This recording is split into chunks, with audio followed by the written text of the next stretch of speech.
Hello, hello, everyone. Am I coming in clear? I realize I've never gone live with this computer before, so I'm hoping this is coming across and you can all hear me. Just say something in the chat if you can hear my voice. Because I'm just seeing people say, now?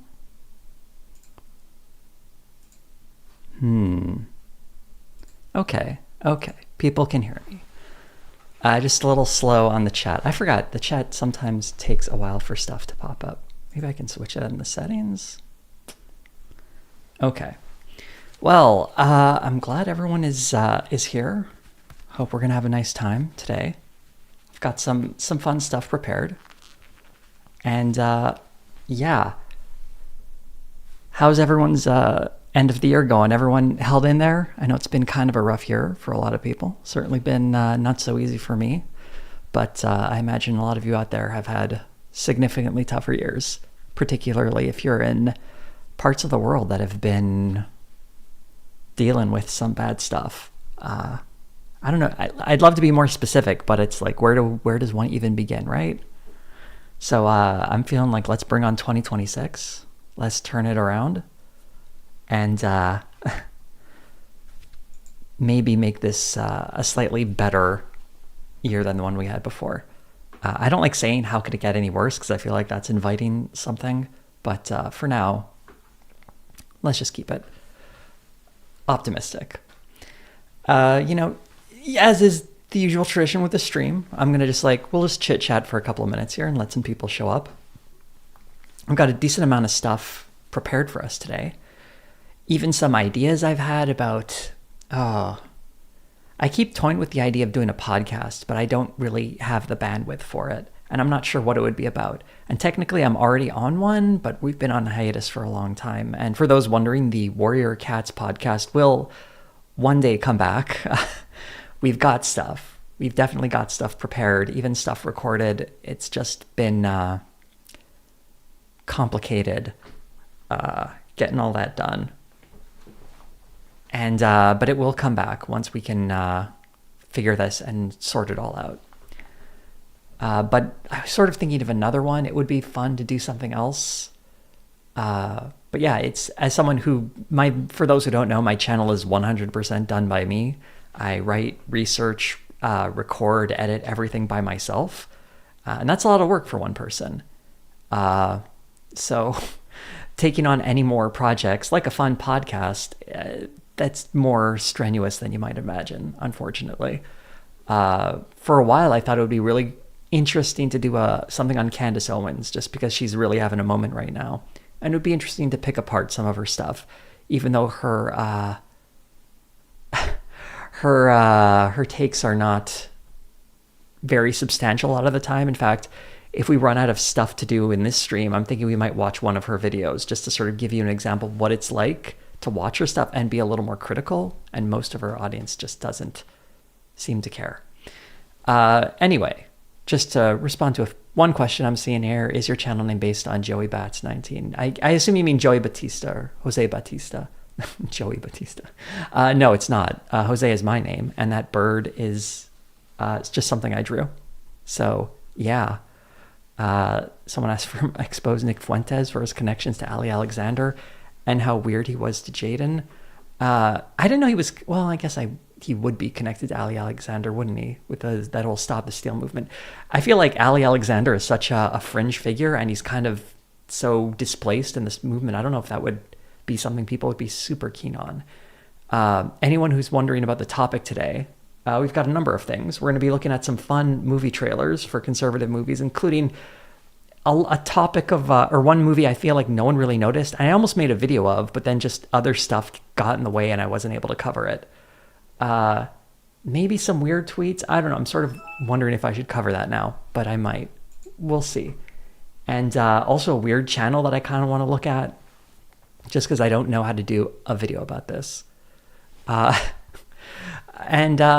Yeah, someone is asking, have I considered teaming up with Robert Evans in the Behind the Bastards team? And some more news things. Yeah, we do have overlapping audiences. I would chat with them, I guess, if they wanted something to say.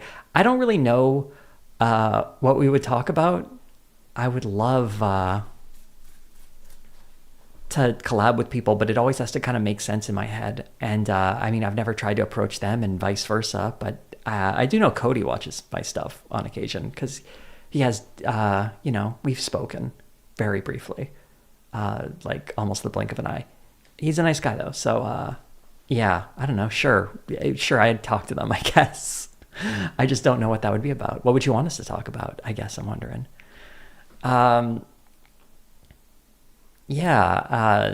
So I do want to look at, for those who don't know, the Pendragon cycle dropped a few days ago. They dropped the first 2 episodes. I thought it would never happen. I thought that was just going to be DOA because it was taking so long, but they are releasing it. We'll watch the trailer. I've not watched the 2 episodes because I am not subscribing to the Daily Wire. Are you kidding me? As if I would ever give them a cent of money.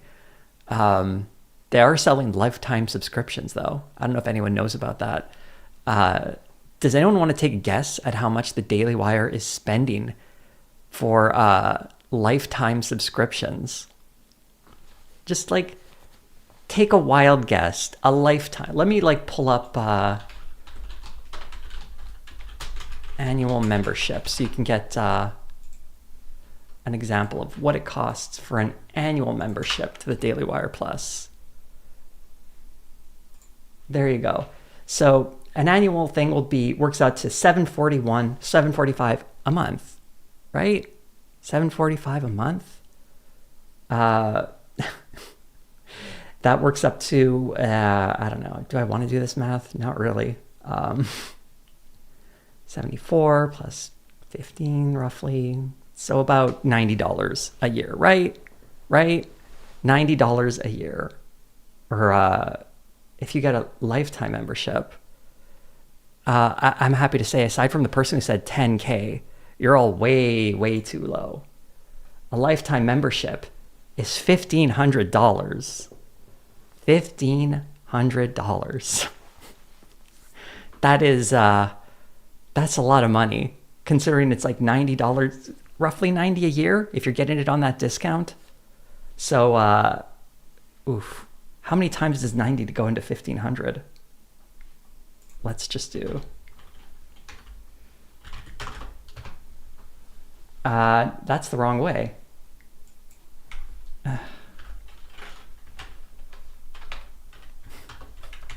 That's not how you do math. 16 and a sixth years. So you can pay for six. Do you think the Daily Wire is going to be around in 16 and 2/3 of a year? I got to say, I'm a little skeptical of that. But you get other stuff too. Look at this. You got access to the Pendragon cycle. That's something. First to know when there's other major announcements, like when they're shutting down. You get a pin. Wouldn't you want a Daily Wire legacy pin? A signed copy of Ben Shapiro's new book. That's something. I like how you skipped the line for customer service. So that's going to be great. Customer service. How do I get my money back? And, stand up for the next decade and a half, I guess. I'm just kind of shocked. Wow. $1,500. You could also just, I don't know, burn the money for warmth, and I feel like that would be a better use of it. Anyway, Daily Wire, fun stuff. So yeah, let's reflect on a few things I wanted to bring up. It's someone is asking, we'll get to the Pendragon cycle when I cover the trailer. I'll get to one thing I regret from my last video. I mentioned I was sick, which is 100% true. I had a sinus infection, for those who were curious. And it really was like hitting my voice hard. And when it was like really deep and raspy, it actually sounded really nice. And I made a comment about having a sexy voice. And the number of comments I've gotten wanting to hear that version of the video that A, I never recorded, and B, makes me a little worried. Because I remember people used to talk about my voice in the comments all the time. And it made me feel a little uncomfortable, to be honest. When people are telling me I should start an erotic ASMR, I don't know how to take that. It's weird and kind of creepy. And I don't know. I kind of invited it with that comment. And I sort of, in retrospect, maybe I wouldn't have said that, but whatever. I didn't think the video would do that well. It's sitting at what is that? 634,000 views. That's pretty good. Pretty good. Someone's just asking randomly, will the Blue Jays make the playoffs in 2026? I think so. I don't think you get that close to winning the World Series to not even make the playoffs the following year. See, when someone says, I think you have a good audiobook voice, that's a nice compliment. That's something where I'm like, oh, thank you. I appreciate that. And it's not weird. It's just saying my voice is nice, which is fine. That's fine. I don't know. People get a little weird about that stuff. So yeah, that's one regret I have for 2025. Not a ton of others. I don't know. I always do the right thing. No, that's ridiculous. I don't know. I try not to think back too much on regrets I have throughout the year, because unless it's something I can grow and build on, it seems kind of pointless. And in this case, stop bringing attention to my voice as something sexual, because it's not really intended to be that, at least not on this channel, or any other channel for that matter. And yeah, what other things did I want to talk about? Let's see. I wrote a list in hand, like pen on paper, which feels weird. I'm not that old, but, well, I am kind of old, I guess, but let's not dwell on that. But people are always surprised when I take notes with like a pen and paper as opposed to writing it on my computer, but it's so much more easy for me to just have it here. When I'm like correcting videos, that's just what happens. It's so much easier to write it down on some paper than to type it out. Anyway, I'm getting sidetracked. Does anyone want to know what the next video is going to be about? I'm assuming some of you do if you care about this channel. I already subtly made a hint, or there's a hint to it earlier in this video if you were paying attention. A very subtle one. It's going to be another retrospective, just because those are important. Oh, if you want a surprise, maybe cover your ears for the next 30 seconds, because it's about a very popular TV show. It's going to be another sitcom, because the last one was 6 Feet Under. That didn't do so well. What is that? 79,000. Yeesh. Not great. This one, though, is going to be a show that's a little more familiar. It is from HBO. I finished the first draft yesterday of the video. It's about an hour and 20 minutes. Wow, very close guess with Seinfeld. It's actually going to be Curb Your Enthusiasm. And since the first draft is already done, I feel like it's very close to being completed. Yeah, Curb was a very, very fun show to watch because, you know, it ran for 25 years. I don't think people realize that. If you include the pilot or the special, it wasn't really a pilot. The special came out in 1999, so maybe it was 26 years because it went all the way until 2024. So seeing a show that is just on the air for that long is very cool and interesting. And it's just a really funny show.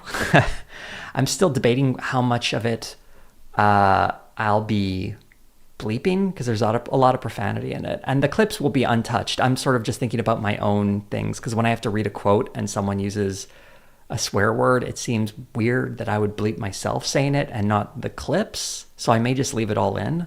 But I try to sort of censor out any profanity when I use them in a video, generally speaking, because I find that helps on YouTube. I don't know if that's actually true. It's hard to tell because this whole platform is kind of closed off and doesn't give us important information like that sometimes.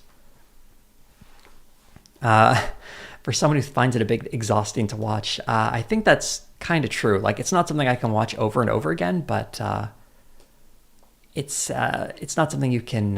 it would be like 2 episodes a day, or maybe 3 was usually my max. Someone asking if it was consistent in quality throughout. Were there any high and low points in the seasons? I would say it was pretty consistent, actually. You know, there were weaker seasons and weaker episodes to be sure, but even like a weak season of Curb Your Enthusiasm usually had some great episodes. I would say really even the first season was probably one of the weaker ones, but it still had some great moments and good episodes. And yeah, someone saying season 8 is the best. Probably. Although season 7 was also very good. I also like season 6. Season 12 had some good stuff. That was another thing. By season 12, it was still good. I'd say season 9 was kind of on the weak side. Just because the whole season long arc of Larry having a fatwa on him, it's just like really? The fatwa? Like, that's such an old story. It's from the 1980s. And at that point, Salman Rushdie had basically been out and who he is in public. Someone asked, is it hard to watch Cheryl Hines now? I mean, kind of. She's actually less a part of the show as it goes along. She's not really in the later seasons very much. And I don't know, she seems not terribly bright, but I don't put everything her husband says on her. I mean, she is kind of co-signing it, I guess, in a way, but I don't know. She doesn't say enough herself to really bother me. She just seems very comfortable with a lot of stuff I wouldn't be comfortable with, you know? And Larry David, I think, makes up for it by being a good dude. Generally speaking, I couldn't find him saying anything terrible. The only thing that was really tough to talk about was in season 8. The most popular episode in the series happens to be Palestinian Chicken. And it's hard to look at that episode now, post October 7th, right? Because I feel like it hits a little different, right? It hits a little different. I forgot. He did do an NFT ad, didn't he? Larry David, didn't he? Or I don't know. I hope not. If he did, that's disappointing and bad. But yeah, it's the show itself, though, still does avoids a lot of, oh god, maybe I have to mention the NFT thing. Anyway, that's bad. I'm gonna make a note of that now. Thanks. I totally forgot about that, because there's a bit at the end of the video where I say, because there's not a lot of post Curb Your Enthusiasm stuff to talk about, because everyone's career is basically, I mean, it is where it was in 2024. No one's done major things since. But I talk about how Larry David would pop up in all this weird stuff. And sorry, I'm writing things down right now. NTX. Okay. And I mentioned he pops up in weird places. So I should mention the NTX thing, because if I'm going to mention how he was on Hannah Montana, I should mention he did a bad crypto ad. They probably paid him a lot of money, though, which doesn't excuse it, because he was already rich, having 2 hit shows under his belt. But anyway. But he ate crow. Oh, okay. And his response. I'll get that as well. Thank you. I'm glad I came to all of you for this before the video went live. I actually have a bunch of things I need to record to add it in. The rough draft is an hour 20. And yeah, it'll probably add an extra minute or two with all the additions I need to put in there. Oh yeah, someone said I was going to cancel Larry David. You know, he wanted to be canceled. That was a very funny quote I found where he said he thought it would be fun if he was canceled for comedy. Not for anything else, but he thinks if someone canceled him for comedy, he would actually really like that. So if the NTX thing is supposed to be comedy, maybe he'll like it? I don't know. Also, I don't have the power to cancel anybody. You're wildly overestimating the power of my channel. There are so many people I would cancel before Larry David too. Are you kidding me? Wow, just look down my channel in the political videos. Almost everyone I've talked about, I would rather cancel. Someone asked, what is reason for the Elmo tiff? I think he was just messing around when he was roughing up Elmo. That was on the Today Show, right? Someone asked something about the Trailer Park Boys up there, and I do want to address that. I would consider doing a Trailer Park Boys thing down the line. It's hard to like weave it all together, because like the show ran for a very long time. And do I also want to talk about the animated show? Do I have to talk about SwearNet? I'm like, yes, I do. I obviously have to do. But man, that's a lot of stuff to just wrangle together. I wish there was just like a big source for everything Trailer Park Boys and all the footage was there. That's a thing. Anyway, also, yes, someone saying an hour 20 is kind of short. For retrospective, it is pretty short. The thing is, Curb Your Enthusiasm doesn't say a lot.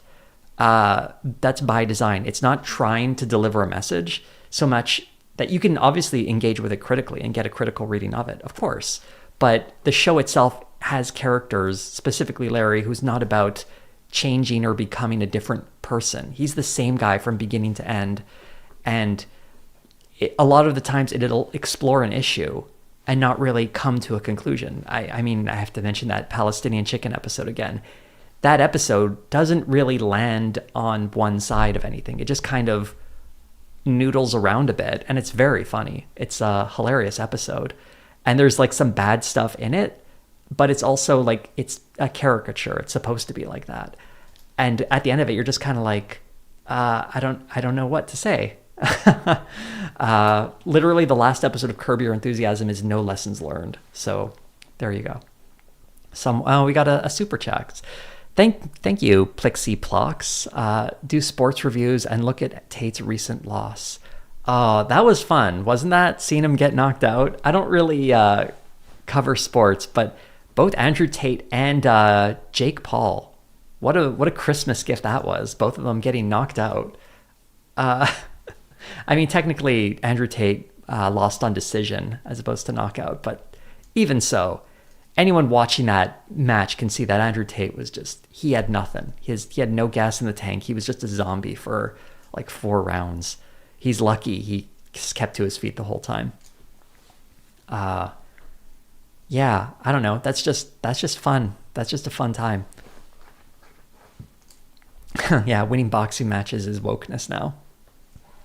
And yeah, the Jake Paul fight was a little more embarrassing because anyone who knows anything about like boxing or combat sports knew Jake Paul was always like a paper tiger, right? He was never a world-class professional boxer. It was a lot of smoke and mirrors propping up this guy's kind of career. And it just goes to show, if you're rich enough and young enough, yeah, you can manufacture what looks like a boxing career. Andrew Tate, is my understanding, he was never that great. A kickboxer, like he did okay. Like he was at least a professional. But like Jake Paul it's like the equivalent of an industry plant, right? Except he planted himself. And yeah, both those guys suck, and it was fun to see them get knocked out just on a visceral level. Someone mentioned they were watching the Majority Report the other day, and they mentioned my video. They've mentioned me many times on there. I feel like I have to start sending them a check or something. I don't know. I always appreciate it. It's sort of like a side story here. I was invited to be on Mad Yourself a Man podcast, which is a Mad Men podcast. And I was recommended for it by Emma Vigland. And I was told that while I was like, we were about to record, and I was told that. I'm like, oh, that's nice. I should thank her. And I realized like, oh, I don't have any way of thanking her. Like she doesn't follow me on social media. I don't know how to like get in touch with her. What is like how do I say thank you? And I have no idea. So if someone knows how to get in touch with her, let her know I appreciate it. That because that was fun. I liked recording that podcast. And yeah, she usually is the one who shouts me out on the channel too. So I should thank her for that. Someone correcting me that Tate was a non-factor as a kickboxer. Really? See, I don't know a lot about the kickboxing space. I thought he was at least someone who got there on his merit. I'm not saying like he was the greatest kickboxer, but unlike Jake Paul, who just seems to have these weird prearranged fights, like Andrew Tate actually like worked his way up to some kind of standing in the kickboxing world. So yeah, if I'm wrong about that, that's fine. I'm perfectly fine with saying Andrew Tate is worse than I thought he was. So yeah. Someone saying people are saying I should call into the Majority Report. I guess. I don't know if I'd get on. Like, how would I get on? They don't have my number. Also, I don't want them to have my number. I don't want anyone to have my number. Yeah, maybe a community. I don't know how to give community notes. I know I have those like notes things enabled on my channel, but I don't even know how to post one. Do I have to do that through like the mobile app? Oh, well. Oh, someone is saying Tate got to where he was because of his father and he's a Nepo baby? Okay, well, maybe so. I'm fine with saying Andrew Tate is worse than I thought he was. I always thought he was pretty bad. But anyway. Some people are saying I can IM to the Majority Report. I guess. I feel like it would be weird if I contacted them while the show was going on. Like I'm just sort of airdropping myself in and being like, yeah, this is me thanking you live on your show. That I'd feel a little awkward doing that. Someone asked me that I'm not subscribed to my own channel. I am currently in a private window that is not signed into any account. Also, you can't subscribe to your own channel. So if I was logged in, I guess the subscribe button just wouldn't be there. So there you go. Thoughts on Pluribus? I haven't started watching it yet, but I'm looking forward to it. I have so much stuff I need to watch. I've been watching Curb Your Enthusiasm for the last 2 months or 3 months actually. So I've not had time to watch anything.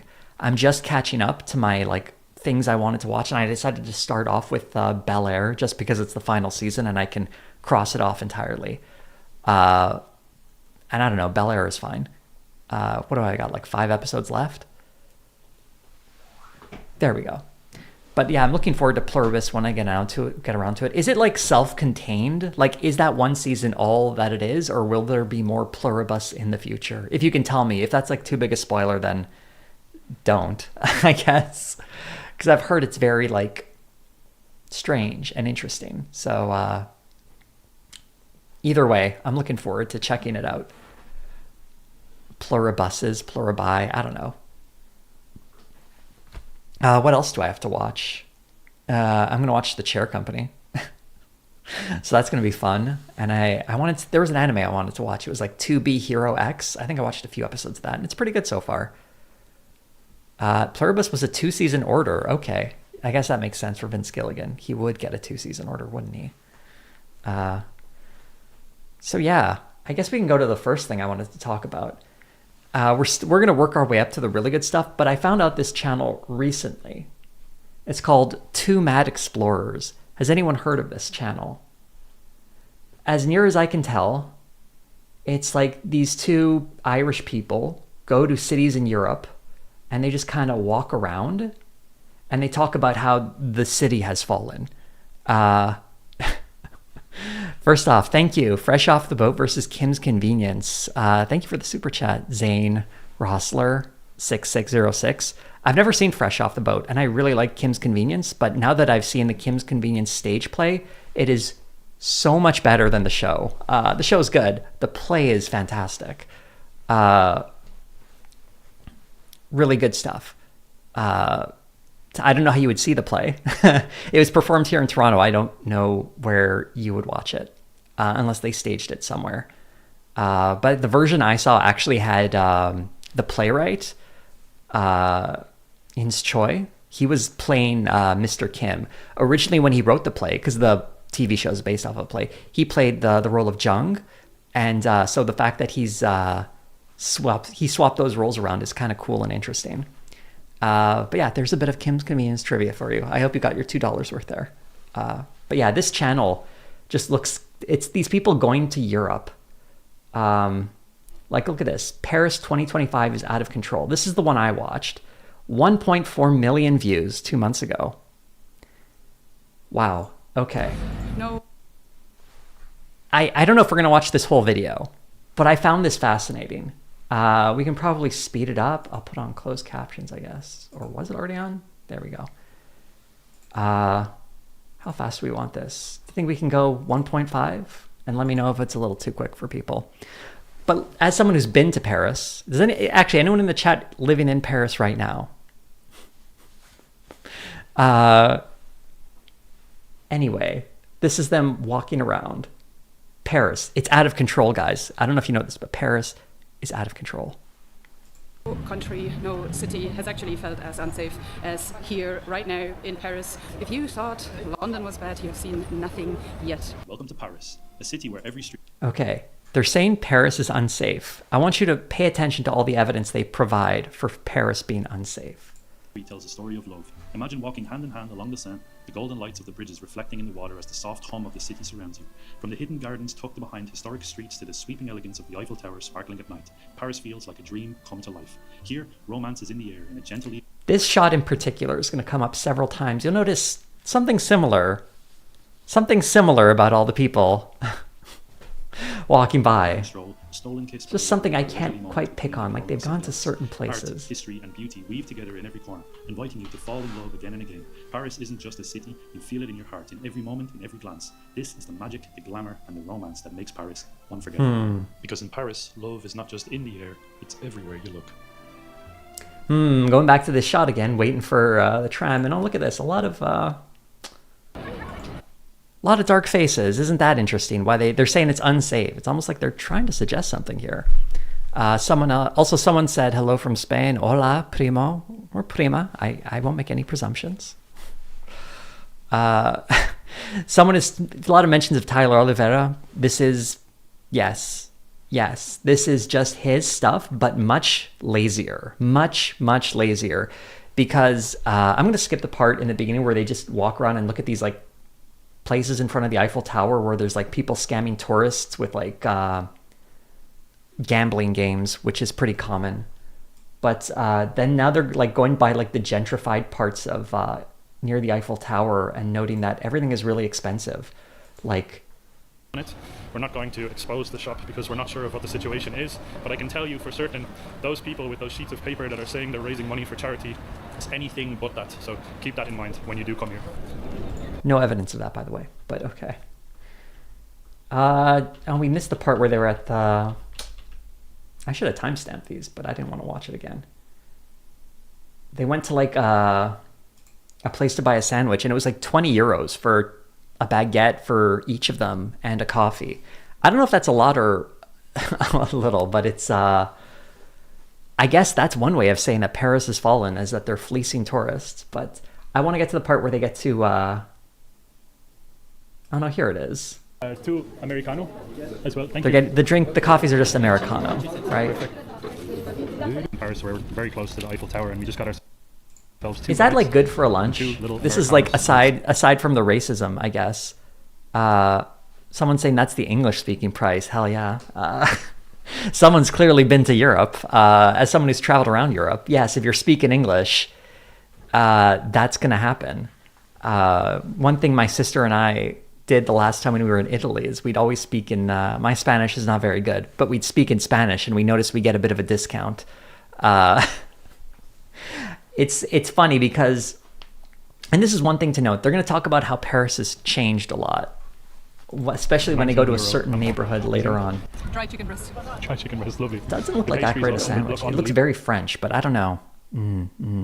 Someone is saying this reminds them of Lauren Southern when she made a fast-paced video of Paris. And then she was slow down when she was around non-white people. That's exactly what this is. This is what this is. It really kicks in later on where they go to a different neighborhood. Oh, we've stumbled into and you'll never guess. Paris, haven't we? Quite literally. It's very different. In fact, there's a lot of people who've immigrated to Paris recently who happen to have darker skin. I wonder why they came here, huh? And this is basically the rest of the video, is them walking around this neighborhood saying they feel unsafe. And it's so different. And this is a travel video, I guess. But this part's cool. They went to a Congolese Catholic mass. Now these guys are very religious, so they should be happy. Remember, the one mass they went to was a Congolese one, and it's packed. Look how many people are there. Isn't this what they want? Don't they want Christianity to return to Europe? But not this kind. Not this kind. It's a nice looking mass. And that church looks gorgeous though. Wow. That's the thing about churches. They're very, I don't know, what can you say? They're just beautifully put together.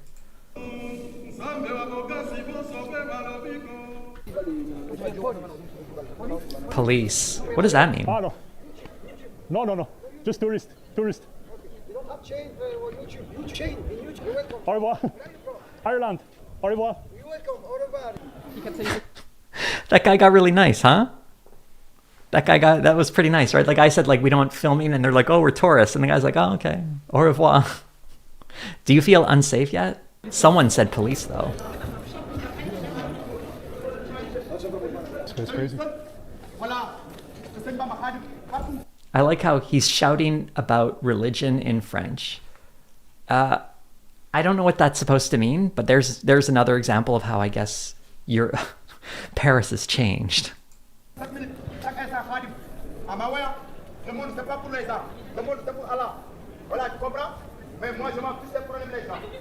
wish my French were better, huh? Paris. Mon Dieu in the Stop him shouting, chat. he's just shouting at people. What a horrific place. Stuff isn't even open here. Stores are closed. Someone shouting about religion in the streets. How can we say this is the same Paris? Also, it's very funny that they're upset things are closed. You remember when they were in church earlier? I think maybe it's Sunday, and I don't know, the idea that things are closed on Sunday doesn't seem that unusual to me, including when you got one that's like a bar and it's the middle of the day. But there you go. And yeah, someone's asking about my French education. It is Ontario Core. It's nothing much more than that. So I know a lot of bad Quebecois French, I guess, from what I remember. Absolutely nobody speaking French either. I thought this was supposed to be the capital city of France. What the hell is going on? Oh, no one's speaking French. This is just like Lauren Southern video where she complained that there were people not speaking So French. the area that we are in right now seems to be a little bit of a melting pot, I want to say. You do see some Parisians, very, very limited though. Then you have the Congolese congregation that we were just in the church, which was absolutely beautiful to see, and they actually filled the church, a thing that no Parisian culture or locality can probably do at the moment, because there's very, very little Europeans that actually go to church at the moment, unfortunately, which is very, very sad to see. And then you also have, of course, the Islamic culture living here, which was the guy that Luke just showed you. That was then. Apparently the Islamic culture is represented by that one guy. I wonder if that guy knows, since he was shouting about religion in the street, he now speaks for Islamic culture. That's weird, because I've had people shout at me who are clearly Christians about their religious beliefs. But they don't stand in for all Christians, though. That would be weird. Someone shouted me out specifically. She complained that the women aren't wearing French braids in their hair. I remember that. That was something Lauren Southern complained about in her video walking around Paris. And someone also mentioned like this, they're acting like they're walking through the streets of Kabul when it's just a regular street in Paris, which, yeah, they really are. They really are trying to like amp up that this is a scary place. On the corner and just kind of screaming about it. It seems to be a little bit of a melting pot of those three coming together here. Again, Parisians, hardcore outnumbered. Parisians are hardcore outnumbered in this neighborhood. And the streets, the areas here are just filled with garbage and the strong smell of urine. And she really doesn't want to check out the subways if she wants to avoid the smell of urine. I don't know. As someone who's been in a French subway, it is unpleasant. Just in general disarray, I want to say. It's very, very sad to see. I don't really think, if you think of Paris, right, you don't really think of this type of a situation. It's true. They're really upset of how Paris has changed, right? Just remember, that's one point I really want to emphasize. They think Paris has changed. Someone asked, worse than the TTC? Yes, worse than the TTC for sure. I still don't know what we're supposed to get from most of this footage, other than there are black people in Paris, which is, I guess, scary. Also that there's garbage on the street. I don't know, man. I've been to Paris, and there are places where people throw their garbage on the street. It's just what it's like. Like, what is this? They're just walking down the street. And here are the open shops, by the way. They were complaining that stuff wasn't open, but this stuff is open. Everywhere. And they're just talking about how it smells bad. I mean, I don't know, man. I've been walked through Paris myself, and it didn't really smell that bad. Anybody who is French is a junkie. That's good. Anyone who is French is a junkie. God.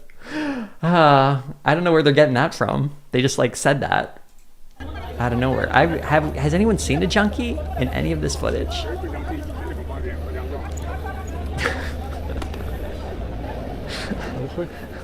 Don't even need to I think these French junkies should be relieved that these immigrants have come in and decided to run their country if they're all getting high.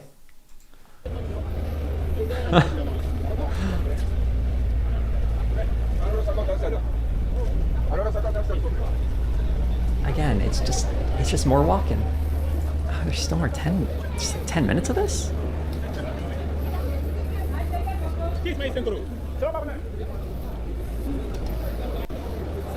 No, this is Paris. Someone's in it, I guess. None of them even speak a word of French, which I find hilarious.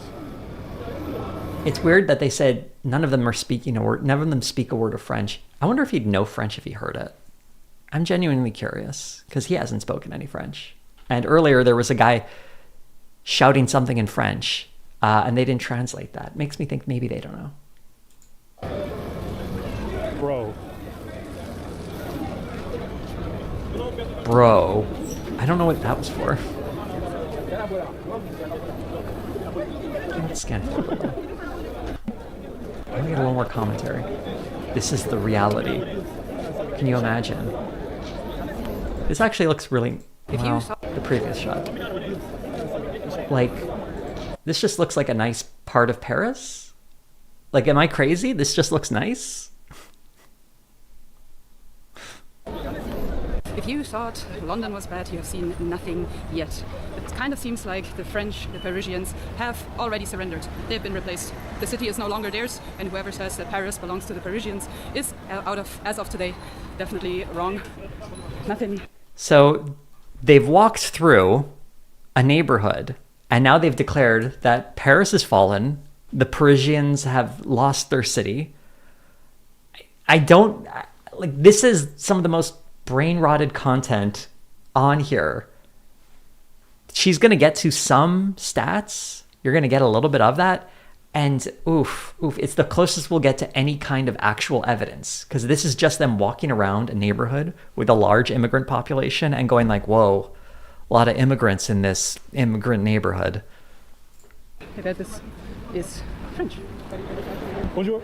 Another thing that I would like to add is we actually traveled India not too long ago, very, very close to the Pakistani border in the state of Gujarat. And there, it smells the exact same way as it did just there on the market. So, no, this is not European, I'm sorry.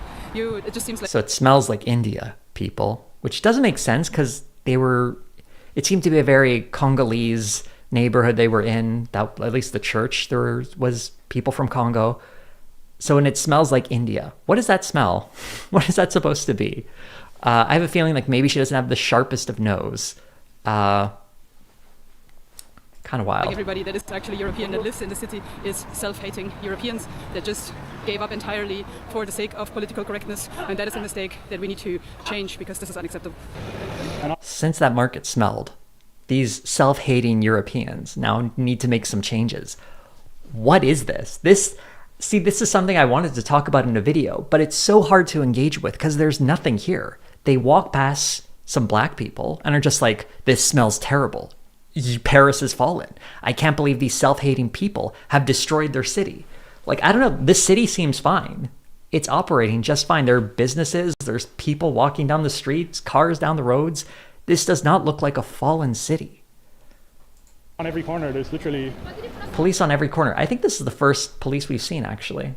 And I don't know what to say. Like, you know, police sometimes do show up more often in communities with that are more marginalized. It's not because necessarily there's more crime there. It's just how the police are often deployed. Police, armed police, literally everywhere. There's not an ounce of safety in this city. What a godforsaken place. This godforsaken place called Paris. I mean, it was a while ago when I was in Paris. It was probably like 7 years ago, around 2018. It might have been like 2016. It was lovely. It looks like pretty much how I remember it. At no point did I feel like I was in a fallen city. I don't know. I guess this is 2025 though, and it's out of control. Remember, Paris 2025 is out of control is literally the title of this video.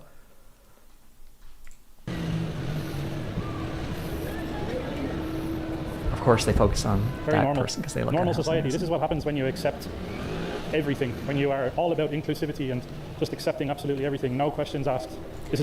You actually get a lot of questions when you're immigrating into another country. I don't know the exact system Paris uses, but I would be shocked. I would be shocked if people trying to immigrate to Paris weren't held to some kind of standard. If they weren't asked a couple of questions, for instance.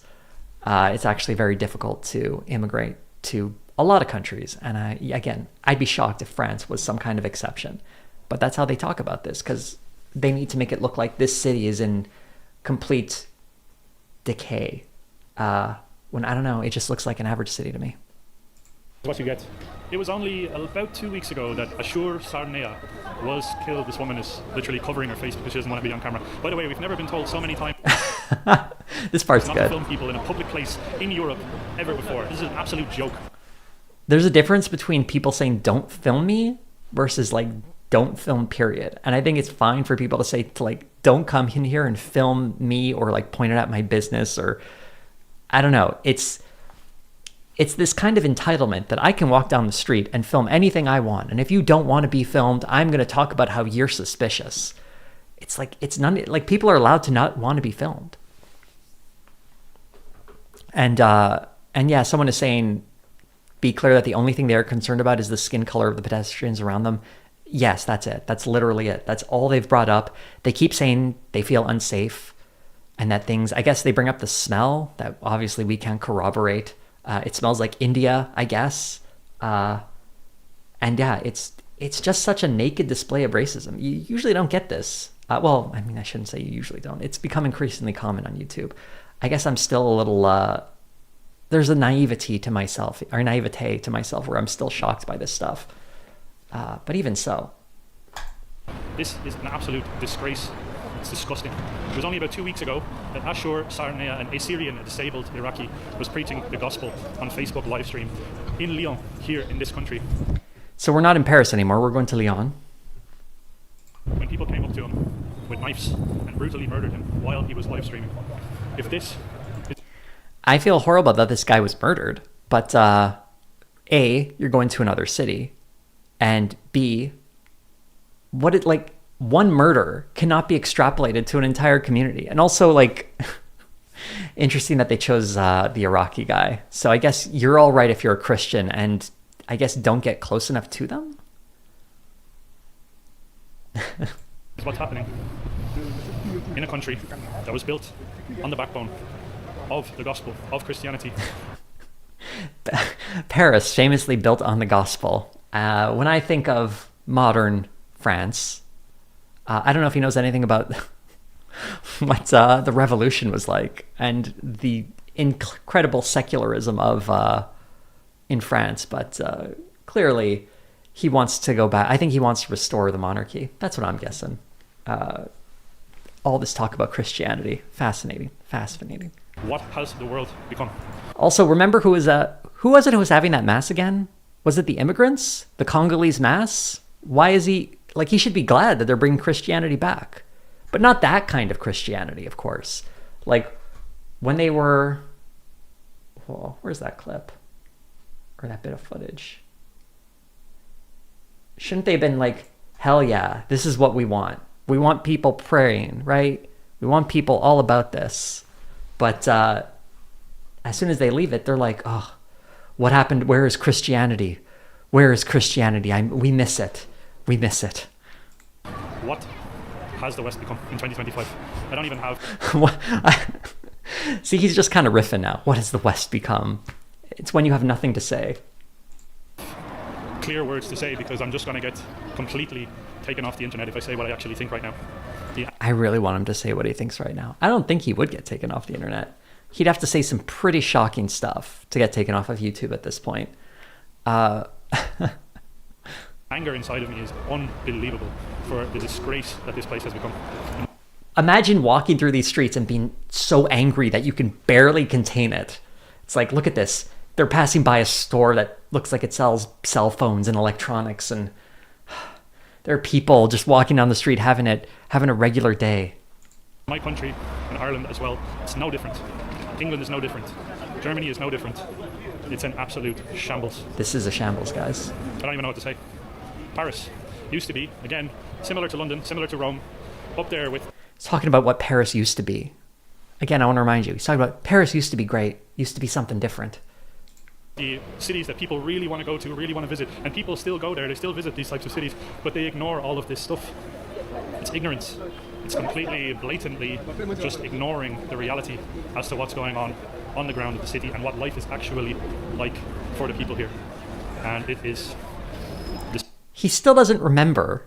He still doesn't like explain what it is. He's just walked around this neighborhood, pointed out a lot of people not speaking French and that they're immigrants, and nothing. Oh yeah, there was a guy who was murdered in Lyon.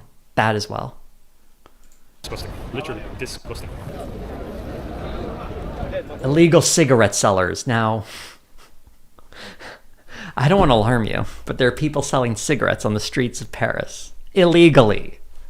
Clearly the decline of a civilization. I actually once considered like I don't smoke, but I've had so many people come up to me trying to buy cigarettes that I sort of feel like I should just buy a pack and just sell them to make a little extra money. I guess I'm no better than these illegal cigarette sellers all over the place.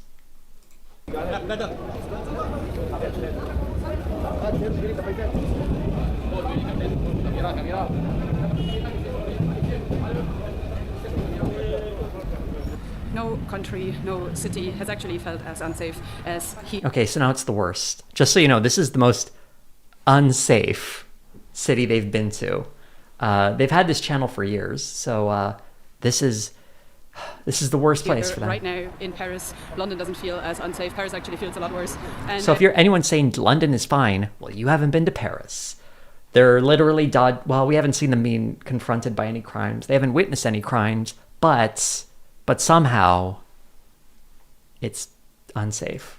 just to give you guys an idea, the rape statistics for France. Oh, there we go. We finally get some rape statistics from 2024. And there was a 7% increase in 2023. Famously, immigration began in 2024.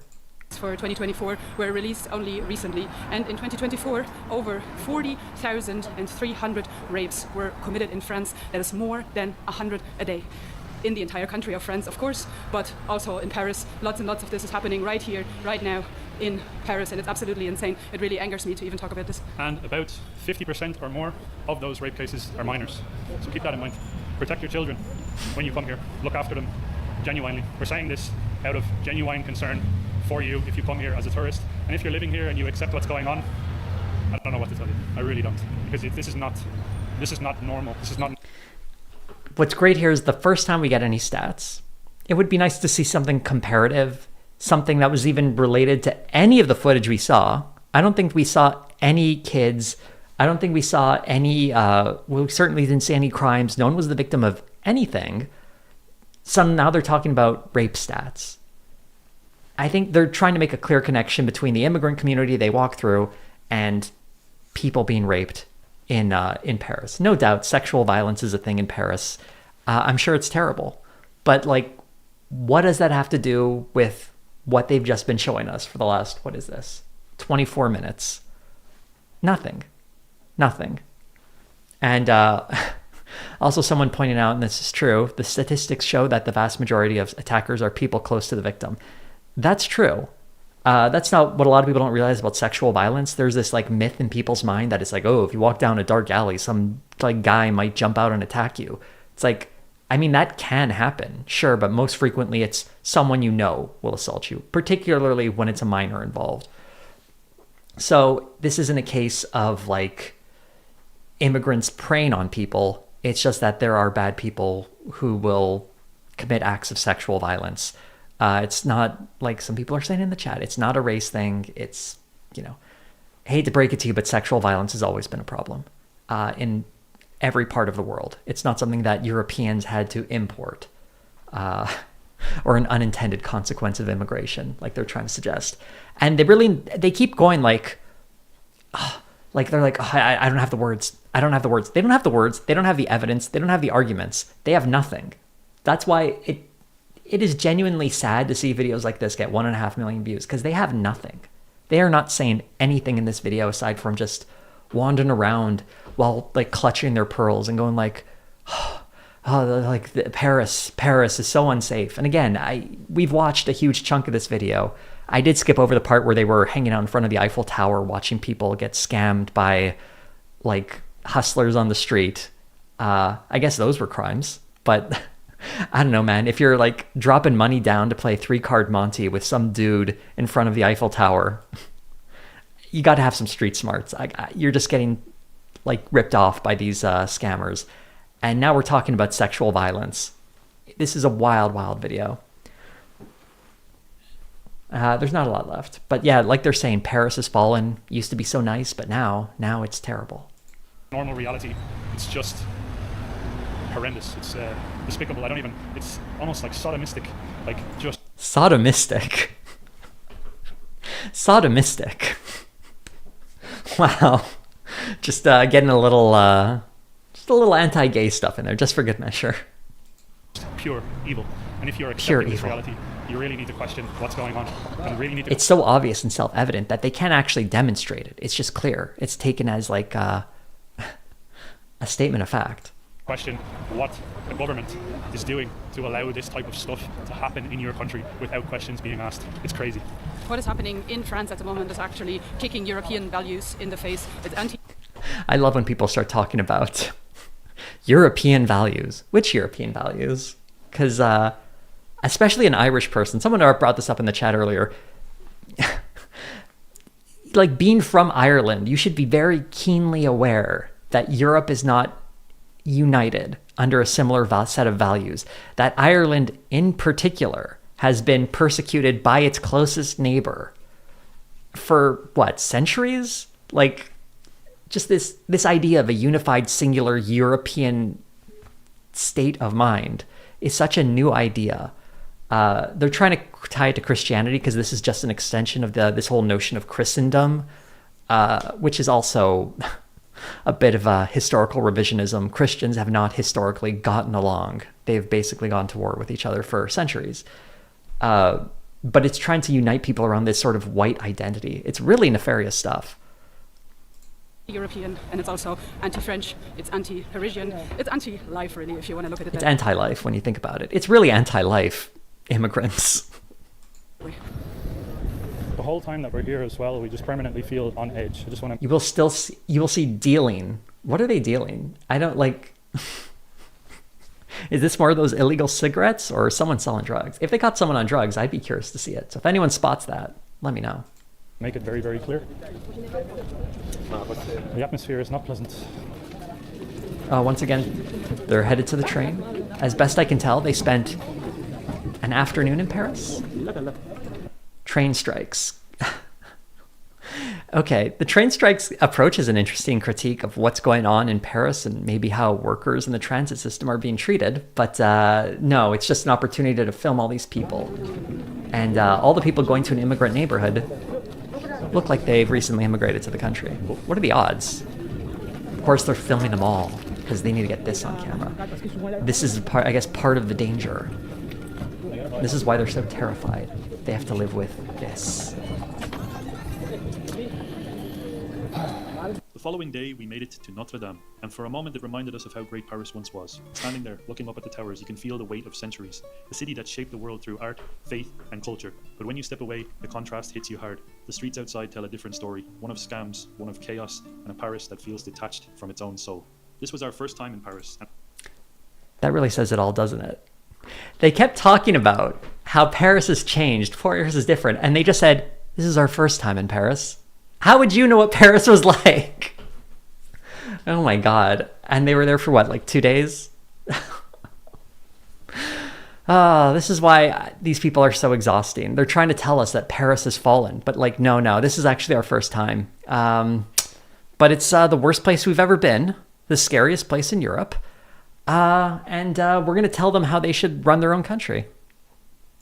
We wanted to experience the magic everyone talks about. Instead, we leave with a sense of sadness, because Paris isn't just another city. It's a living monument to the greatness of France, a history that shaped nations and inspired generations. And if that history isn't cared for, if Paris forgets what made it great, then the whole world loses something irreplaceable. So at the end there, well, let's do the last 14 seconds. Oh, it's the woman who was killed. Okay. you know, you shouldn't put these like overlays if you want people to read anything at the end. The end of my videos, I always say thank you for watching, and I don't really care if overlays cover that because I say it anyway. But that's just, you know, just making YouTube videos. I shouldn't have to click to see the RIP to these people who have passed away. Maybe pull down the overlays for that one.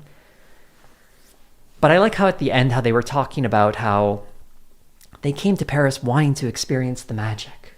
And, you know, looking at their channel and what their videos are like, I don't think they went to Paris in good faith when they have, their videos are like, the side of Vienna nobody talks about. London is changing fast. What happened to Sweden? Inside London's Muslim hood, the UK revolution begins. The side of Athens tourists never see. So I don't, look at this, inside Greece's forgotten refugee camp. I don't think they were going there in what I would call good faith. But the interesting thing is, they've had a channel for a while. If we look at their older stuff, they're just like going around cities. It looks happy. Like they're in Croatia. They're just making all these travel logs. They're in Albania. They're happy. They're having a good time.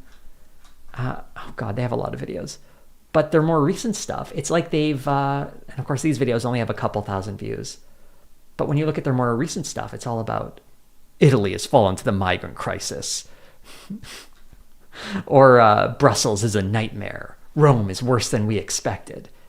And the views are pretty good. I mean, in the tens of thousands, certainly a lot better. It's almost like they figured out some kind of formula, you know, if we just go to different parts of Europe, talk about how there are immigrants everywhere making everything's horrible, and then walk around just going like, oh, I can't even explain how angry I am that this city has fallen.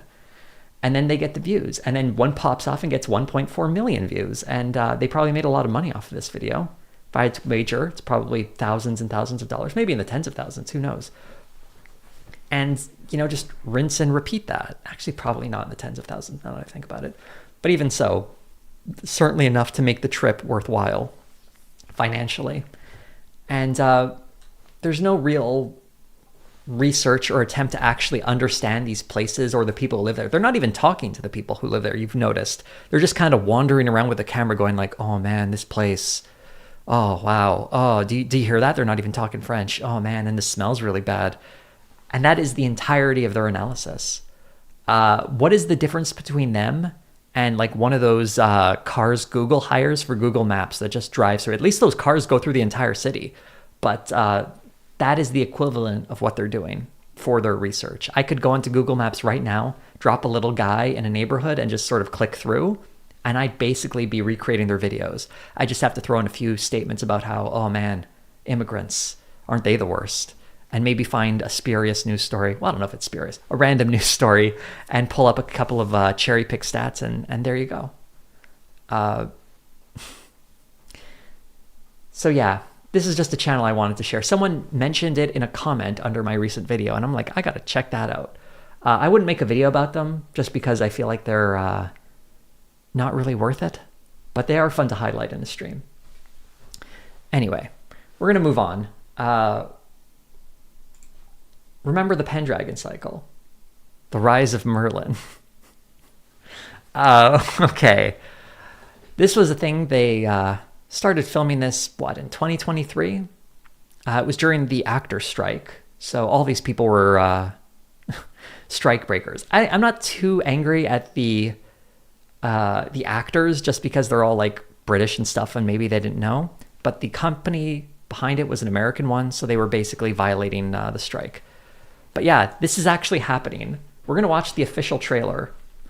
And I have some thoughts. But should we just watch it completely? Yeah, watch it completely fresh. And you're going to be a little surprised. First off, pay attention to the production quality. It's the first 2 episodes have come out, by the way, in advance, like on Christmas Eve or day. I think the rest of it comes out in January. It's going to be 7 episodes long. I'm still debating whether or not I want to do a video on this. But the fact that it's coming out, I thought it wouldn't come out. But I guess they spent too much money on it and they have to release it because otherwise, imagine how much money they're going to lose. So here we go, everyone. Let's do Pendragon Cycle. All of this is an illusion, an echo of a voice that has died. And soon that echo will cease. So you'll notice right away, very nice production values. I don't know about this dialogue, but this looks like it cost some money, right? Also, I realized I need to talk a little bit, or it's just gonna... I hate reaction videos where they just play it and they have for no commentary. But I will be talking about this afterwards too. Visuals are genuinely nice. They say that Merlin is mad. They say he was a king in Dyfed, the son of a princess of lost Atlantis. They say the future and the past are known to him, that the fire and the wind tell him their secrets, that the magic of the hill folk and druids come forth at his easy command. They say he slew hundreds, do you hear? That the world burned and trembled at his wrath. The Merlin died long before you and I were born. Merlin Emrys has returned to the land of the living. See, I'm not so sure about this acting, to be honest. Also, the Merlin. For those who don't know what the Pendragon Cycle is, it was a series of books by, I forgot the dude's name. Oh, gosh. But it's basically sort of the story of King Arthur, but with some Christianity infused into it, which is why it's popular. So it's, I mean, Le Morte Arthur is sort of the classic example of the story of King Arthur that infused Christianity into this all, but this was like a more modern version of that. That's why Atlantis gets brought in, so yeah. Just so people know where this is all coming from. Vortigern is gone. Rome is gone. The Saxon is here. Saxon Hengist has assembled the greatest war host ever seen in the Island of the Mighty. And before the summer is through, he means to take the throne. And he will have it. If we are too busy squabbling amongst ourselves to take up arms against him, here is your hope. A king will arise to hold all Britain in his hand. A high king who will be the wonder of the world. You. To a future of peace. There'll be no peace in these lands till we are You might have noticed Brett Cooper there for half a second. all dust. Men of the Island of the Mighty, you stand together. You stand as Britons. You stand as one. Great darkness is falling upon this land. These brothers are our only hope to stand against it. Not our only hope. They say Merlin slew 70 men with his own hands. At Cathay, he slew 500.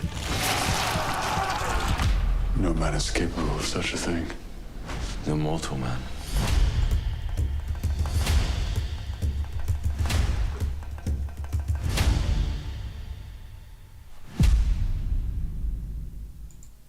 So for those who are surprised they didn't reshoot her parts, they could not afford it. Clearly, obviously. This was very expensive to make. Someone mentioned Ben Shapiro holding a spear. Did I miss that? I looked away from the screen for a little bit.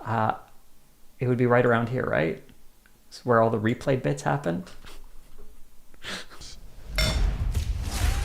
There'll be no peace. It's Brett Cooper with the spear there. It's her that got all the pauses. Unsurprising. They actually made a whole video saying that like they that she was still going to be in it. See, I guess that's what happens when you spend all this money on a thing. Even when you fall out with a person, you still need them. And I really want to hear what her accent sounds like because I imagine it's not going to be good. If we open the Daily Wire Plus page, they actually have a whole video just saying that she's going to be in it. Like there she is in the promotional materials. But like, see? Yeah, she's still in the show. The Pendragon. A whole thing on Brett Cooper. And someone asking, who is Brett Cooper? She used to work with the Daily Wire. She had a very popular show called The Comment Section. They had a falling out, and she went to do her own thing, which has been very successful. And the Daily Wire tried to replace her with another woman who is just not nearly as popular. It's kind of interesting. We can pull up that channel if people want to take a look.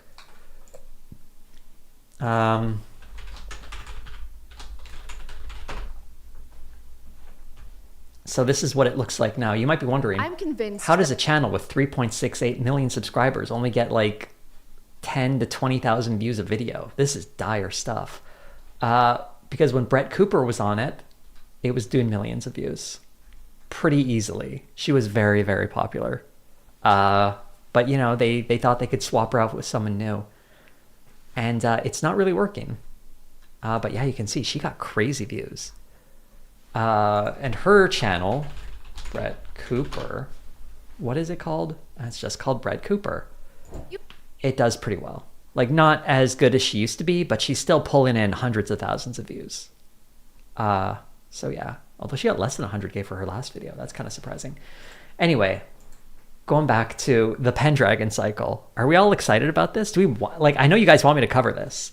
I'm sort of debating if I want to, like, even, like, should I read the book? Because I started reading the book. I got about 5 or 6 chapters in. It's fine as a book. Like, I don't know, it feels like a generic fantasy story, nothing too gripping. I think I could probably just watch the series and it'll be fine. But I don't know, I like reading things. Like, if a movie or a TV show is based off of something, I like going to the source material as well so I can compare them. Anyway, I'm hemming and hawing over this. I'll have to watch the show first and see what it's like. And maybe I'll cover it. Maybe. Visually, it looks pretty good. Like, it has high production values. It's just a question of how those production values are marshaled and what they're moved towards. And, you know, I made an accusation of in my Ben Shapiro video, and I kind of want to address some of it, that I thought that some of these views weren't exactly organic, that there was something suspicious about them. Like, the number of comments in particular seemed unusually low for the number of views he was getting. Since then, I heard a little more information. I remember Sam Cedar was saying this on the Majority Report, how he got a message that people were getting, like, advertisements for Ben Shapiro's full-length videos. And I suspect that's how they're kind of gaming the system. They're paying to advertise their videos to people and then counting that in the views. So they're basically buying views, but they're selling them as ads for people. And I think that might be happening here. Mostly because if we look at the metrics, we have 5.6 million views. 5.6 million, that's pretty good. But there's 1,675 comments. Now, I want to compare it to another trailer. Ooh, and it's autoplaying another thing. You guys might know what this movie is. And I want to just compare the metrics here. Supergirl has 22 million views and 21,395 comments. How does it have roughly 4 times the number of views and what? Oh my God. I can't do the math on this. Is it 15 times the number of comments? More than 15 times? How does that happen? How does it have 19,000 likes compared to 381,000? Oh yeah, you guys can't see the views. Sorry about that. Let me just... There. Is that better? You guys should be able to see it now. There we go. Look at that. 5.6 million and 1,675 comments. 22 million and 21,395 comments. 19,000 likes, 381,000 likes. Isn't that mind-blowing? And it gets worse. If we go to... This was the one I think I saw earlier. The Last Princess of Atlantis. 443,000 views. That's a lot of views, right? But it has 45 comments. How do you only have 45 comments in a video with 43,000 views? Isn't that just, like, don't have direct evidence of views being purchased. I'm sure they're buying ads and inserting these videos into the ads to get their views. That's probably how it's happening. But this is so shady, isn't it? 45 comments. If I had a video up that only got 45 comments, I would expect it to have like less than 10,000 views. I mean, I don't know. If I pull up one of my worst performing video of this year is the 6 Feet Under one. 394 comments, 79,000 views. How do I have nearly 10 times as many views and or comments, but my views are a fraction, right? Yeah, I don't think this is on the level. I don't think this this Daily Wire, these metrics are exactly accurate, huh? And someone pointed out only 320 likes. That's right. 320 likes. That's wow. And if we look at the other Daily Wire videos, we'll probably see something similar. Like, how do you only get 1,800 views in a video, but then the next day you get 500,000? That is a wild swing. And 574,000 views with 59 comments. 59. What are they even saying? I have no doubt they're deleting some negative comments because Jeremy Boring is this. 823 likes. But this is like these numbers. They don't make any sense. The sort of like they're selling ads to people. Or they're selling ads of their videos and counting that as counting those views. I'm pretty sure that's what's happening here, but they could be some other shady things going on. Also, I can't help but notice this. Look at this recommended view I'm getting here. Let me see if I can zoom this in a little bit. The ideal male body throughout history. Why is it that I look at a couple of Daily Wire videos and suddenly I'm getting recommendations for these jacked guys?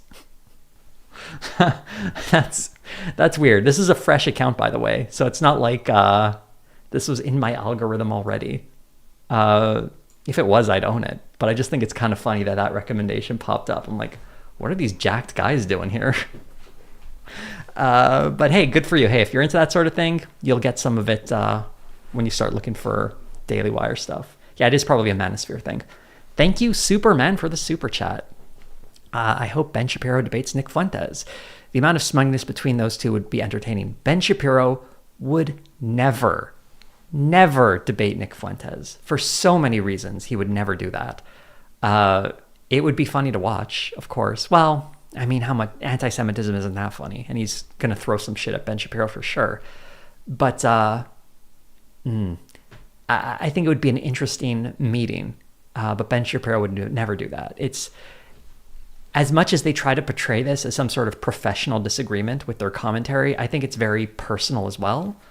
Mostly because when I was doing research for that Ben Shapiro video, one thing Ben kept saying and that Nick kept saying was that it's not personal. The rivalry is not personal. And when people keep talking about how not personal it is between them, I can't help but think it's personal. I can't help but remember when Nick Fuentes was ambushing Ben Shapiro's family with a camera. You know, I can't not remember that stuff. And I don't blame someone for being you're trying to go after me when I'm with my family and I don't want to engage with you. I think that's pretty reasonable. They should also just be honest that it is kind of personal and also ideological. They don't like each other. This is definitely one of those and yeah, don't get it twisted. They're both terrible. Although I don't think anyone's going to accuse me of being a fan of Ben Shapiro. Although there's something did happen recently. I kind of I don't even know where to pull the clip.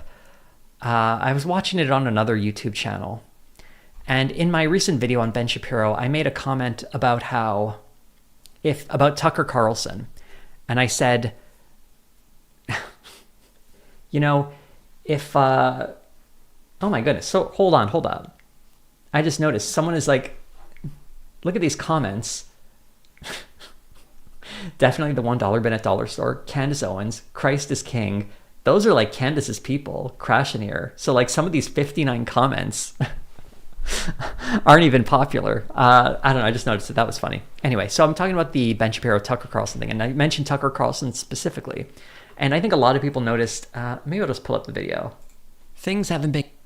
Let's not listen to me.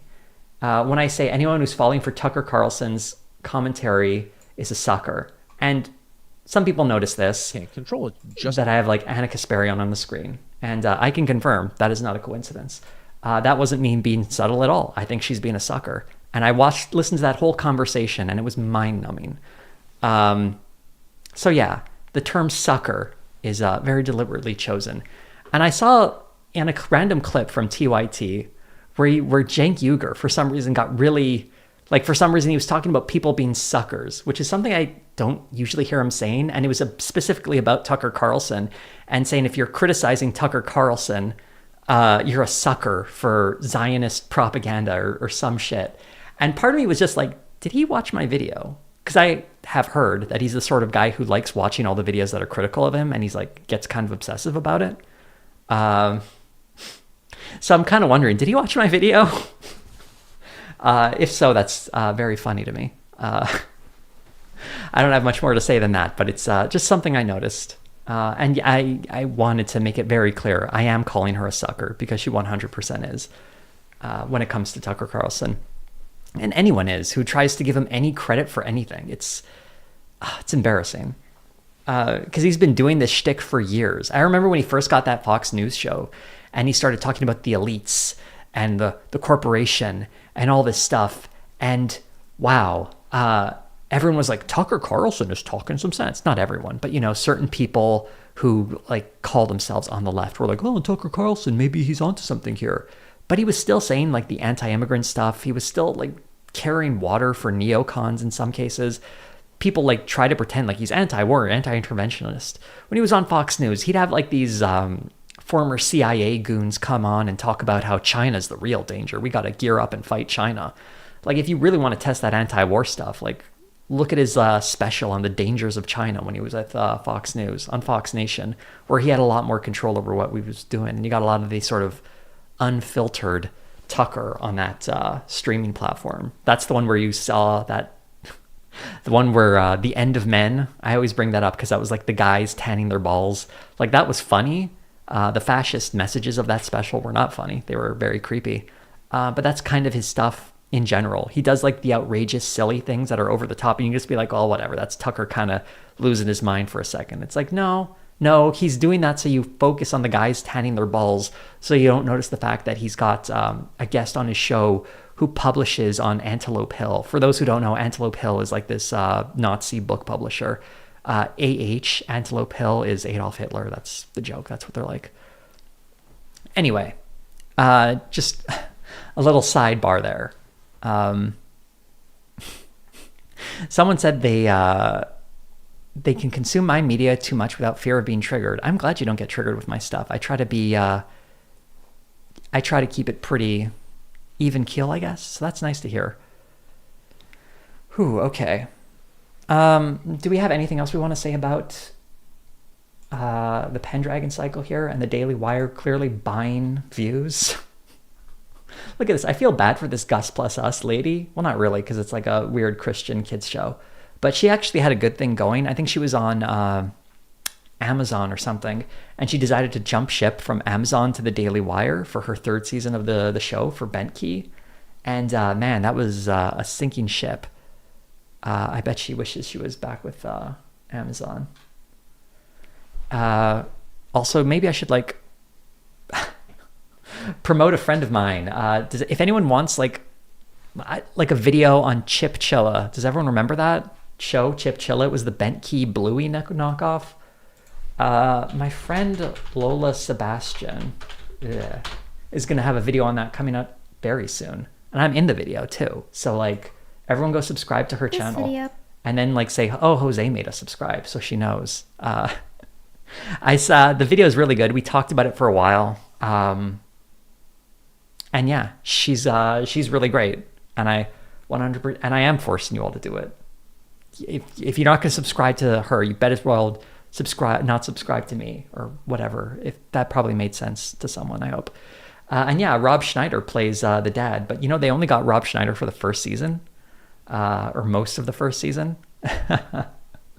They couldn't afford him. He was replaced by the guy who plays, I think, either Ratchet or Clank in the Ratchet and Clank games.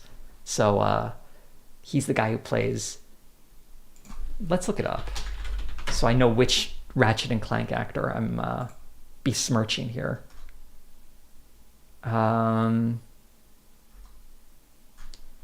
James Arnold Taylor. Who does he play? He's Ratchet. He also plays Titus in Final Fantasy X. Also, is it Titus or Titus? I'm pretty sure it's Titus. That's how they said it in the game, right? But, makes you really want to ha, ha, ha, ha, ha, right? There's a Final Fantasy meme for you all. Anyway, I'm kind of sad that he's in a Final Fantasy game now, but, it's the past. You can't change the past, folks. And maybe his career must still... they're still making Ratchet and Clank games, aren't they? And he does a lot of stuff. He did not need to take this job. He could have just, continued his career. Maybe I need to, move this a little. I just realized it's not centered the way I liked it. There we go. Okay. He needs the paycheck, but I don't know. The black mold got him. Yeah, it's going around, isn't it? Also, doesn't this actually look really good? Just as a sidebar about the Supergirl trailer, I read The Woman of Tomorrow, and I thought it was all right, as a miniseries. And I kept thinking to myself, this would be better if it were shorter, like a movie. And I feel like as a movie, it's going to work a lot better. It is also very funny watching various grifters complain about this trailer, clearly unfamiliar with any of the backstory or the story it's based off of. Everyone's trying to say it's like a Guardians of the Galaxy ripoff because I guess it takes place in space. It's actually a take on True Grit for anyone who's at all familiar with the story. Anyway, I am cautiously optimistic about this one. I'd play the trailer, but I suspect the Blondie song is going to get me copyright claimed, so I will not. I'm actually not nuts about Lobo being in the movie because I'm not a big Lobo fan, but maybe there'll be a version of Lobo I like. I hope so, because I would like to see something I enjoy than something I don't. And yeah, people not understanding how Red Sun's work is very funny. They literally told you in the Superman movie how the Red Sun works, and it affects Supergirl in that movie. So, and here's the next trailer I want to talk about. This actually came out over a year ago.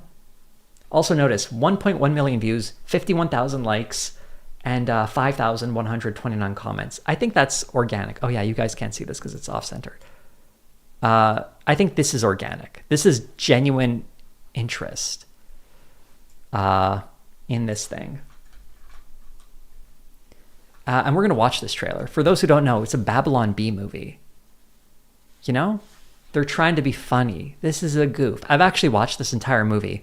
For a while, I was thinking about making a video based on this movie, and I recorded this stuff with a friend of mine. It was pretty funny, but part of me was just like, well, is this going to be any good? And by the time I was going to go back and listen to what we recorded, I had some other topics that came up and I wanted to cover that instead. And I just never got around to it. I guess I could make this a video at one point, but in many ways, this feels like old news. I feel like I'd be going way back in time to cover this thing, which came out in October of last year. But I'll give you guys a taste of this trailer. Hiroshima, Nagasaki. Oh yeah, warning. I should give you a content warning. This is by the Babylon Bee, so there's going to be a lot of conservative humor. People have been known to break out into cringe when they listen to conservative humor, just so you know. The heat death of the universe. These are some of the deadliest days in history. But none of them compare to the most deadliest day. January 6, 2021. Coming soon in the most epic movie. I just want to mention, you saw the violence at the beginning. I think there's actually more violence shown in the trailer than the actual movie. Because when I watch the movie, they almost never show any of the violence. Whenever they cut to footage of January 6th, and they use very little of it, it's always anything that looks sort of peaceful and uneventful. People walking through corridors or just marching and chanting. The whole idea, and they're emphasizing the deadliest part because they want to talk about how no one actually died on January 6th. No one died. It was not a deadly day. Of course, there were multiple people who were beat up, and one person did die, by the way, and several people died afterwards. But that's really what they want to hone in on, because a lot of people were injured in this. A lot of people were beat up. People were trampled. It was not a good time. Not to mention they, broke into the Capitol. Robot jocks left behind, or maybe even Son of the Mask. The Babylon Bee investigates the darkest day in the history of democracy. Where were you on January 6th? In January? I don't remember. Storming the Capitol, baby. No. Scary stuff like this happened. Okay. That's an actual January 6th guy who he's reenacting carrying off the podium because he tried to steal it. I'm sorry, he moved it from one place to another, a thing a person does when they're not trying to steal something.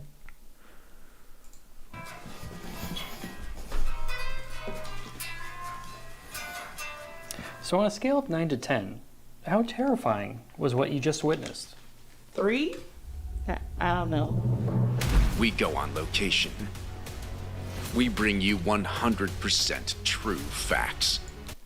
So the guy talking in the middle, you can't really see him, I guess, because he's covered by all these, this is a joke where they talk about how there's a conspiracy going on and they link everything to it. Yeah. The Babylon Bee guy in the middle here is like their main dude and the main presenter. The wild thing is, this main dude is terrible, but the other guy who you saw a little earlier, where is he? This guy with the glasses. He's not too bad as a performer. All his jokes are complete trash, of course, but like he kind of gets the nerd vibe that this thing is trying to go for. And I wouldn't say he's great, but when you compare him to this dude, he's so much better. And it kind of makes me feel like this guy should really step down from trying to host stuff because he is not funny. Representative Alexandria Ocasio-Cortez was murdered over 7 times. We ask the tough questions. Is it true that you have a Jewish space laser? This is incredibly boring. Could you explain it to me using Marvel characters? We even go face to face. So there's actually a really... Oh God, you're all going to call me a liar right now. This joke right here. Could you explain it to me using Marvel characters? So the guy explains what happened on January 6th using Marvel characters. Then the guy asks him in a follow-up, can you explain this to me using Pokemon? Because whatever, same joke. And my friend pointed this out, and this is actually pretty funny. The guy tries to explain it, and one of the first Pokemon he mentions is Steelix. And we were both like, Steelix? That is a deep cut. Like after that, he just starts talking about like, Pikachu and Squirtle, and he's like saying more common Pokemon. But it's like, I don't think you can mention Steelix and not out yourself as a Pokemon fan. So I think this like old middle-aged guy was actually, secretly he was into Pokemon, at least down to the 2nd gen. And yeah, like it's one of those things where it's nice to see someone for a moment own up to one of their nerdy fandoms and then just immediately run away from it. Because he's like, oh God, I got a Pikachu, Charmander, the ones people know. Not Steelix. So I forget who that was, but maybe we should dub him a Steelix guy. He's probably like a conservative asshole, so whatever. We even go. Also, I don't think someone wrote that joke. Someone just said in the chat, Grand Theft Autobot. It was too well delivered for it to be a line. Like he genuinely seemed to be pulling this out of his memory. I don't think he was a good enough actor to pull that off. I think he genuinely is a Pokemon guy. Face to face. I guess it's hard to say without actually showing you the clip, though. You'll ever meet. Are you the dangerous insurrection man? Who's asking? We're in. Into the lair of darkness I go. Darkness because he's a Republican, not because he's, never mind. Shame! See, this is what it looks like when they do scripted stuff, you know? He's just not good at this. The delivery is bad and the jokes are bad. It's like a terrible combination of unfunny stuff. Shame! This fall, the only way you can save democracy is by becoming a member of the Babylon Bee. So you can see January 6th, the most deadliest day.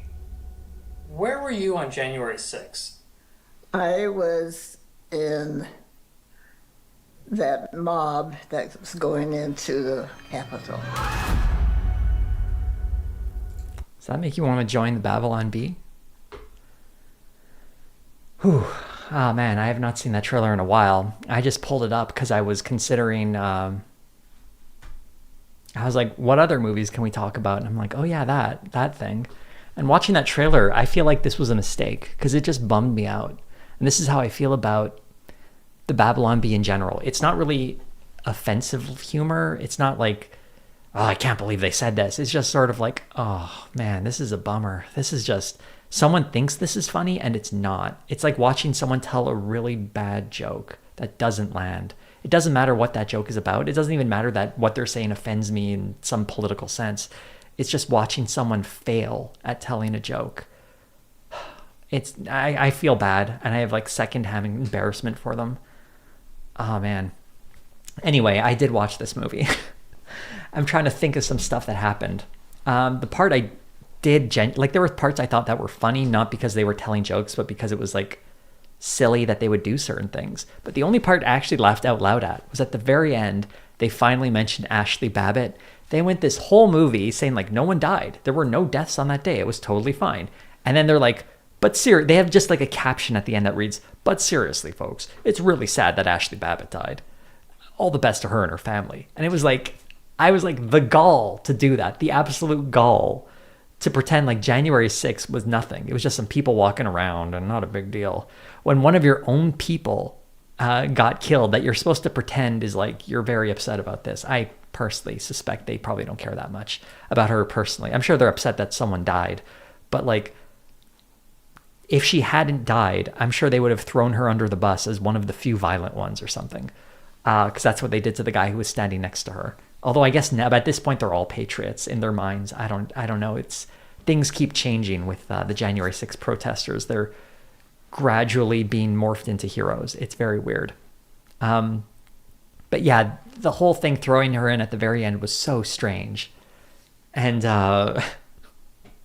it seemed more callous to do that than to just not mention her at all.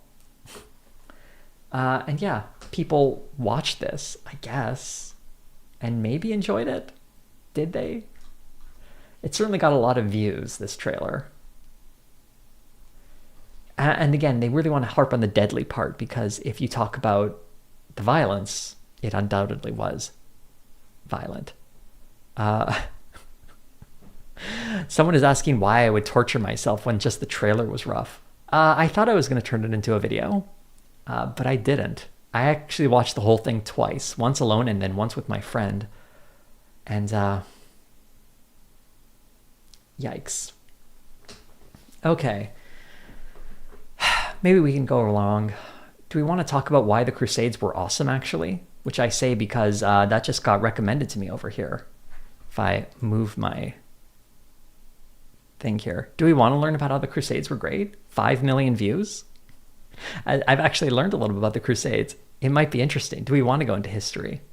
The alternative is we could just go straight to Candace Owens and try watching an episode of her stuff. Maybe I should hold up. Because we could watch, maybe we should have a poll. Do we want to do a poll?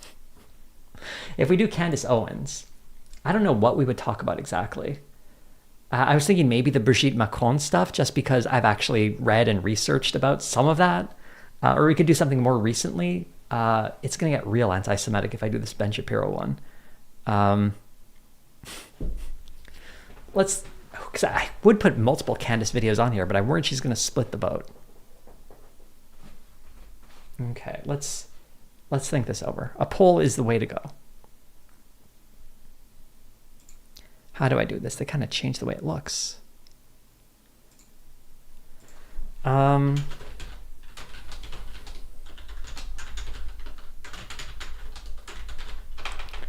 do one now. We'll run this poll for about a minute or two. And the poll is live, and we'll just see how it goes. And we'll watch one of those. Thing is, the Crusades video, I'd be going into cold, which is interesting. I'm really worried about something called PaxTube. We don't need to do ranked choice polling, but there's just one option. Or no, there's only two options. Maybe people are sick of Candace Owens too, but she sure is popular. I feel like the Crusades are going to win this though, looking at the results.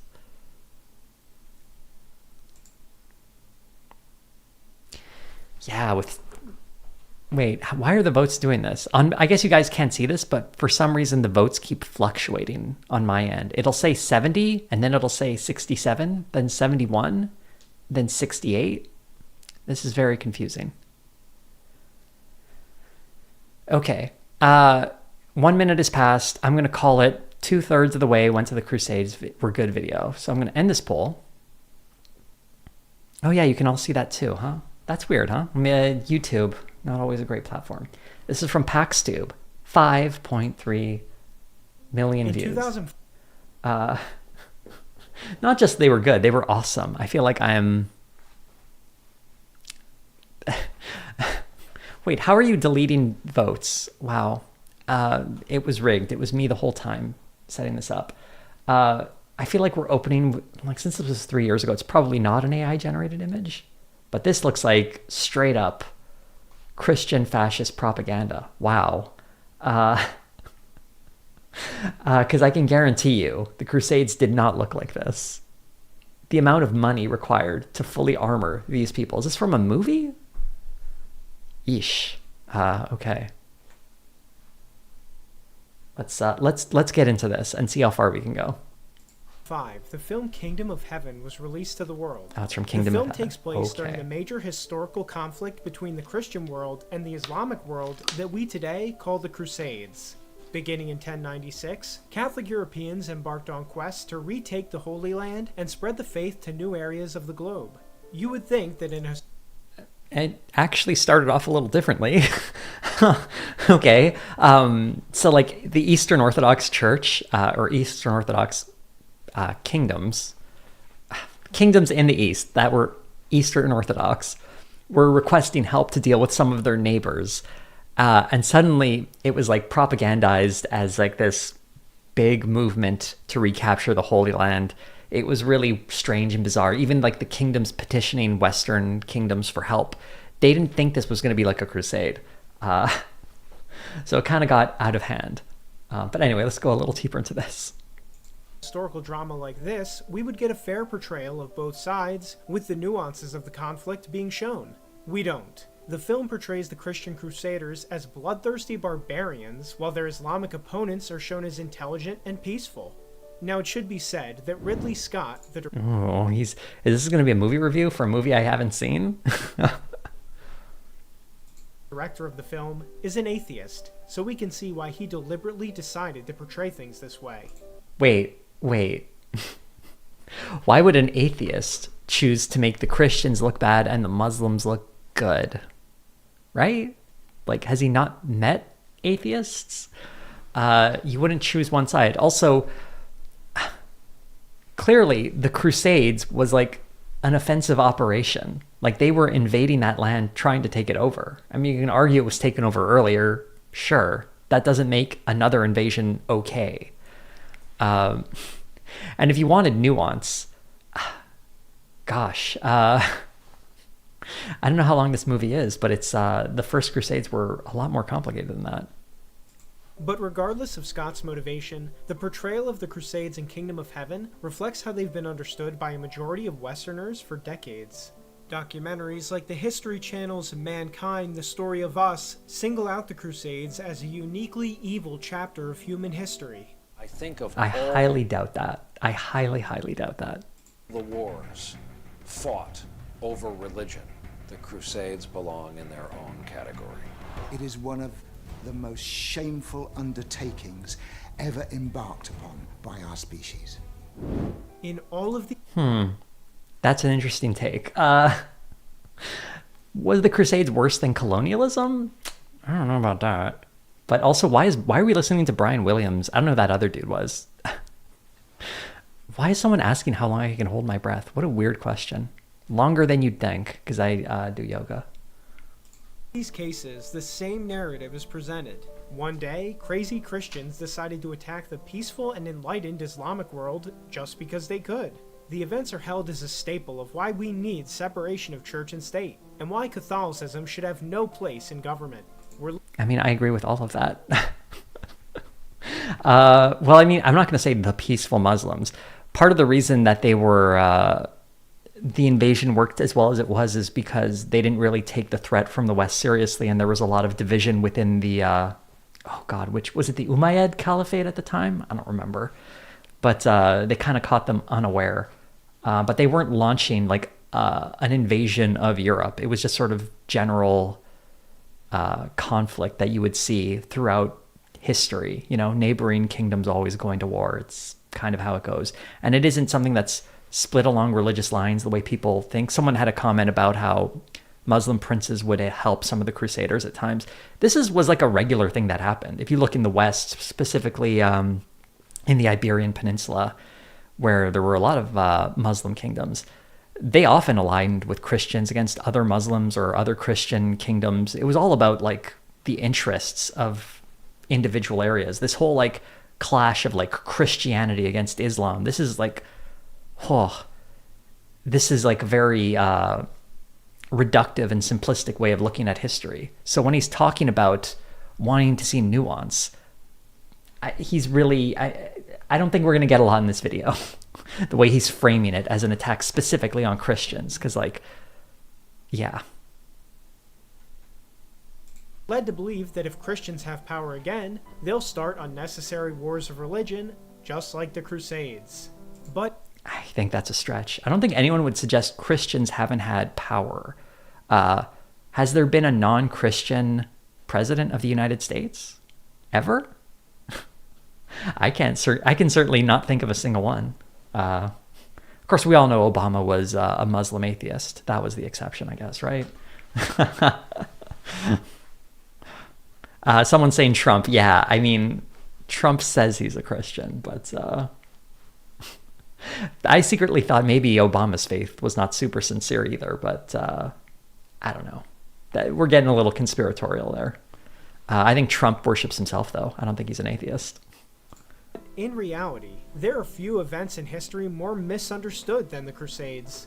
This is why I'm making this video. The popular understanding of the Crusades is dead wrong, and I'm here to explain why. In this video, you'll be finding out why the Crusades were not only morally just. This intro is so long for a 14-minute video. Why do we have a 2-minute intro? That is, I'm sorry. When you're a YouTube creator, I look at stuff of this and I just get annoyed. I'm like, you've got, I mean, I don't know. He's got 5 million views on this, so what the hell do I know? But when you've got a 14-minute video, your intro should be a lot shorter and punchier, right? So But were actually a historic achievement. Buckle up, because there's a lot to cover. There's a lot to cover in the next 12 minutes of this video. Let's travel back in time to 600 AD, roughly 500 years before the First Crusade. This is a map of the Christian world at that time. Oh God, I'm already tired. I'm already tired. This map of the Christian world, the idea of presenting this as like a unified place and not splitting them up into like distinct kingdoms that were constantly at war with one another. The fact that they all have a religious belief that they share in does not mean they're unified. What we're going to get here is a presentation. I already know what this guy's going to say. It'll be fun to watch the video and see if he actually holds up to this prediction though. He's going to say the Christian world was under attack by Muslims. So when you think about it, it was actually defensive because they were taking all this Christian territory and the Christians had to fight back. Not unaware that these were complicated states, each with their own varied interests. Oh my God, no one thought like this back then. Anyway, continue. Also, the names of all these places would have been different. There was no Spain or Italy. I mean, Greece might have been called Greece, but I also know Britain wasn't called that either. Or was it called Britannia back then? I don't remember. I don't know enough about British history for going that far back. Areas show where Christianity had spread and become the majority religion. Wait a minute, is that the Middle East and North Africa? Yes, it is. These two areas used to be Christian. People today think of these as Muslim lands, but that was...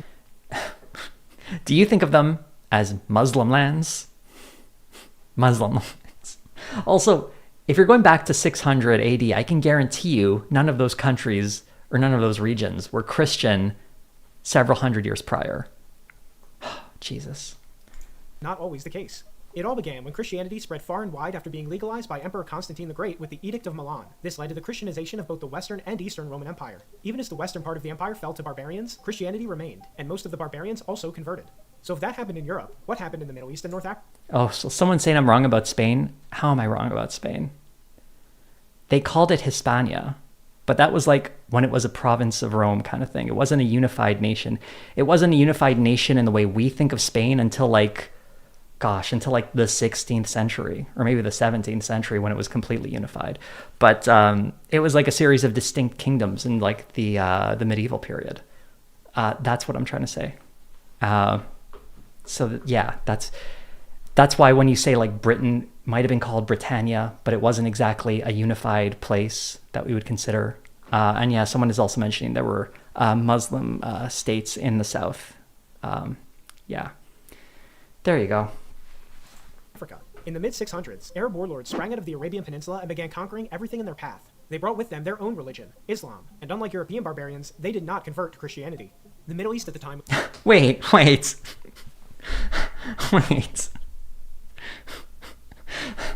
Why would they convert to Christianity if they're... What did he... Let me listen to that again, because I interrupted that. I need to get this point. Christianity remained, and most of the barbarians also converted. So if that happened in Europe... So the barbarians... I missed the part where he said the barbarians converted to Christianity. It's like, oof. I thought he wanted to talk about nuance, because they were not just barbarians. That's what Romans called them, to sort of like vulgarize and just present them as these hordes that they had to civilize. They were different like civilizations with like unique cultures. Like, the Visigoths, for instance, were a people. Oh my goodness. Anyway, let's get a little more of this. Europe. What happened in the Middle East and North Africa? In the mid-600s, Arab warlords sprang out of the Arabian Peninsula and began conquering everything in their path. They brought with them their own religion, Islam, and unlike European barbarians, they did not convert to Christianity. So what is he saying? Unlike European barbarians, they did not convert to Christianity? Why would they? Like, this seems like another war of conquest, right? The Middle East at the time was dominated by two superpowers, the Christian Eastern Roman Empire, or the Byzantine Empire, and the Zoroastrian Sassanid Empire. Oh my goodness. Sorry, we're just gonna go. Fortunately for them both, they had just fought each other in a gigantic war lasting 25 years and had drained themselves of key resources. Because of this, neither was prepared for the invasions that hit them. The Byzantines lost all of Africa and the Levant, while the Sassanid Empire collapsed completely. The most important loss for the Christian world, though, was the loss of the Holy Land. By 900 AD, Islam had expanded by... Who had the Holy Land before the Christians, right? You ever think about that? But that's why you always can tell what someone is trying to do from where they select history's beginnings. And it's sort of taken as like normal, like it's like, yes, in 600 AD everything was Christian and that's just the way it was. Turn the clock back another 600 years and you'd get a very different story, because he's starting 400 years before the Crusades. Why not start 1,000 years before the Crusades? Why not start like 2,000 years? You could probably pull something off. When someone chooses like sort of a baseline, they are sort of presenting an almost normalcy, and this normalcy of being like the parts of the world that are Christian, so to speak. Conquest all the way to France and southern Italy. Now, I'm not going to moralize about this. Conquest and wars... He's not going to moralize about this. I think he's going to. ...of expansion have been common all through history, and Islam followed in that same mold. However, Islam did take things a step further with its It took it a step further, folks. I'm not going to moralize, but... concept of jihad, or holy war. Oh my god. I should have known this was coming. Jihad, did you know it was a holy war? That's something Christians have never done. I mean, when you look at how Constantine took power in Rome, it certainly wasn't a holy war. He wasn't putting like a cross on his like people and saying they were fighting for Christianity and then they took over the Roman Empire. That wasn't a holy war. That was just, regular conquest, Muhammad was a conqueror who took slaves, and Islam has sought to Do we really need to talk about how many slaves Christians have taken? But anyway, let's keep going. emulate his example ever since. As a side note, this is also why slavery has always been common in the Islamic world and continues to be practiced there to this very day. But regardless of the morality of the Islam... Just to talk, we're going to talk about modern slavery, by the way. Just throwing that in there. He's not moralizing, though. Islamic conquests, they were, nonetheless, invaders who invaded the Christian world. Christians in conquered lands were second-class citizens, and many were taken as slaves. Christian inhabitants had to pay... Never mind what happened to... Well, there weren't many Muslims in Christian countries. But, ask what happened to like Jewish people living under these various Christian kingdoms. It wasn't great. And there actually were Muslim populations in certain parts of Europe as well. So I don't want to completely erase that. Also, think of all the Christian nations that have had slavery throughout the centuries. Absolutely, an absolute joke, this thing. An enormous tax called the dhimmi tax, and their churches were often shut down. Because of Islamic policies, over the centuries, Christianity in the Middle East and North Africa shrunk from a large majority to a tiny minority. But it actually gets even worse. But it gets worse. See, all of like the evils of Islam is presented as like marginalizing Christians within their community. It's taking a very clear moral stance, and it's trying to set up this religious difference between a religious conflict between Christianity and Islam. It's very disingenuous. It forced. How did I know this? How did I know this? Didn't I say this was going to happen? The Muslims, they kept pushing it, and the Christians had to fight back. The Mediterranean Sea was a breadbasket of commerce and trade. The Romans had successfully stamped out piracy and created some of the safest waterways in the entire world. Islamic piracy brought all of this to an end. From bases in North Africa... Islamic piracy. The Middle East, they turned the Mediterranean into an unsafe hellhole. This crashed the European economy and made Europe a miserable place for commerce for almost 400 years. Islam's so-called Golden Age came at Europe and Christianity's expense. What exactly does that mean? Because where are they trading things from? This is basically, this is hard to explain. There was a lot of attempts to trade with lots of countries in the Middle East and Asia.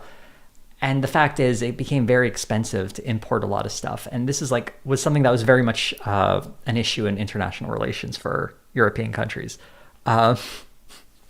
God, it's so silly. The idea that they were having to, part of what motivated, westward expansions were attempts to... I don't even know how to get around this. This is... let's just go. Let's just go. This is the true reason that many consider the year I think 600 this is making AD to me 1000 AD a dark scrambling. age for Europe. It was literally cut off from the entire world and constantly under attack. It was in this hellish environment... Oh, constantly under attack. This is a joke. The Dark Ages are actually a bit of a misnomer. They call it the Dark Ages because there's not as much administrative work being done. This has to do with a lot of records kind of going... Because he went from the Roman Empire, which had a lot of documentation on what was going on within them, to all these disparate kingdoms in Europe. And so the lack of sort of documentation is why it gets dubbed the Dark Ages. It wasn't really that's sort of a misnomer that's overstated, at least according to, medieval historians I listen to who actually have credentials. I don't know who the hell this guy is. Everyone's noticing the recommendations on the right. These are all PaxTube recommendations too. You got Asmongold and some other ones, but it's mostly PaxTube stuff. That Christendom finally started to have enough. The first rumblings for a crusade came in 846 when an Arabic expedition to Sicily sailed up the Tiber River and sacked St. Peter's in Rome. A synod in France called for Christian sovereigns to rally against the enemies of Christ, and the Pope, Leo IV, offered a heavenly reward to those who died fighting the Muslims. But it was around 1000 AD when things really escalated on multiple fronts. In the west, the Islamic Caliphate of Cordoba in Iberia began expanding north. It conquered, burned, and enslaved its way through multiple Christian cities, including Barcelona and Leon. It was this expansion campaign that finally provoked the Christian kingdoms to launch the Reconquista to retake Iberia from Islam. But if things look rough... Oh my God. For the fact that there was this is really again a really gross simplification about how the Reconquista came about. It was absolutely presented as sort of like reconquering for like Christians to taking it back. But at the time, there was like, oh my goodness, this guy wanted nuance. I feel like I need to get a historian in here to talk about this. I can't do this justice. Man, I should have watched this thing in advance and taken notes, but here we are. This is what happens when you're at the whims of random YouTube. We're not even halfway through this. Oh my goodness. Let's just keep going. Western Christendom, they were even worse in the east. In the late 900s, a Central Asian Muslim group called the Seljuk Turks began migrating into Anatolia. In 1064, they completely conquered Armenia and sacked its capital, Ani. The city never recovered from this brutality and remains a ruin to this very day. Almost all of the Armenian population had to migrate southeast to Cilicia, creating an entire new kingdom called Cilician Armenia. In other words, Islam had made the Armenian homeland unlivable. The Turks then turned their... Why is this... Like, I don't know why this is being placed on Islam specifically.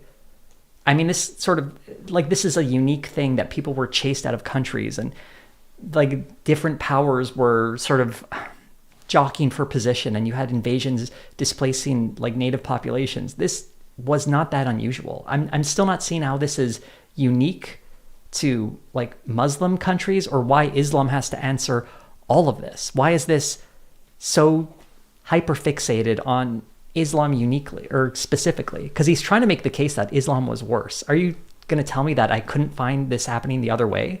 Because earlier he was talking about the Reconquista, which is exactly what happened, right? They went in there and they displaced all these, lands that were being controlled by various Muslim kingdoms, right? Why is that okay? Because they're being phrased as defensive? Is it really defensive? When, because like these claims are not brand new. Like, again, that's why he started his story at like 600 AD. Because the baseline normal is this idea of just like a Christian Europe. That's just the way it was. How do you think it became Christian? Do you think Christianity was just spread around peacefully? These barbarians who converted, you just call them barbarians because you're erasing like their cultural history. But for these ones, since they're Christian, you get much more specific and granular. Suddenly, like, they're distinct populations being displaced. But like, you know, the Romans were great. They were just bringing Christianity to the barbarians. That's why, oh my goodness, that's why I hate this kind of reading of history, because it's so myopic, and it doesn't really try to understand anything about the relative nation of everything is relative to them. Like, if it happens to their in-group, it's a tragedy, and the people doing it are special monsters. But everything else, like if I can point to Christians doing something similar, it's like, well, that's normal. Thank you, Red Light Max, 2-hour video takedown of PAX Tube 1. Maybe I should. I'd have to like learn a lot more history. But how much more? I'm still not even halfway. Expansion into the Byzantine Empire. They began invading Western Anatolia in droves. The Byzantines tried to launch counterattacks, but were ultimately defeated at the Battle of Manzikert. After this defeat, Turks began mass migrating into Anatolia, completely altering its demographics. Another region of the Christian world had just become Islamic by force. Here's how historian John Jeremy Neal describes the circumstances. These, then, are the major political events which prefigured the First Crusade. Within a span of 35 years, the Turks had seized control of Christian territories larger than the entire region of France, and now they were a real threat to Europe. Now, by this I wonder if I looked up historian John J. O'Neill, I'd find some shady stuff. I'm curious. point, the Byzantine Empire realized it was incapable of stopping the Islamic hordes by itself. Emperor Alexius Comnenus made a desperate appeal to the Pope and Western Christendom for aid. This was a major deal, because Eastern and Western Christendom had been in schism. This was actually not a major deal. For almost 50 years by this point. Like, these requests had been made in the past, and, God. Sorry, I should let him finish this. The Catholic Pope and the Orthodox Patriarchs did not get along, to put it lightly. But the issue had become that serious that they were now willing to cooperate. What made matters even more This is just, look at this. Holy Roman Empire, Eastern Orthodox. Just draw a line between them. That's right, because the Roman Catholic, by the way, 1054, some of that stuff highlighted under Holy Roman Empire would have been Muslim, by the way, so I don't know why that's highlighted. Not a very good map. But you've got all these different powers that were absolutely fighting and going to war with one another. These were not friendly states. They were not unified under like the Roman Catholic banner. Oh man, this sucks. To put it lightly. But the issue had become that serious that they were now willing to cooperate. What made matters even more urgent was that Turks had begun persecuting Christian pilgrims in the Holy Land. Priests like Peter the Hermit, who had become one of the greatest advocates of the Crusades, witnessed this firsthand. This is the geopolitical environment that led to the First Crusade being called. Now, does it seem unreasonable when you get all this other... Quite famously, there were only wars in this region at the time. And they just label it jihad. Oh man, I would love to see a deeper reading of this map. I really, really would. I feel like this is just any kind of violence between, any power that could be considered Muslim and any power that could be considered Christian. Like, what is going on in Pakistan, for instance? It's just jihad. And also the destruction of classical civilization. Oh, what is this? Politicalislam.com. I wonder if I look that up. I'm just going to type that into the browser. Pop it in here. Learn about political Islam. This looks like a great site where we can learn all sorts of interesting stuff. Let's go to the About section. Because political Islam was subjugated to other civilizations for 1400 years, Dr. Bill Warner founded the Center for the Study of Political Islam International. Who is Dr. Bill Warner? Oh man, I feel like I should know this guy. Again, this is unique to Islam, I guess. Political Islam ruining Christmas, one tradition at a time. I wonder if we'll find anything good on the Wikipedia page. He's part of the counter-jihad movement. He seems like a great dude. Let's get to any controversies or criticisms. No, nothing.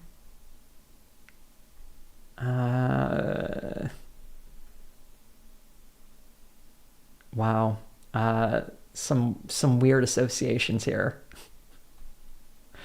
Fail to acknowledge is that these particular interpretations are by no means the only possible interpretations of core Islamic doctrines, traditions, and values, nor are they necessarily the most authentic, valid, or widely shared interpretations.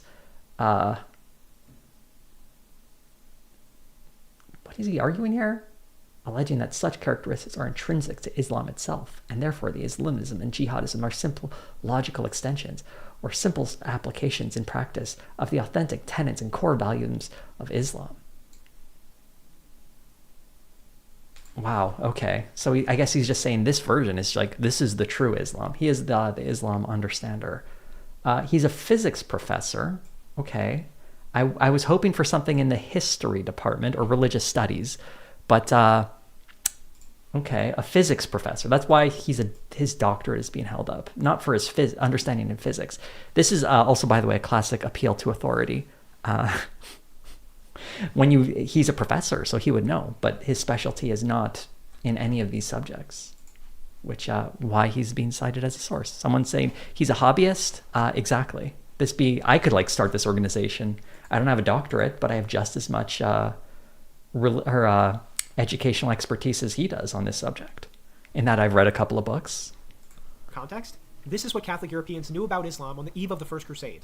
Muslims were enemies of Christ, they waged war against non-combatants and enslaved women and children, and they had conquered all of Iberia, Anatolia, and threatened France and Italy. Who are Christians in this equation? What does this even mean? If he's sort of saying a popular understanding of Islam, number one, it wouldn't matter what the average Christian thinks.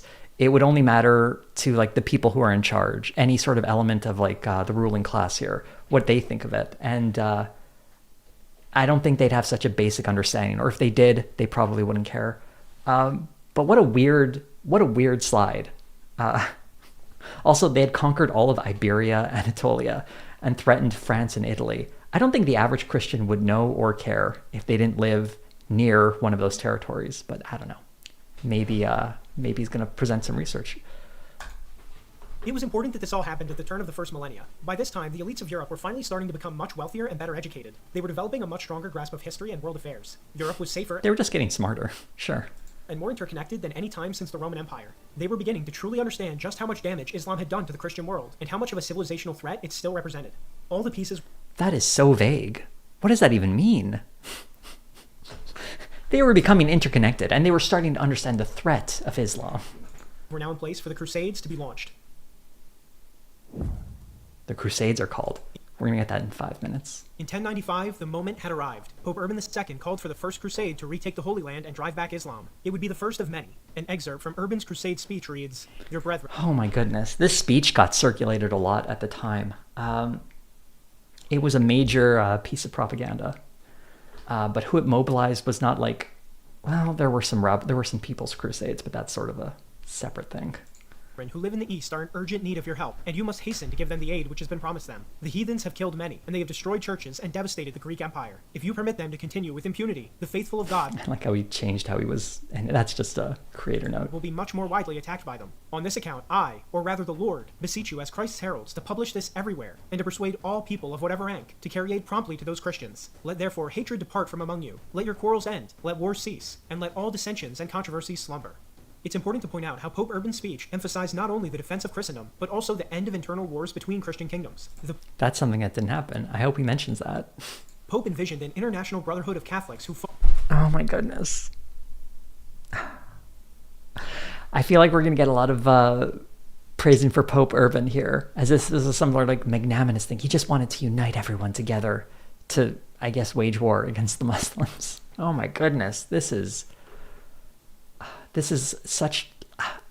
It's amazing that people are still doing PR for a man who died 600 years ago. But not each other, but their external threats. In any case, the call for crusade was extremely well received. The news spread through all of Europe like wildfire. Tens of thousands of faithful Catholics all across Europe answered the Pope's call. Okay, so the people who answered his call happened to be people with significant power who had no prospects at home. This is something that often gets forgotten. It's not like all the kings of Europe were like, we must do something about this. It was usually like someone's third son who had no real claims or inheritance. The idea was we need to get our wealth from somewhere, and we're not going to get it at home. So if we can like muster some men together and go to another land, we'll conquer territory, and we can set up our new kingdoms over there. This was not about some sort of religious fervor because they were just so devout as Catholics. This was very much an attempt to seize land for their own power. You can tell it was really important to them because the Crusaders often stopped to argue about who was going to get what and how they were going to divide up the land they were conquering. By the way, the fact that they were able to conquer so much land was a bit of a surprise and really a product of timing, because there was no real movement to attack the West. He's presenting like Islam was an imminent threat, and he jumped around like, first we're in Iberia, then we're in Armenia, and like these were all different like events. These were not all part of the same push of like Muslims attacking Europe. It's like, no, sometimes like there were a couple of Muslim leaders who moved further westward into Europe because they won some wars, they won some battles and seized land. It was not a unified movement. It was not just a simple, basic, like homogeneous blob. The fact that the Crusaders were able to seize so much territory is because it was not a unified front. You think that gigantic empire, if it was all unified, would have let people just walk in and take all these Holy Land? No, it was because they were at war with one another and they couldn't like send their forces when they were being invaded. Like, why didn't they send all their armies to push back the Crusaders? It's because they were concerned with internal politics at the time, and they couldn't like mobilize their forces and push westward without like exposing themselves to their local rivals. This was all so much more complicated. Like, he said he was going to give some nuance, and this is like a child talking about this. Ugh. Peasants, ambitious knights, even kings. French, English, Flemish, German, people from all walks of life, and all... Oh yeah, they all unified. There were a lot of losers who had no prospects in their homelands who went east to seize more land. That's true. And they were not unified. They were constantly fighting with one another so they could like take over various chunks of land. They weren't unifying to create a giant unified kingdom. Oh my goodness, this is a travesty. Nationalities were inspired to fight for Christendom. It's not really appreciated how much of an accomplishment that this alone was. It's really something entirely... I think it is really well appreciated in the fact that it was unlikely. With no sort of... I'm not saying this in a moral way, because I think the Crusades were terrible, but they went much further and took way more land than that group would have been expected to. Again, that was a product of timing and catching people off guard, and a lot of things happened to sort of bounce in their favor. Like, they were nearly wiped out a few times. And they were very fortunate. But like no one has ever denied that. I don't think anyone has ever presented this as just like, oh, of course they just came in like monsters and those poor peaceful Muslims were taken over. It's like, no, it's this version he presented earlier is not exactly accurate either. I don't think that's really popular understanding of the Crusades either. Unique in human history. The Catholic Church had created a multinational network that united Europeans of all stripes and ethnicities under a common faith with... Oh my goodness. This was not, again, this wasn't unified.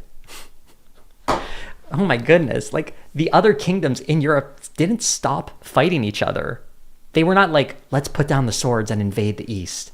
You know, if all those kingdoms in Europe did unify to just create one gigantic army that moved eastward, they would have walked through everything, because they would have caught like an empire that was divided and lots of different like regional powers that were split apart and like warring with one another.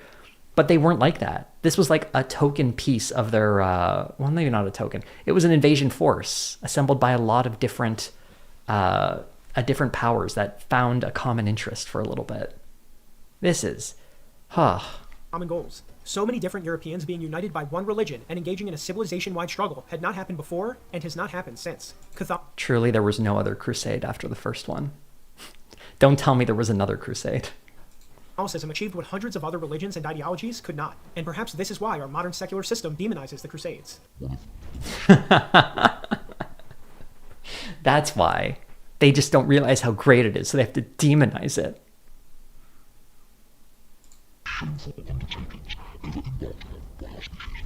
Now, did every crusade always go the best it could have gone? No, of course not.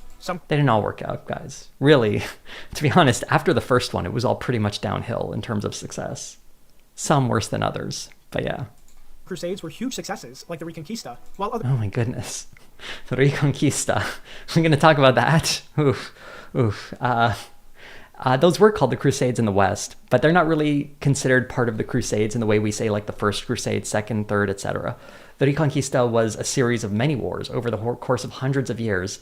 I think what we see here is, if I'm not mistaken, this is Isabel and Fernando, or Isabella and Ferdinand, if we go by the English names, accepting the surrender of, oh my God, why am I blanking on the name? Oh, God, in Alhambra is there. What am I thinking of? The city in Spain, please. Granada, thank you. Someone in chat. I've been there. I've literally been there.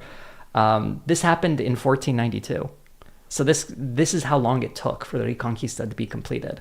And that's assuming it was like a singular project.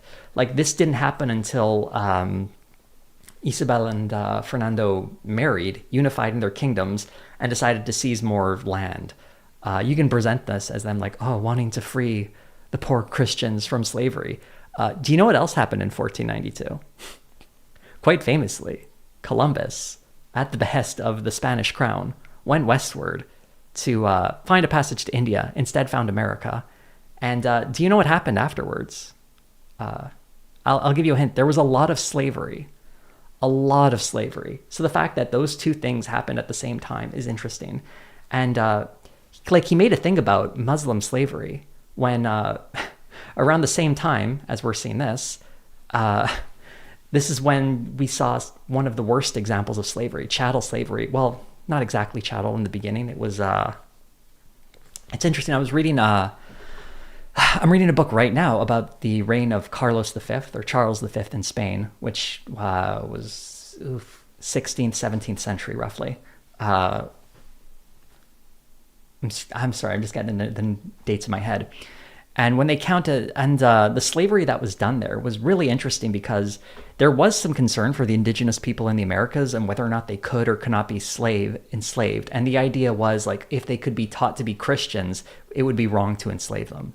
This is probably, this is like the sort of logic that was going on. So the reason they imported a lot of slaves from Africa is because they saw them as, less human and more suitable to slavery.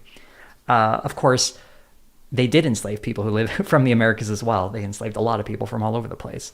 It was really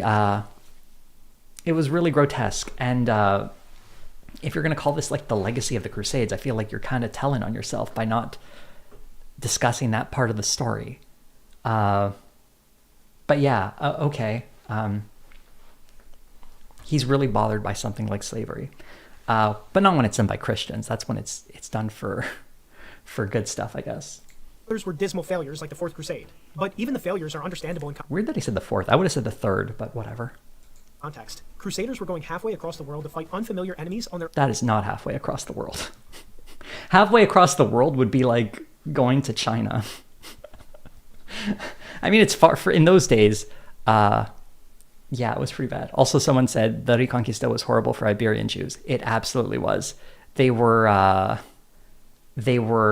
kicked out of the whole damn country, weren't they?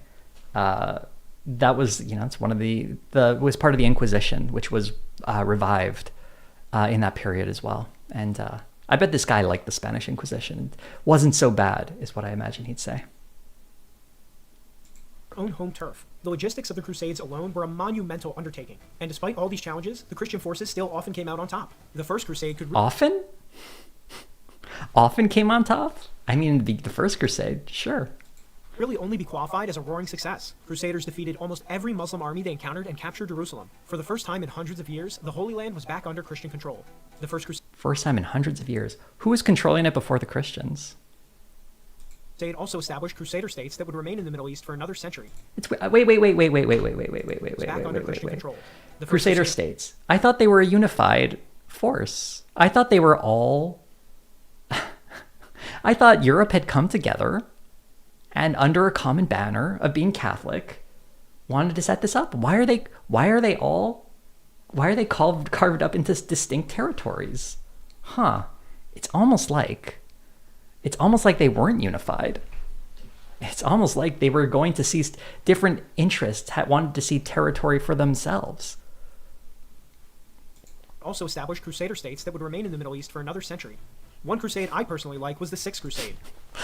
One crusade I personally like is a wild line. The Sixth Crusade. Oh yeah, that was a real barnstormer. This was with what's his face? Richard the Lionheart, was it? Which was not a big deal, but anyway. Jerusalem had fallen back into Muslim hands, but they'd started to fight each other in a civil war. Emperor Frederick II of the Holy Roman Empire negotiated a peaceful transfer of Jerusalem back into Christian rule. Jerusalem was retaken without a single drop of blood being spilled. A decisive diplomatic victory, even if the Muslims would eventually take it back. As you can tell, during this time period, it was hard for just about anybody to hold on to Jerusalem for long. In the end, the Crusades secured Christendom's western flank and bought its eastern flank another 300 years. It wasn't until the emergence of the Ottoman Empire in the 1300s that Islam once again threatened Europe. But even when that... Oh my goodness. If Muslims get power, it's just a threat to Christianity, isn't it? happened, Crusaders once again went out to stop them. The Crusade of Nicopolis and the Crusade of Varna are two big examples of this. While they didn't succeed in stopping the Ottomans, they did show that Christendom was still capable of uniting to fight common threats in the name of God. And in the end, 300 years later in the 1600s, Ottoman power would be broken by what was basically a crusade. The Christian... What was basically a crusade? Sure. Wow, this is... Wow. Holy League of Austria, Poland, Venice, and Russia united to defeat the Ottomans and drive them back from Europe. Despite all of this, some people say the Crusades failed. But did they? Europe was Christian... Yes. If the attempt was to get the Holy Land back, and they had Crusader states for about a century, yeah. Sitting here in 2025, they didn't seem to work out so well.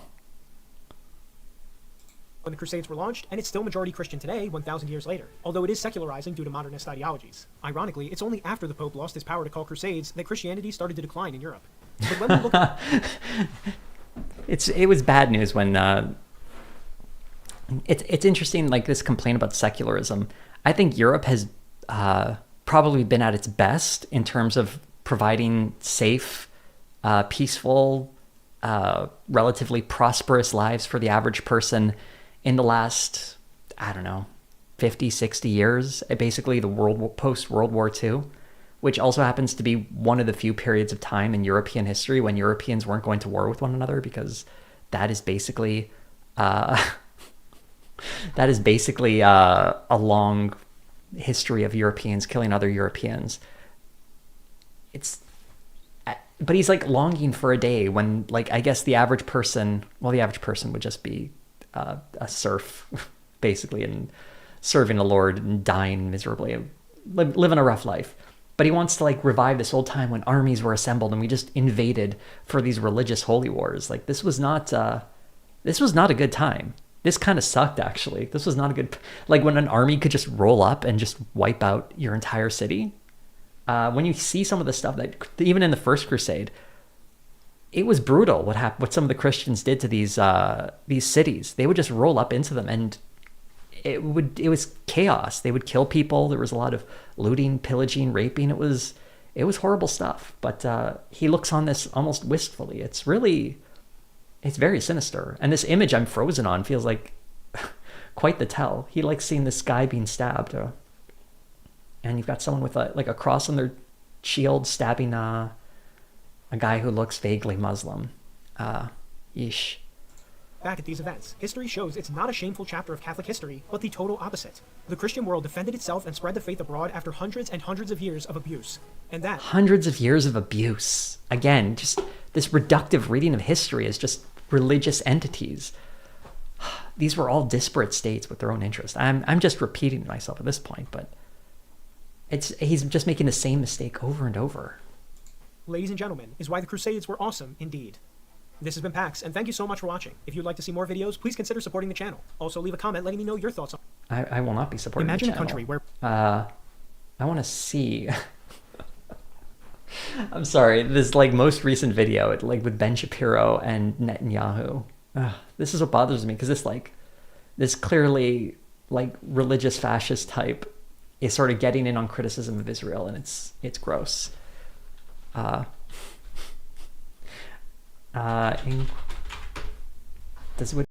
the Inquisition? Yeah, I knew it. Why the Inquisition was awesome, actually. 400,000 views. Oh man, I kind of wanna. No, I'm not gonna do this to you. I'm not gonna watch another one. I feel like that would be abusive. Watch the newest one. What is the newest one? The Complete Madness of Modern Ukraine. Oh my! I know nothing about Ukrainian history, so I feel like I'd be a bad person to watch that. But it seems awful. Anyway, so let's take a moment to decompress. How do people feel about this? How do people feel about PaxTube? I'm a little surprised he has so few subscribers, considering his videos seem to get a lot of views. Well, some of them do anyway. It seems like one of those channels where who's saying it and what's being said matter a lot less than the vague feeling people want to get for watching these videos. For instance, I'm going to pull up one of my videos.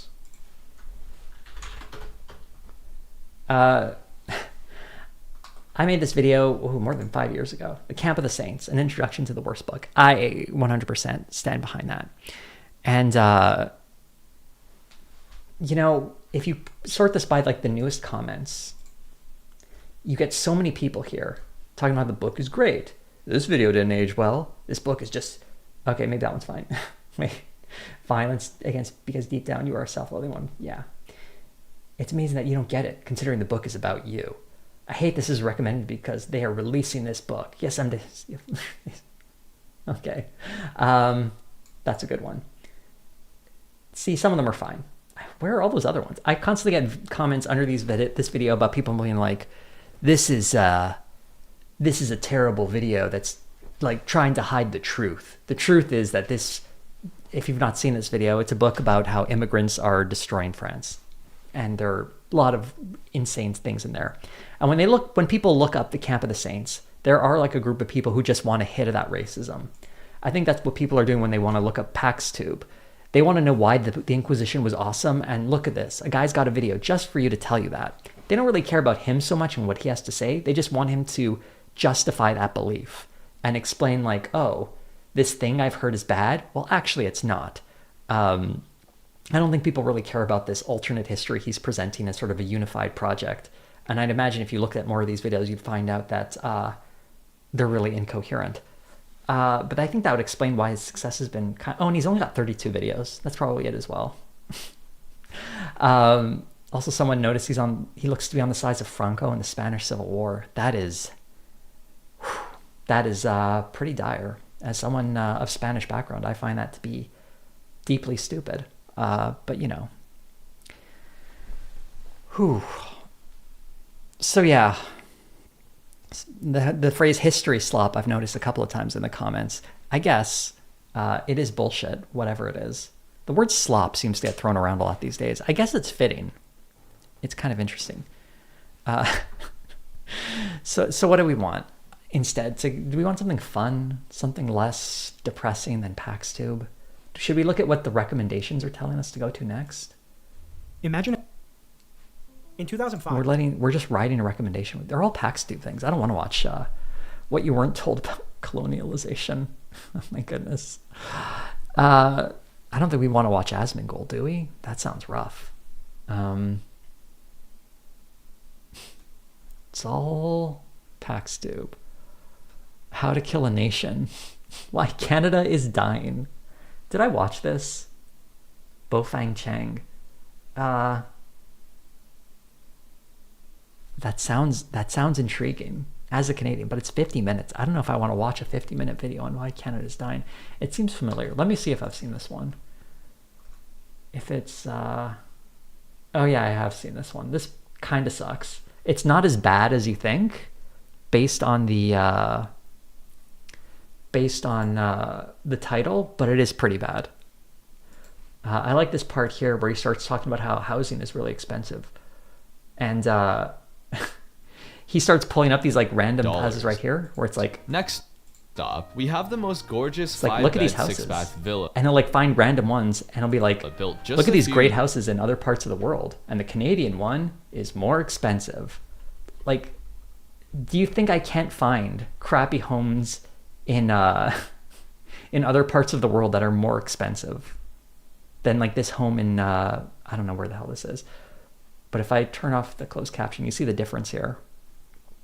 And like, where do you think these houses are located? Contestant 2 looks like it's in the middle of nowhere. I don't know. It's just these weird, like, I mean, there is a housing crisis in Canada, but like, I don't know what to tell you, man. Like, there's housing crises everywhere. Housing is very expensive these days, and inflation is a global phenomenon. I don't know why Canada is being singled out. And he calls it like California prices, Mississippi. What was it? Mississippi wages. And that's like, again, yes, things are expensive in Canada. And we're going to point out like the Weston family has a monopoly over food stores and whatever, or there's like only a couple of companies that create grocery stores. Yes, it's true, but that's true everywhere. And Canada isn't unique in this. And the problem here isn't, if you're going to compare like the wages that we make and the prices we pay, it's like, yes, we pay more for stuff in Canada than they would in the US, but we also have much better services.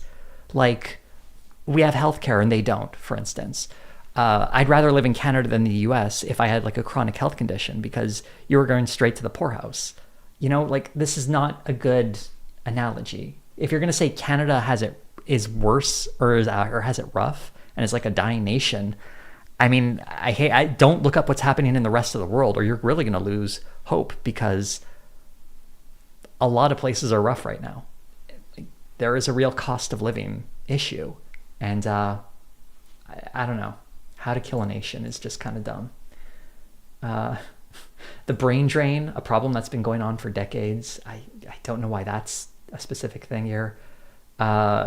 The crime rate supposedly out of control. We actually hit a record low for murders in Toronto this year. Or is it a record low? It's one of the lowest murder rates ever this year. But again, it's not that bad a video, but it's also just not very good.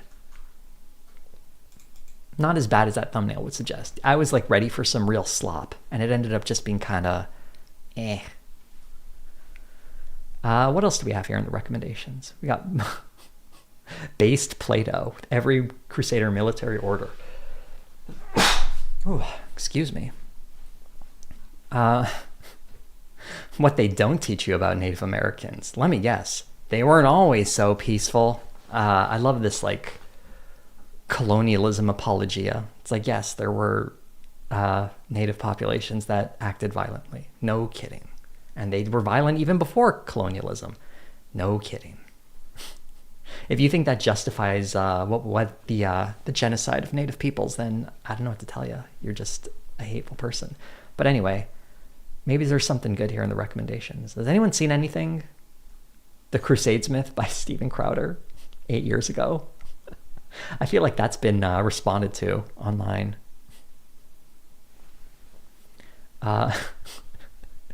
Every angel in the Bible drawn and explained seems like too nice a video. Man, these are bad recommendations.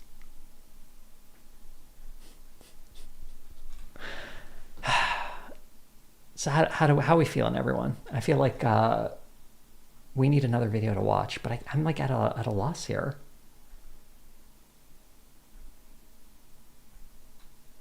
Does anyone have any recommendations in the chat?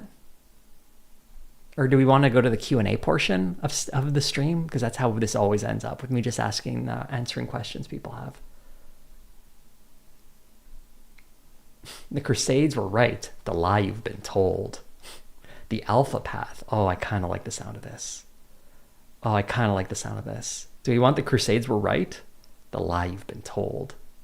Is it just going to be like what we already listened to? I have a Your feeling. professor calls the Crusade. No. What am I saying? I saw the video we should Kingdom of take up. Heaven We was should do released. next. I saw it. We don't need another Crusades video. We need... I pointed it out a little earlier. Where is that video? It was the one with the buff guys. Let's go do this one. The ideal male body throughout history.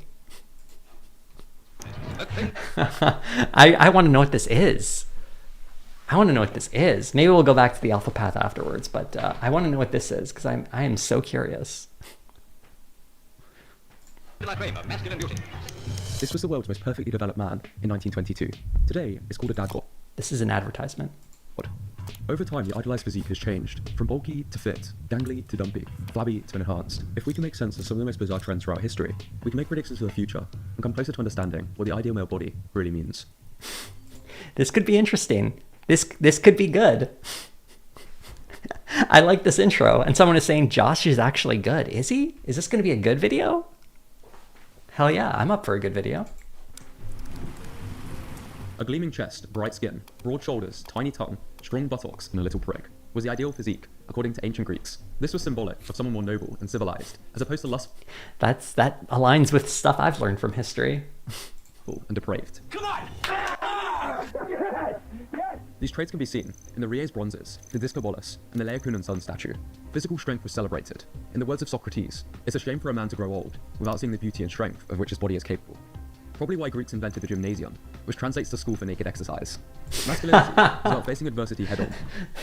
School for naked exercise. I'm using that in the future. Whether mental or physical. He who's only an athlete is too much a savage.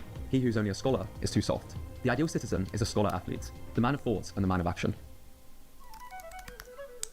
Wait. This is a big jump. Is it not?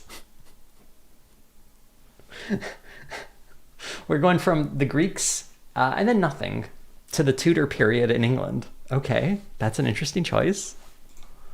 In the Elizabethan age, intellectual power was more important than upper body strength, as this was associated with the peasants, who had to work manual jobs. The upper class would wear angular clothing and raised heels, accentuating the only body part on display, the calves. In high society, men saw strong legs as a height of physical perfection. When he wasn't executing his wives, Henry VIII was posing for frightened painters, who portrayed him with massive calves. This look was clearly popular, with Shakespeare deciding to take it further, flashing his quads. Another jump. Ancient Greece, the Tudor periods, and now, sure. Middle class rose, the wealthiest, who travelled Europe for arts and fashion, became known as the flamboyant macaronis, named after their love for the Italian dish. They would wear feminine clothes, tall hair, and were typically skinnier people. It was a statement of wealth, as they didn't need to engage in manual labour. They saw themselves as refined, witty, and socially important, with the Earl of Bristol's nephew reportedly wearing a photo of himself across his chest. But unfortunately, after public ridicule and attacks on hair powder, the trend died out. Inspired by the powerful look of the past, Eugene Sandow built a physique through studying Greek statues. He was regarded as a celebrity and admired as a figure of masculinity, popularizing weightlifting. However, this was still a niche look and more of a circus act. The ideal physique for many was now actually a wide waist and sizable stomach, a look that signaled wealth and social status, as it showed a man could afford lots of food. So the Fat Men's Club trend began, in which actually I kind of like this video, to be honest. Is anyone else? It's like, I don't think it's presenting the best argument, just to sort of reflect on what we've seen so far. It's just, it feels like it's very much picking random areas that I guess this Josh Brett guy found interesting. And he's explaining how what is ideal is presented sort of in a top-down way by men who have influence within a society, which, yeah, makes sense. He's not appealing to any weird kind of like objective masculinity or some kind of timeless quality, showing that it very much varied by time and place. And from, yeah, it's not bad. This is not bad. This is not nearly as terrible as I thought it would be. So I guess this is a nice surprise. £200 and learn the secret handshake to join. I've got to be good-natured. I can't fight and I can't run was their motto. A 1904 Boston Globe article described their arrival. The natives, who are mostly bony and angular, have stared with envy at the portly forms and rubicund faces which have arrived on every train. Clubs popped up in America and France, where men stuffed themselves with huge breakfasts and then headed out for friendly Olympic-style contests, strength and virility. However, as food became more accessible, fat became less desirable. 1920s Hollywood largely shaped the male body ideal. It was believed the camera added about 20 pounds to an actor's frame, and many actors did their own stunts, so a slim athletic build became desirable. The Hollywood icon body type was born in this era. Meanwhile, marketers realized that emotion-invoking advertising was highly effective, so they began publishing classics, such as I Could Never Fall in Love with a Skinny Man, Don't Be Half Man, and my personal favourite is a story about a skinny guy with his girlfriend. A muscular man Hadoukens him in the face for being skinny. Hasn't everyone seen this one? Didn't Grant Morrison do a whole comic book about this? Flex Mentallo or something? So he buys Charles Atlas's program, bulks up, only to return to that same beach to knock the guy out. What a man. At San Francisco, they found a tribe of strong, silent, and almost perfect men. Okay, I feel like I've gotten the point of this one. Beauty standards have changed a lot. This was, I'm surprised this was recommended under, from the Daily Wire thing, but I guess, you know, so the idea that male standards have changed over time is a decent enough point. I don't know. I'm a little sad because I expected it to be bad, but instead we got something that was okay. So good for you, Josh Brett, for making something that didn't fall into some weird manosphere trap of telling people that they need to start getting swole and lifting weights. I don't know if people come to my channel for good recommendations unless they want to hear a retrospective. So I don't think we can really stick with this. Like looking at these other videos, the dark world of unrealistic male body standards, like that sounds like a worthwhile video to make. It's weird seeing that next to the Pack Stew recommendations, but I'm building, it could get weird later. I don't know. I don't know if we really want to go through it all. Maybe we'll see what happens in the 2000s. Let's go. Of Z's and the Aesthetic Crew, which spawned a wave of fitness influencers, but this somehow became normal. Gymshark was formed, and they would sponsor the most idolized younger men. These guys in are Hollywood and social media dehydrated. For me, this is where my goal moved from Ronaldo to fitness influencers, as I quit the sports I enjoyed to spend more time in the gym. Hollywood included more muscular actors, such as Chris Hemsworth, The Rock, Henry Cavill, Tom Hardy, and Hugh Jackman. Even action figures were being produced with more muscle. There was clearly a demand for increased muscularity. And this shift was further demonstrated with the remake of Baywatch, and films like Twilight, which began portraying more muscular teenagers. Popular influencers began photoshopping their photos to have more extreme proportions so they could stand out on social media, and for some mystical reason, the fitness influencer became synonymous with self-obsessive, dishonest, and narcissistic, kickstarting a new trend. It's the dad bod! Popularized by celebrity figures such as Chris Pratt. Is this really happening right now? It says the early 2000s. So like the stuff earlier whole sort of tracks to what I know of, like the gym bros. That's all like right on it. But the dad bod, is this thing happening? Is this a trend I'm unaware of? DiCaprio and Seth Rogen, which many believe represents a more approachable form of masculinity that balances attractiveness with the demands of daily life. More on this later. Okay. Prominent actors such as Zac Efron and The Rock bulked up even more, with Chris Hemsworth achieving his peak physique. Went too hard, damn it! Reality TV shows such as Love Island featured more muscular physiques. Meanwhile, on social media, influencers were being more open about their performance-enhancing drug use. It's now not unusual for teenagers to be sharing their steroid cycles, with performance enhancements such as SARMs and testosterone more accessible than ever before. Yet, many Hollywood lead actors still displayed fit, widely achievable body types, from more androgynous builds to athletic. And it became a lot more apparent what a lot of people meant when they were referring to a dad bod. Can you rate this guy's medium? I'll say it. When many people think of dad bods, they're referring to a bodybuilder in the off-season, or James Bond. I think the dad bod's very attractive in my opinion. Is that what you mean by dad bod? Immediately no. Yeah, no, see, I like that. That's not a dad bod. That's not, I think it's a dad bod. Even the world's It's scary to think that Daniel Craig has a dad bod. Yeesh. Man from the early 20th century would be mocked if he had an Instagram. Adonis himself would not be fit to play most superheroes, and Arnold too fat to win Mr. Olympia today. Male body dysmorphia is on track to overtake female body dysmorphia within the next few decades. These shifts are ultimately driven by what the mass market wants to see. It looks cool, but as a side effect, there's a growing disconnect between what most men and women find ideal. Minnow Helmsman put out a poll to his audience of mostly serious lifting men and women, and you can see that the men typically chose more muscular physiques, while the women... Another thing that I wish some guys knew, that these like super muscular physiques are not as desirable as they imagine. only preferred muscle up to a certain point. You can see that women prefer a decently muscular build, but when you get to like bodybuilder level with super high muscle definition, the ratings taper off precipitously. Another study found that men from 3 different countries believed the body with 30 more pounds of muscle than themselves was ideal, while the pilot study found that actual women preferred an ordinary male body. This is by no means to put you off going to the gym. Just to stress, it doesn't take TRT to achieve the mainstream ideal physique, and the ideal is subjective, so trying to reach it for the approval of others is a losing game. Yet, you may have noticed that a healthy body has always been respected, and fluctuations away from healthy are never as much about the body as the character traits they signify, whether that's an ability, a more carefree nature, or ambition. This is why I now simply do the sports I enjoy, with more of an emphasis on performance, because trends will come and go, but strong values, health, and mastery are timeless.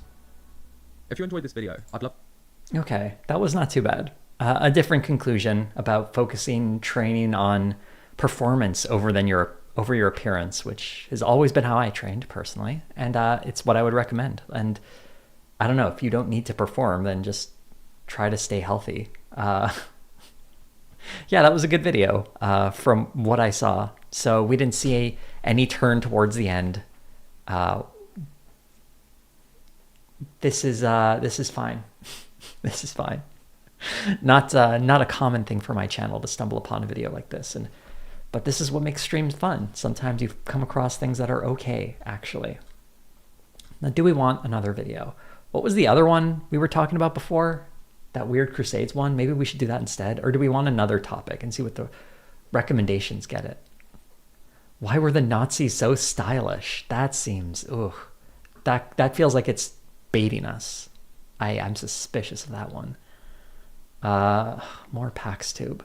Do I need to put in like the alpha path? Okay, that's what that guy's in. The alpha path. To get something completely different. Oh man, doesn't have that big a channel.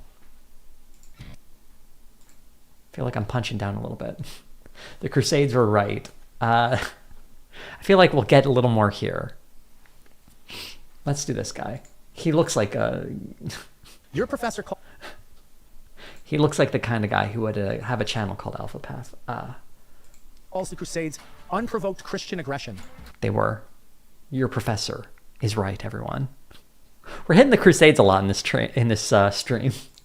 Hollywood depicts Crusaders as bloodthirsty zealots. The media... Not exactly, but kind of. ...says they were the medieval equivalent of terrorists. They're lying to you. I'm sorry, does the media talk about the Crusades a lot? This is what I hate about when people like the media they're never actually citing anyone. They're just like, those people. Maybe I'll like... I want to know who you're talking about. If you want to know why I center certain figures when I'm talking about videos, as opposed to just saying the media, that's why. So I can point to, it's not someone saying this. It's like literally Ben Shapiro. He says it. But yeah, the media talking about the Crusades nonstop. By 1095, Islamic armies had conquered 2/3 of the Christian world. Oh my God. We're just getting the last video. Christianity was under attack as some giant like unified blob in this guy's mind. And the Muslim world, apparently one gigantic homogeneous blob, was attacking it. More reductive history. Jerusalem, Antioch, Alexandria, Christianity's holiest site. Why are those inherently part of the Christian world? Why does Christianity get to own those parts of the world? Again, it's the same... God, this is the power of this kind of propaganda, though. It just needs to repeat itself. It doesn't need to justify itself. It just has to repeat itself enough. And then people will just believe it. It's under the sword. Convert, pay the tax, or die. Those were your options. When Urban II called the First Crusade... Yeah, we're just going to repeat. Someone says he's got a Chucky Kirk proves Christianity is right. That sounds like more fun than another Crusades video. Kirk? That shows how Christians are right. Oh, hell yeah. This sounds much better. They kill... I love when someone is like going right in the camera with big letters in front. Man, he's clearly someone who researched that you have to hold someone in the opening 30 seconds, which is true, by the way. But people always do this sort of schlocky stuff where they're like, the West is under attack with big letters, or it's like, if you don't finish this video, you will die, just like Charlie Kirk. It's like, damn, dude, you're really selling the panic and urgency of this topic. Charlie Kirk for preaching the gospel. They. First, again, people are pointing out they. That's true. Everyone says they killed Charlie Kirk. I'm pretty sure it was one dude. But again, this one dude, we still don't really know his motives fully because Charlie Kirk was hateful. I think we need a little more than that. But they're writing the story right now. They don't need the evidence. I'm sorry to whoever just walked into the stream to see this guy. This is the Alpha Path. I've discovered him for the first time today. We're all going through this together. This is a guy I would never cover in a video because his channel is smaller than mine. But for a little stream like this, why not? Shot him in the neck because he dared to tell young people that Jesus saves. And what was the... Was that why he was shot? Was that the only reason he was shot? Because there's people talking about that everywhere. Everywhere. Christian response? We need to be careful not to respond with violence and hate. Are you serious? Was that the Christian response, or did they get a bunch of people fired? Like, I think the count from Reuters was something like 600 people who lost their jobs because they said things either on social media or in some cases in private. And what is he like advocating for? That, like what does he want? Do we need to attack this nebulous them? I hope he's going to tell us. I hope he's going to say with his full throat what he wants to have happened. They murdered our brother for his faith, and we're accepting their frame that we're the problem? We're not going to riot. We never do. But somehow... Christians famously never riot. We still feel the need to preemptively apologize for violence we would never commit. Well, who's apologizing? How many Christians apologized? What is he talking about? They're literally assassinating Christians. We're busy proving that we're the good Christians who won't fight back. We've been gaslit into caring more about our enemies' opinions than our God's truth. Today, I'm showing you exactly why their hatred proves we're right and why it's time to stop caring what Christ's enemies think. Right. He's still not saying what he wants to do. He's like saying, we got to fight back.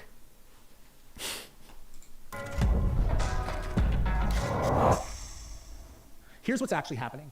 Every narrative you've accepted about Christianity being too extreme comes from people who literally oppose Christ. The Crusades.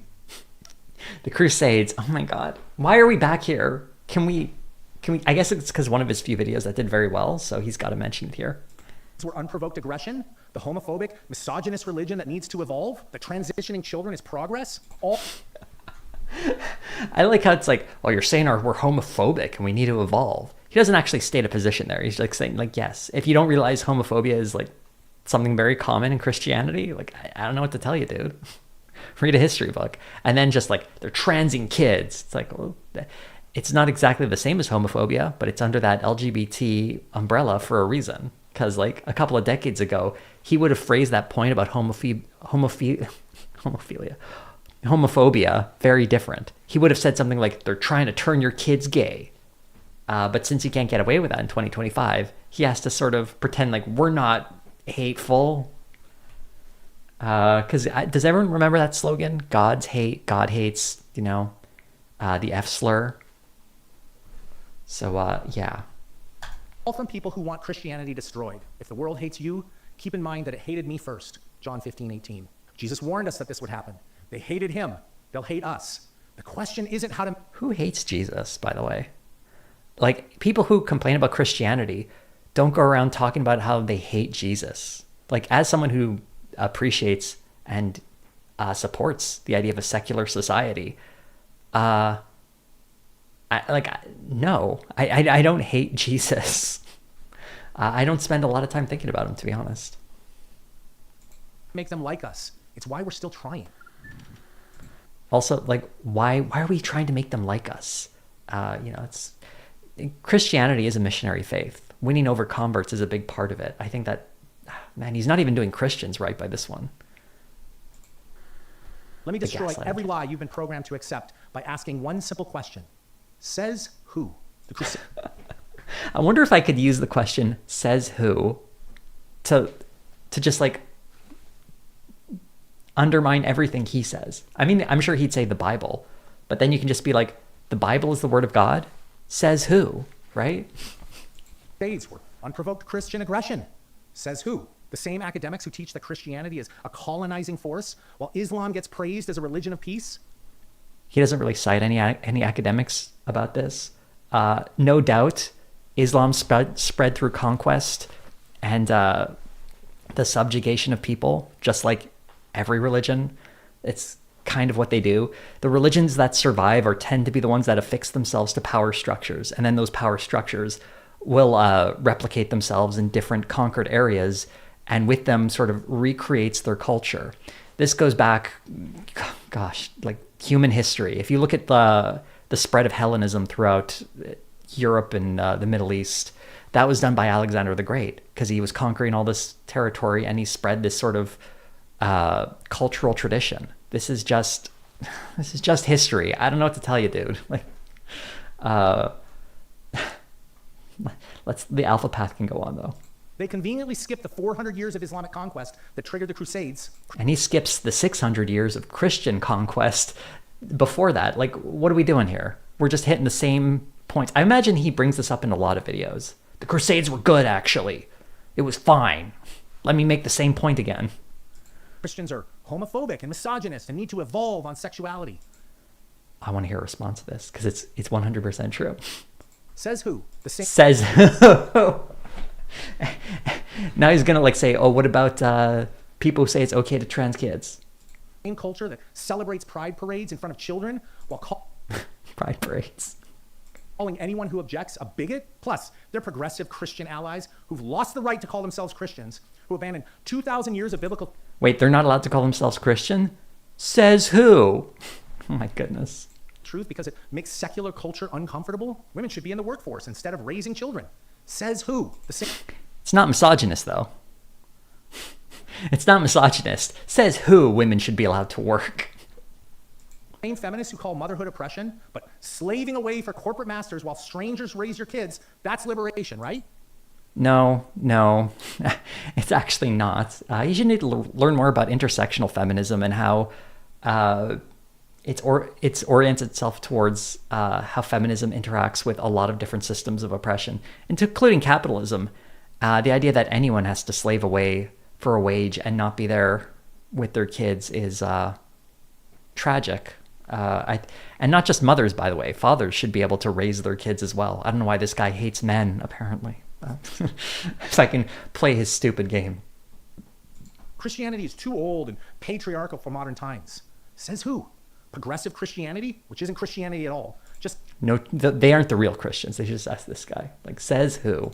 Secular liberalism wearing a cross necklace. Watch how Christians responded to Charlie Kirk's assassination. Did we riot, burn cities, loot stores? No. Okay. This was something I talked about in my video, but here's another one that shows us how we see the response to Charlie Kirk's assassination. They want to make a statue of him. What is this? Imagine making this statue. The reason there were no riots on the streets and burning down stores is because, like, they caught the guy. They arrested him, right? Like, they arrested him. And the reason people were upset about George Floyd, for instance, is because people were worried that the cops were once again going to get away with, like, killing an unarmed guy. And it was symbolic for, you know, a type of oppression that had been going on for a long time. Charlie Kirk's death was not something that's been going on for a long time. And it's not the sort of thing that is just happening without consequences. Like, when you have the power, you don't have to riot or complain about it because you have the power. Like, right. Yeah? Okay. And the reason I'm highlighting the statue is to show that the response was very weird. Do I need to get footage of that memorial service that was like a WWE event? Yeah, I would say that was also weird. That was weird. We had prayer vigils. People bought Bibles for the first time, went to church for the first time. Our response to martyrdom was more faith. Yet Also, someone talking about they called for violence. Yeah, that's true. There was a lot of like this sort of thinly veiled threats where people were like, oh man, Charlie Kirk just wanted a conversation, but you killed him. Now you're going to see what happens next. You're not talking to a guy who wants to debate anymore. And this guy is kind of doing something similar because he's talking about how we need to like respond to things and get muscular. If the response to Charlie Kirk is what he's advocating for people to just like pray more, what does that have to do with like your enemies? Like the Christian response, or my understanding of Christianity, would be to sort of like turn the other cheek. You know, it didn't like, wasn't that something Jesus said? But it's not about like I still don't know what he wants here. That isn't happening. Like he's upset that there's some sort of meek response, like something tepid, but he wants something more muscular and aggressive. Like people haven't stopped praying and go to church. It's very weird. Now, we're still the dangerous ones who need to tone it down. All who desire to live a godly life in Christ Jesus will be persecuted. 2 Timothy 3:12. Paul didn't say might be persecuted. He said will be persecuted. It's not a who is being persecuted? Possibility. It's a promise. Their hatred isn't proof we're wrong. It's proof we're right. Charlie Kirk wasn't some fire-breathing fundamentalist. He was measured, thoughtful, gracious. Oh yeah. When he started talking about how white people are under attack in the US, it was very measured and he's just a moderate, you guys. He could debate anyone without losing his temper. He presented the gospel with kindness and clarity, and it killed him anyway. Why? Because the issue was never his tone. The issue was his message, the message of the cross. I mean, that's kind of true in that his message was a problem. I don't think he deserved to get killed, mind you. But when people criticize him, it's not really his tone. It's the substance of what he says. That's the problem. His tone is actually very sort of, I would describe it as very sort of gentle. Well, not really gentle, but like kind of soft, welcoming. Like he's not yelling in people's faces and getting angry, but he is saying some really heinous shit. So, or said, he's not saying it anymore. I wouldn't categorize any of it as moderate. This foolishness to those who are perishing, but to us. Smarmy. That's a great word for it. It was smarmy, but it was like not super aggressive. Us who are being saved, it is the power of God. 1 Corinthians 1:18. They don't hate us because we're mean. They hate us because we're right. Every attack.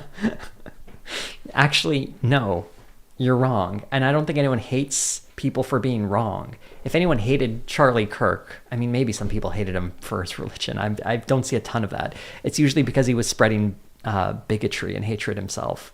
When he starts talking about, one thing people talk about is that whole like, that comment he made about not wanting to be on a plane that had a black pilot.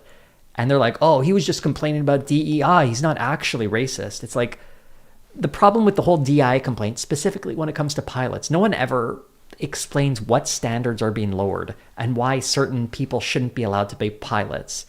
As if we let that happen, that will lead to more accidents. Or if you see a black pilot, they must not be qualified because the standards were lower. They never explain what standards. They never go around the fact that, to be able to fly a plane, you have to have a license that's actually set up not by the airlines, but by federal authorities. And usually airlines go much, much further in what they require people to fly a plane. Like a lot of pilots who, if you're like, I don't know, lower on the totem pole, so to speak, on skills and experience, you probably aren't going to be flying people. You'll probably do flying like freight or something. And some pilots prefer to fly freight too. I don't know. There's a lot of different pilots, a lot of things. If you're getting on a passenger flight, that pilot is held to a very high standard. I remember when I did that Matt Walsh video where he was complaining about DEI flights. One of them was like a guy who from the Caribbean who got a job as a pilot who lied on his resume, and they weren't able to catch him because a federal database hadn't been updated. That was the real problem. And his plane crash was for a freight plane. So only I shouldn't say only, but 3 people died in that. And it was awful. He shouldn't have been hired. It has nothing to do with DEI, and it was all just lying about to get a job. And yeah, people are in the chat. I'm seeing all this, like, you need thousands of flight hours. You need a lot of experience if you want to be a commercial pilot. Like, that's exactly true. So Charlie Kirk's statement it reveals a level of ignorance towards how the aviation industry works. And that's what he traded in, because he wanted to give people permission to say, like, we shouldn't allow, like, black pilots because they're going to be more dangerous because of DEI, blah, blah, blah. No. What he wanted to do was just sort of plant the idea that you need to think any non-white pilot didn't deserve it. And like with the resource, like I'm a guy sitting in my room, in my home, making way less money than Charlie Kirk. All the money I've ever made in my entire time on YouTube probably isn't like 1% of, well, maybe more than 1% of what Charlie Kirk, well, maybe not, because Turning Point USA has made like what? Over $100 million. And I've certainly not made $1 million doing this. I've made significantly less money than Charlie Kirk. The point I'm trying to say is he has so many resources. He could look this stuff up. He can have people research it for him. And he could present his arguments in an informed way, citing sources and backing it all up. But he doesn't have any sources for this. It's just bile. And I keep using the present tense for when describing Charlie Kirk, but I don't think I need to tell anyone he's not around anymore. I'm just sort of, I don't know, part of me always thinks in my head when I say stuff, and it's like, oh, you're getting the tense wrong. But I'm unscripted right now, so I can't really clean this up. Anyway, let's get back to the Alpha Path. Follows the same pattern. They don't argue against our truth. They attack our right to speak it. They don't prove us wrong. They shame us into silence. Who is attacking their right to speak it? Every criticism of guys like this is always framed as an attempt to silence them. Telling someone is wrong, telling someone that they're wrong is not silencing them. Oh, it's so disingenuous. And if they can't shame us, they'll kill us. 1/3 of college students now say that violence is an acceptable response to speech they disagree with. I'd love to see that stat and where it comes from. Oh, I would love to. Does he have sources in the description box? Probably not. No, of course not. Cite your sources, people. Double from just 5 years ago. They've literally been programmed to believe that murder is preferable to debate. The number of countries... That's not what that means. First of all, even in his stat, it's 1/3. So like not a majority. And again, I think it's spurious stats. Conducting extreme persecutions of Christians has nearly tripled in the last decade, from 23 countries to 60. But somehow we're the problem that needs solving. Look at the Crusades narrative. Oh my God, we're talking about why can't I get away from the Crusades? Let me just answer something in the question. Someone wants to go a little off topic. Someone is getting ads for the Pendragon cycle on YouTube, and they were curious, and they figured I might know. Are the original books all godly like the ads? It is my understanding, yes. I've only read the first couple of chapters of the first book, but they are presented as sort of like an infusion of the story of King Arthur with Christianity. Someone like Atlantis is in it somehow. I'm not exactly sure how that fits in because I haven't read far enough into it. But yeah, they're pretty religious. I imagine they're amped up in the religion, in the marketing, because that's the current meta in the Christian conservative space right now. Hopefully that helps. Did they mention Islamic armies conquering 2/3 of Christendom by force? He already said that in the video, didn't he? They really only have like 3 arguments, do they? Or 3 points. Explain that the Crusaders were liberating Christian lands, not liberating Christian lands. They were literally setting up new states. Whoa. So I guess if Christians take over an area, it's just theirs now permanently. And that they'll just revise history to be like, that's what it always was. This is, whoa. Conquering new ones? No, just Crusades bad until you feel guilty about your own history. I really hate this too, because when you read books on the Crusades, it's a lot more complicated than Crusades bad. But it's just like when they talk about any sort of science or history, they always like say, they say this. And it's like something a child would say, like, they say trans is good. And like, it's a lot more complicated.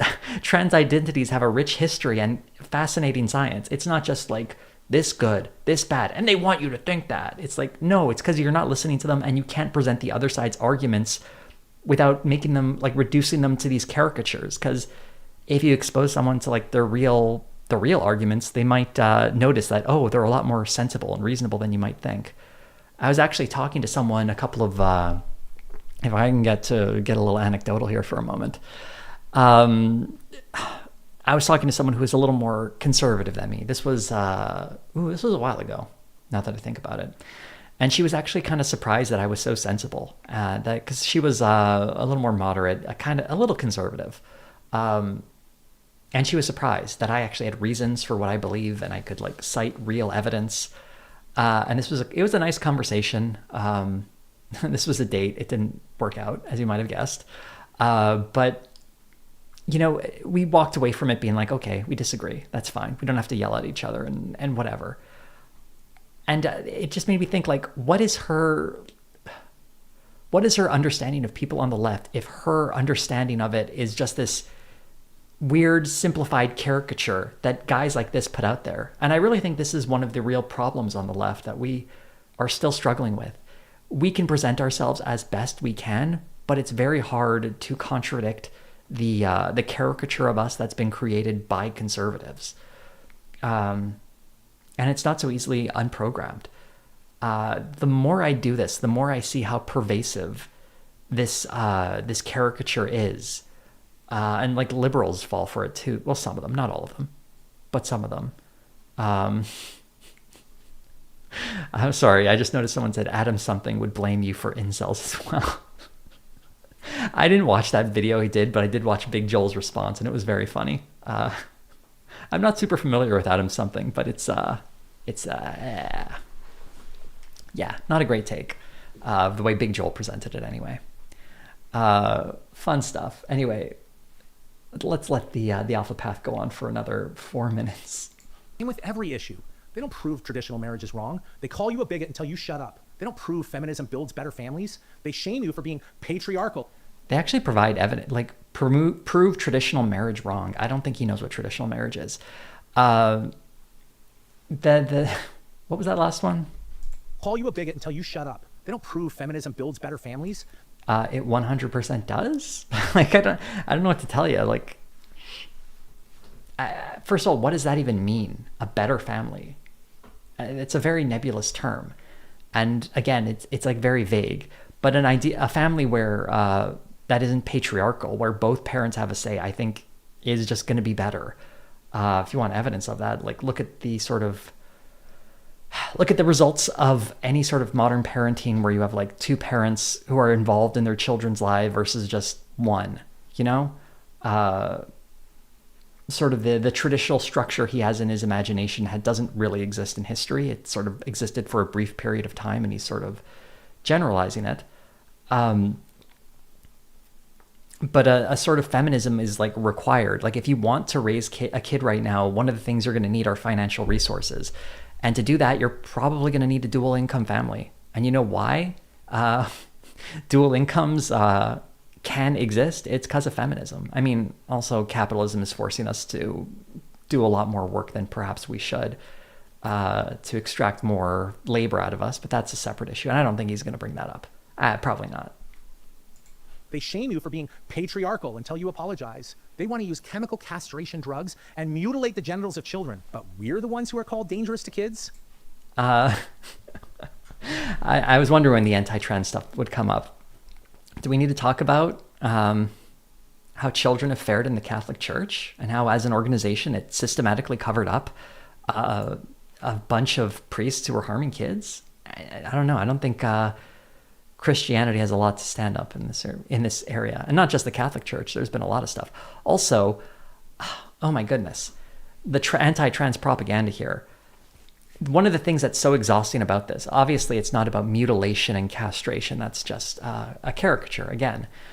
The way that conservatives have so inserted themselves into these debates. When it comes to trans-affirming care, the type he's very vulgarly describing is incredibly rare. Like, I think everyone saw that like famous fact check Rogan did where Matt Walsh was saying something like 1 million kids are getting hormones, and then he was fact checked and it was like 1 or 2,000. It's not that many. And in these cases, I don't know, it feels like you should just let doctors and parents decide what's best for these kids. Like, and that's that. Like, someone is saying like kids don't get surgery. It's extremely rare. And in the cases are so minute. I don't know, it's like in the single digits in a year or something, that if this is happening at all, it's happening in a case that is incredibly specific and narrow. And it's probably for some very hyper specific reason. And it's hard to defend because we don't know. And like someone just said, you anticipated my known, Jerebus 5176. It's none of our business. When a doctor decides on a certain type of treatment, or not decides, but talks with parents and like the kid, and if some surgery needs to be performed, there is usually a very specific reason why. Has anyone heard of a musical called Hedwig and the Angry Inch?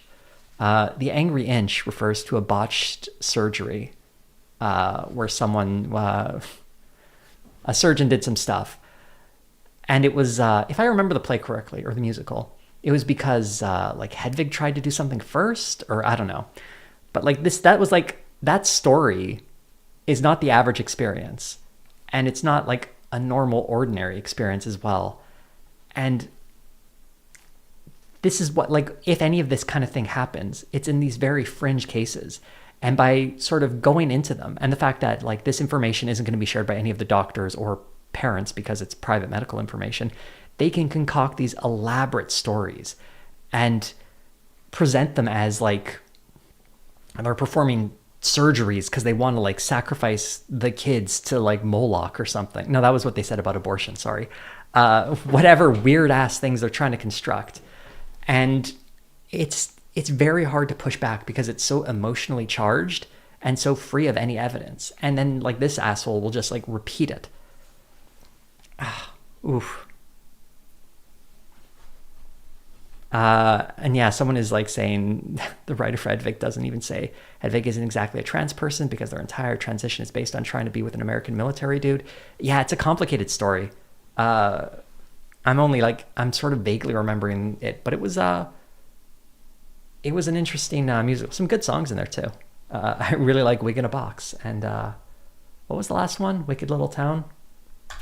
This is spiritual gaslighting on an industrial scale. Jesus was literally perfect. He spoke hard truths without being harsh or cruel. He was kind to the brokenhearted, healed the sick, and spoke truth to unrighteous power. And the more he spoke, the more they hated him, until they killed him. Indeed, all who desire to live... They, again. I don't know, man. There's something here that sort of got my spider sense tingling. Let's let them go a little more. The godly life in Christ Jesus will be persecuted. 2 Timothy 3:12. Not because they're harsh, but because they're godly. Their hatred proves the verse true. Godliness itself is what triggers them. Stop being their... See, when they talk about they killed Jesus, so Jesus was supposed to die. You know, like that's part of the story. He needed to die for the sins of mankind. Like, if you're angry at the people who did it, that's... I don't have enough to say anything about this guy. But when I hear people say they killed Jesus, I don't think they mean the Romans. I think they're trying to like present, the Jewish power structure as being responsible for it. That's why whenever anyone says they, it sort of gets my spider sense tingling, because they're trying to try they of like the past to they in the present. Because no one thinks the Romans are still around, do they? Does he just mean secular power? I don't know. This is another thing. I wish these people were just upfront about what they believe sometimes. Puppet. Start being Christ's warrior. How? Christ warrior. Quite famously, Jesus loved war. First, start every morning with God, not with them. Before you touch your phone, open your Bible. Social media is engineered to make you angry and produce hatred, the opposite of our faith. Let God's voice be the first you hear, not their venom. Second, reject their framing completely. Stop accepting their premises. When they say Christians need to do better, ask, according to whom? When they claim we're true. Who says that, actually? Christians need to do better? Like a blanket statement? That's not a very good statement, and not one I've heard very often. I'd say some Christians do. But then again, that's also not a super helpful phrase. Like, what does that even mean, you know? But again, they have to make the criticisms against them look like a caricature because they don't have a good response. They just got this guy. Judgmental, respond, by what standard? Think carefully about every position they state and whether it's actually true. Is this guy thinking carefully about positions? I don't think so. I think he's not thinking about the counters at all. If his response to them is just like, says who? We believe the lies about our faith. It causes us to doubt it, to soften it, and eventually questioning it. So stop apologizing for your biblical positions. You don't owe anyone an explanation for God's truth, and you don't need to add caveats for what you believe. Third, pray specifically for your persecutors. Name them. The professor who mocks your faith. Pray for your persecutors. I don't understand this. Pray for, like, name them? I mean, it's my understanding that Christians pray in private. Why would you need to name them? I mean, surely God would know who you're talking about. This is weird. The coworker who attacks Christianity, the politician who hates your values, pray for their salvation by name. This transforms your heart and moves God's hand. But I tell you, love your enemies and pray for those who persecute you. Matthew 5:44. This isn't weakness, it's warfare. Prayer changes things they can't see and reaches places their hatred can't touch. For I am not ashamed of the gospel, because it is the power of God that brings salvation. Romans 1:16. Not ashamed, not apologetic, not defensive, powerful. Men, look right at me. Okay, guys, this is for us. This is for us. Okay, look right at him. I feel like this is where it's going to get really good. This is going to turn me around. I feel a Christianity or a Christian spirit welling up in me, and it's up to the Alpha path to get me on the religious path. I want to see if he can do it. I want to see if he can reach inside me and make it happen. Let's do this, the Alpha path. You've been seeking approval from people who want you destroyed. You've been defending your faith to those who hate your God. You've been playing their game by their rules on their field. No more. This isn't a call to pick up arms or to violence, for we do not wrestle against flesh and blood, but against the rulers, against the authorities, against the cosmic powers over this present darkness. Ephesians 6:12. Our battle is for truth, not territory. Open up your Bible instead of their timeline. Preach truth instead of managing their feelings. Build Christian culture instead of begging for secular acceptance. Stop caring what progressive Christians think. They abandoned their faith for cultural approval years ago. The hatred will intensify. The attacks will multiply. But churches will fill. Families will strengthen. Communities will transform. Because when Christians stop caring about what Christ's enemies think, we start caring about what Christ thinks. The righteous are bold as a lion. Proverbs 28:1. So is it just me, or did he not say anything there? Basically, pray. What were the other action points here? Pray, speak truth, and don't play by their rules. This was nothing. This was nothing. I'm so disappointed. I was ready to embrace Christianity, but you gave me what really felt like pablum. It's like, try praying and reading the Bible, you know, and don't let those other people influence you. Just stop caring what progressive Christians think. Okay? This is not, like, I don't know how this shows Christians are right, like this title says. I think this is ultimately why so many of these Christian influencers fail. Like, they don't really offer anything of substance or value. It's just pablum.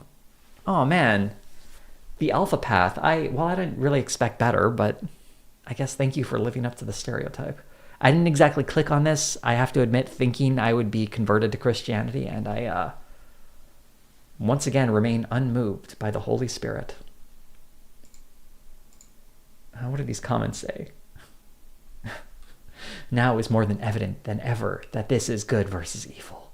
That we are not like them doesn't mean we're weak. Okay. Nice that he hearted that. And this whole, like, not a call to violence. It's like, it's nice that he included that. But I don't, like, if people are supposed to pray, like, did Christians stop praying? It's all so nebulous. It's like, Christians, it's time to stop doing this. We have to stop doing this. And I don't know who's going around apologizing for being a Christian, because he said the progressive Christians aren't real Christians anyway. So I guess it doesn't matter. Man, this is, I gotta say, the Alpha path. I am not moved by this presentation, and just disappointed. And I think we gotta move on. We gotta move on from this. This is barren in terms of intellectual or spiritual anything. Looking at some of these other recommendations, see where we can go next to find something that isn't boring. Which country has the worst manners? We'll make a YouTube video about anything. I don't really want to do much Christian stuff. It's kind of dull. It feels like YouTube in 2016. That's why I don't talk about religion much on my channel, because I feel like it's not like these are the guys I'd have to respond to, and they're just recycling the same arguments. The fact that he brought up the Crusades again, yikes. And now I'll have our biblical recommendations. Great. What if I get to the homepage? Will it like give me something new?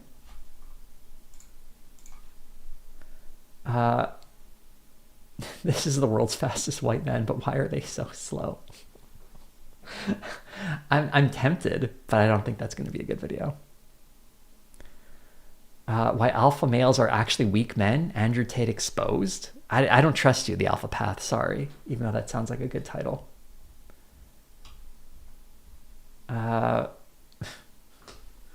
Friendship is not gay. Actually, that's that could go two different ways, huh?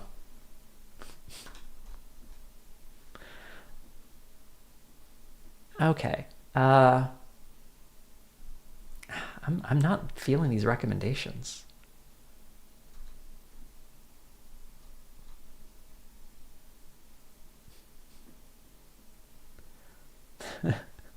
Oh, this was funny. The war in Toronto inside Canada's most dangerous hoods. We're not going to watch that whole thing. The idea that Toronto is very dangerous is always amusing to me. It's actually an incredibly safe city. There was a period in Toronto, they called it the year of the gun, when there was like a lot of gang violence this was, I don't know, like 10 or 15 years ago. Do you know how many murders there were in the year of the gun? Let me pull that up. Hold on. Think about it. Think about how much violence there usually is in an American city where you get, I don't know, average violence in homicides in Chicago. That's a city the same size. So, go in the thing. Oh right, I'm trying to get it in from Google when it's a Firefox tab. So, homicides. It's 21.1. What is the total number though? 586 last year, and it's down a bit, but you know, hundreds. This is what it looks like in Toronto. The year of the gun was what? I don't remember. It was one of these years. But look, it never cracks 100. 98, 2018, one of our most violent years. 86. It's going to be like less than 50 this year. It's way down. I don't know what to tell you. When I see like the war in Toronto, like Chicago blows it away, and their cities of roughly the same size. I don't know, man. It just seems weird. Someone asked, does Jane and Finch still have that reputation? I mean, kinda. But it's fine, I guess. I don't know. I don't go by Jane and Finch very much just because I live very far from there. But every time I have been in that area, I've never felt like I was under threat or in danger. Someone clarified, year of the gun was 2005, by the way. 80 deaths, 52 by shooting, which is a little high relative to years nearby, but still. It's just not that dangerous a place.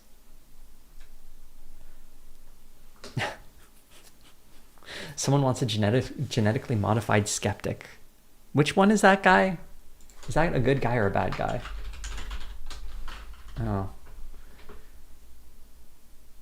Oh, he seems fine. Evangelical Christian Youth Group is hell. Seems like, okay, yeah, he seems like a good guy. That's not what this channel's about. He seems like a good guy. I'm just going to be watching the video being like, yeah, he's right. I agree with this. He's a good dude. That's kind of a bland stream, I think. It's more fun to watch stuff I disagree with.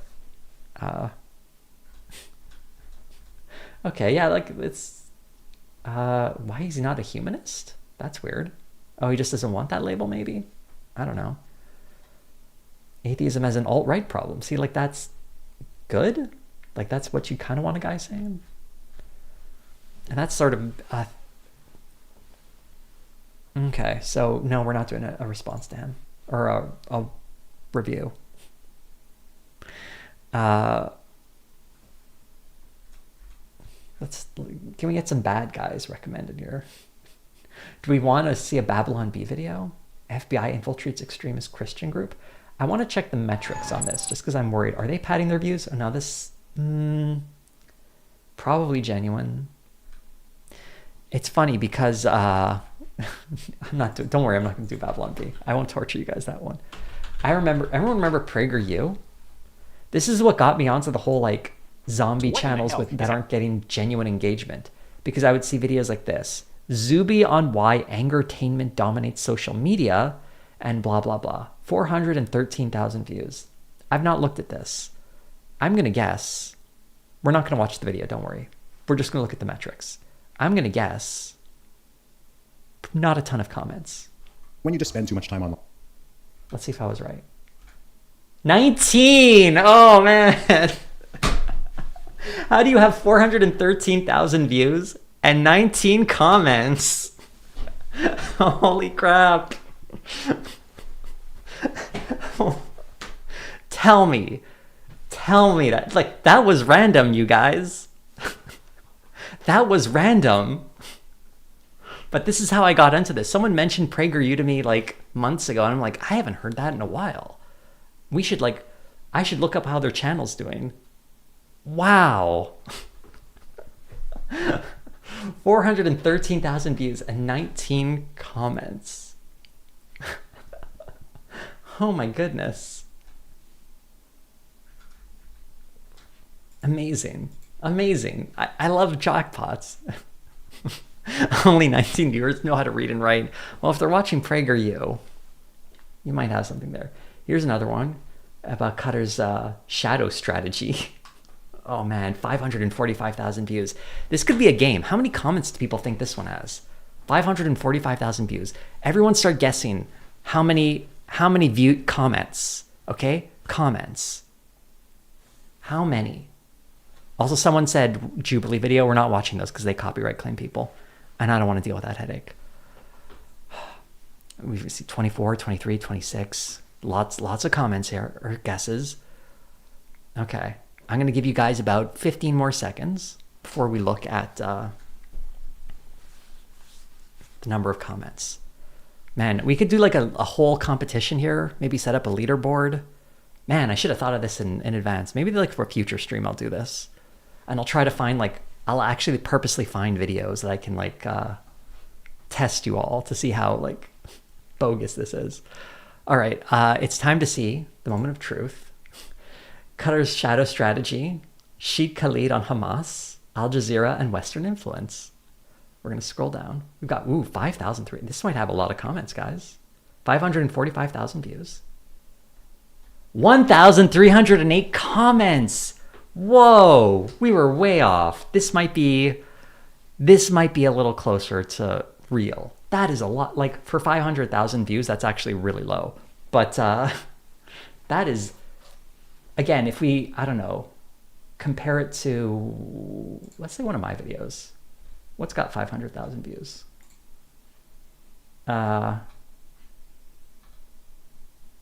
This one, this Nat Walsh video. So I have more than double the comments and not as many views. So I think there's still of something maybe shady. Well, not quite double, but there you go. Man, we were way off on this one. But let's give it another go. Let's give it another go. We got 19. We need to find something that no one would actually watch. And an interview with Zuby was pretty bad. What is this? Crunching the numbers? Granola'd, the hustle. Okay. This one. I can already tell this is not going to have a lot of comments. All right. Comments. Now, What do people think? I'm not going to scroll down. People are saying 2,000 for sure, 15,000. Oh, wow. See, the predictions are all out of whack. We're seeing some 56 and 32. Can you see the number of likes on screen? It's at the very bottom. And I feel like that might hint at where this is going. 289, 113. Okay. People think it's going to be like a thirst trap. Okay, the likes aren't showing up at the bottom. This is good. I can see them, so I know what to expect for this one. Interesting. Okay, 200. Okay, well, let's scroll down for this one. And it is 9. 9.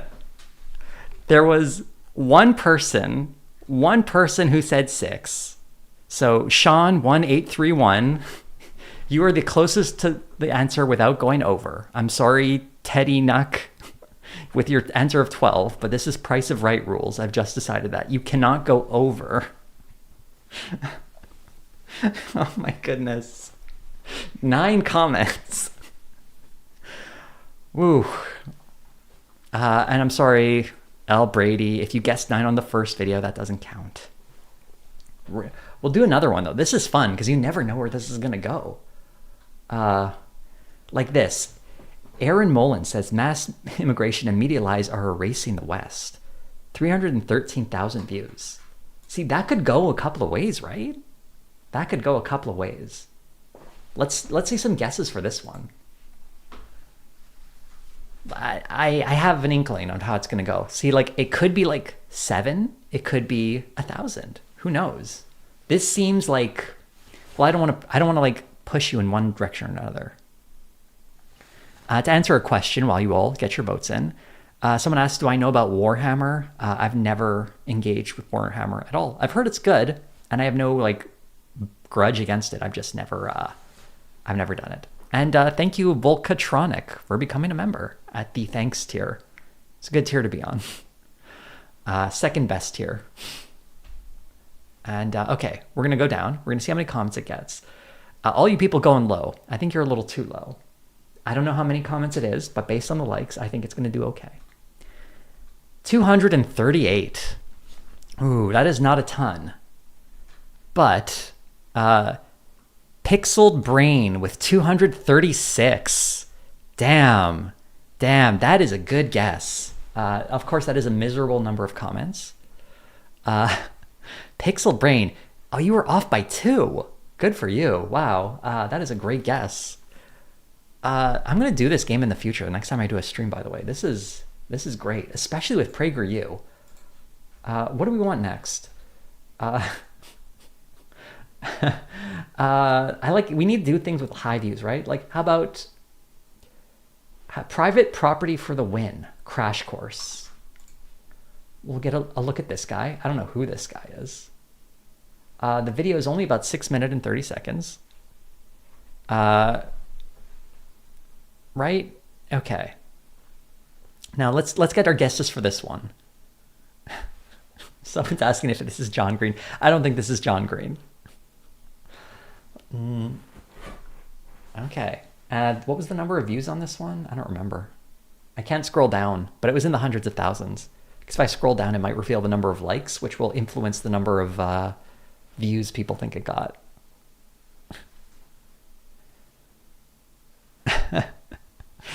a lot of okay, give it about 10 more seconds.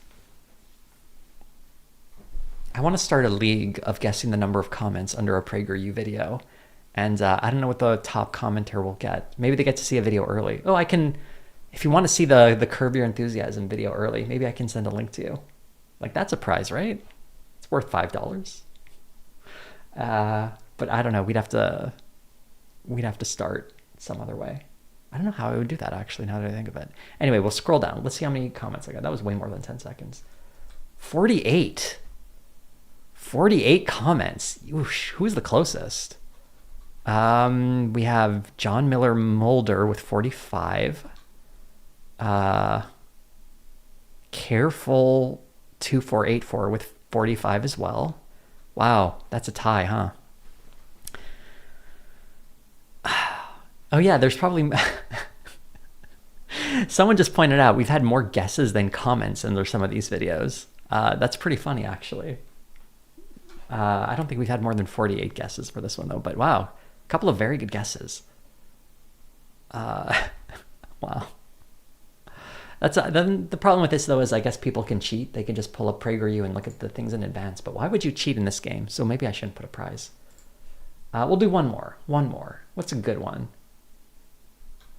What's a good one?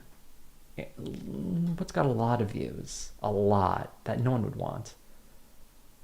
1 million views. Road to Liberty, Battle of Lexington, and Concord. 1 million views, folks. This has 1 million views. How many comments? How many comments could this 1 million... Like, I only have a handful of videos that have 1 million views. 1 million. Okay, I'm going to give you guys some time.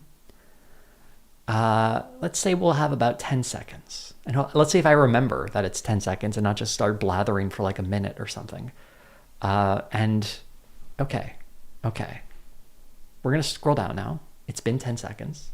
And the number of comments. 1 million views. Remember, 1 million views. 42. 42 comments under 1 million views. My mind is blown. That is incredible. That is just... If you're wondering what these guys spend money on, a lot of it is on their shoddy productions, which have a sort of professional sheen to them. But they are paying so much money to put these videos in front of... I don't know if it's bots or if it's just putting them in ads. But wow. 42 comments. Let's just do some quick math.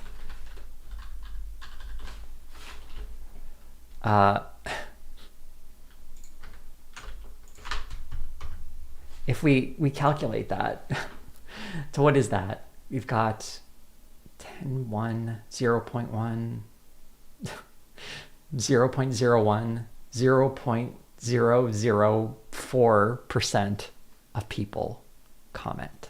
That is... Is it 4 thousandths or 4 ten thousandths? Oh, God. Okay, I think that's about as good as it's going to get. 1 million views and 42 comments. 4 ten thousandths. Thank you for clarifying that. That is dire stuff. It seems it seems impossible, doesn't it? It does. And I think that's, the last part of this this game that we're going to play. And this stream's been going on for a bit. And like all streams, I'd like to end it with a Q&A. If people have any questions, please let it be known. And should we subtract one because they commented on their own video? Sure. 41 comments. I didn't even look at who won that. I should check. Did anyone get close to 41? Ooh, someone went over by 2. Sorry, Uncle Highbrow. Joel said 36. So I guess Joel got it. Joel, what was your full username? Joel S1C6D. Congratulations. You were the closest one to getting 41 or 42. But yeah.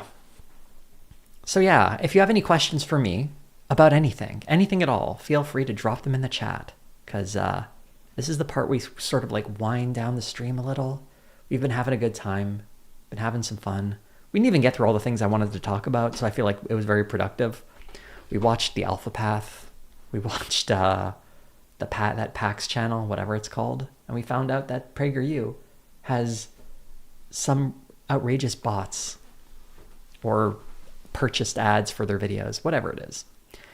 All right. What time period would you visit with a time travel machine or machine? I assume that's supposed to be a C instead of an S.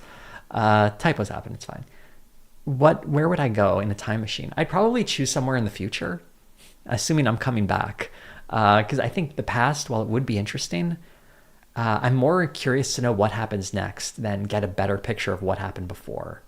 So I don't know. I'd probably go 300 years into the future. Hopefully I can come back, because it might not be so great. But 300 years seems like it would be so far. Well, maybe not that far. Maybe I'd go like 100 years. So I still have sort of like I can communicate to people still. I think in 300 years, the language will be so different that it'll be difficult to speak to people who live there. So 100 years from now, just chat to people. Do I stream often? First time catching a stream, and it was a lot of fun. I almost never stream. This is maybe my first stream in, how long has it been? I can check. Let's go to my channel. Where are they? Streams, playlist. 5 months ago. I know. So this is how frequently I do it. In like 4+ years, these are the number of streams I've done. This is the 21st one. So not many, folks. Not many. Are you considering looking into the weird batch of CG kids movies Angel Studios is putting out? The heavily marketed David, the Cursed Animal Farm film, etc. It's not something that's really come up on my radar. Maybe I'll look into that. Angel Studios is weird. Again, I don't really hit the Christians too much specifically, although the Christian nationalism obviously comes up. There's like blowback to that Animal Farm thing, isn't there? Like people are upset. They're calling it like woke and stuff. Like they seem to be under the idea that Animal Farm was anti-communist. Not exactly. It's more of a critique of Stalinism, but of course they don't understand it. Someone asked my favorite video made in 2025. Oh, I don't know. There have been a lot of good ones. I don't want to say anyone specific, because some people I know, some people I don't, and I just could not choose. Nothing like, I guess I'm stumbling over my words here a lot. Nothing really rose to the top that was so transcendent that I would call it the best video of the year. There were some good ones, but nothing that I would place sort of at the tippy top, so to speak. Just a lot of things I would put in like a list of like a top 10 or 15, maybe top 20, who knows. How has my day been? Bit of a rough start, but it's doing all right now. Thank you, Lenam Lorbington. I like that name. Someone saying thanks for the video. You're welcome, Heckin Tegan. Someone just randomly shouting out Crusades. Okay. What's on the horizon for the channel for the year 2026? Well, I've got the Curb Your Enthusiasm retrospective that's going to come out hopefully for patrons next week, and then everyone else the week after. I'm thinking of doing a video on the Pendragon cycle, but I want to watch it first before I commit to doing anything. So that might not happen. Other than that, I'd like to dig into a big research project. I'm not sure what. I might actually dig into that PAX channel because it's kind of wild, and it would involve learning a lot of history that I find fascinating, and I like that. Any advice for someone who wants to start a video essay channel in the year of our Lord 2025? You better get a move on that, because 2025 won't be around much longer, so get started. Serious advice, though, is just experiment a lot. When you're starting out a channel, try lots of different things. And focus on making videos you want to see. Don't try to chase an audience. Maybe have an audience in mind. Don't just like a blog can work too, I guess. But don't just make it about your personal things necessarily if you want to grow it. Just think about what you want to see, but also you think other people might want to see too, I guess. But yeah, just make things that you like and are happy with. And experiment. When you're small, you have a lot of freedom to do whatever you want. That includes, screwing up and failing, having surprising successes. It goes in a lot of directions. It's a very exciting place to be in, and enjoy it, because once you get bigger, the rules change, and it's not, it's fun in a different way. Like I'm just doing a random stream and I have like hundreds of people watching. This is weird. And when I make a video, hundreds of thousands of people watch, and it definitely changes your perspective on what you're making and how you express yourself. Some for the better, some for the worst. But I do sometimes look back at the early days when I had fewer eyes on me with some nostalgia. So enjoy it. Someone asked, who framed Roger Rabbit? I don't remember. I've not seen that movie in a very long time. Okay, next ad. I rewatched your Run, Hide, Fight review. You included a note saying that you would do a Babysitters Club video. Is that still coming? It's already out. I did that years ago. Where is that? If you go to my channel and search Babysitters, the Babysitters Club is starting the revolution, and I'm here for it. With Mexi, who is a friend of mine. She doesn't really do much on YouTube anymore. Oh, she does positive leftist news, actually, which is also good. 4 years old. So there you go. You can learn all about the Babysitters Club on Netflix. A great show, by the way. Unfortunately canceled, but you see Dawn here in the thumbnail, because Dawn is my favorite babysitter. Was in that one Marvel movie, the Multiverse of Madness, I think. She played America Chavez. I don't know if she's still doing the Marvel stuff, but that's why she had to leave the Babysitters Club. And we got a new Dawn. Anyway, I'm still sad about that. Though new Dawn is fine. She's just not the original Dawn. Anyway, what's your favorite music track from this year? Ooh, tough. I don't know. Thing is, I don't listen to things when they come out this year, or when they come out by year. So I'm just listening to random stuff. So I don't know if I can answer that. But if you want a music-related answer to a question you didn't ask, I'm thinking of learning the piano. And I'm actually planning on trying to teach myself over as soon as I get my hands on a keyboard. So I'm very excited to do that soon. Maybe I'll have my own music in a video at some point in the future. And wouldn't that be cool? So I hope so. Babylon 5? Question mark. I don't know what that's supposed to mean. I've watched a few episodes. Not super keen on it. Maybe it's better if I get deeper into it. That's what I've always heard, but I've just never dedicated the time to doing that. On Who's the Boss? Who was the boss? I didn't take that graduate level course. I believe Abed said it was Angela, right? I'll just go with him because he sort of won the day there. Do I have an opinion on social media bans? Like just general? I don't know. Like every social media platform has a rule on whether or not what is bannable behavior. And I think bannable behavior is going to always happen. Like there will always be bans on social media. It's where that line is drawn that people have debates over. And yeah, I don't know. There are certain things like we can all agree if someone's like posting material that's extremely graphic or exploitative or criminal, that would constitute a ban. Sure. So I guess I would want to hear a more specific question if you could narrow that down about what do I mean about social media bans, because I feel like it's presuming something I don't know where you're going to. Anyway, I think you say a little down here for teenagers. Oh yeah, I think that's kind of dumb. I think it's better to teach teenagers how to live on social media, because I imagine being a teen and not knowing how to navigate that space when you're an adult. And they're just going to get around the bans anyway. That's what teens do. Yeah, I support the idea of like banning phones in schools, for instance. Yeah, you don't need to be on your phone in school. But banning kids off of social media entirely, I don't think will work. And better to teach them how to use it than simply ban it, I think. But yeah. Well, I don't know what this means. Make what you want and then see how to present it presentable. What you have to present it presentable. I guess that's what I'm saying. I think that's advice on starting a channel.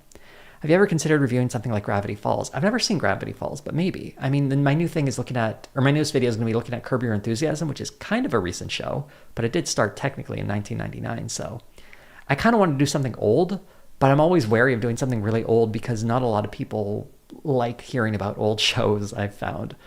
Some do well, some do not. You really have to be careful with what you choose. And I don't want to just choose like the popular, obvious ones, like a video on Friends. Like, do we need another video on Friends? I'm sure I could do a pretty good one.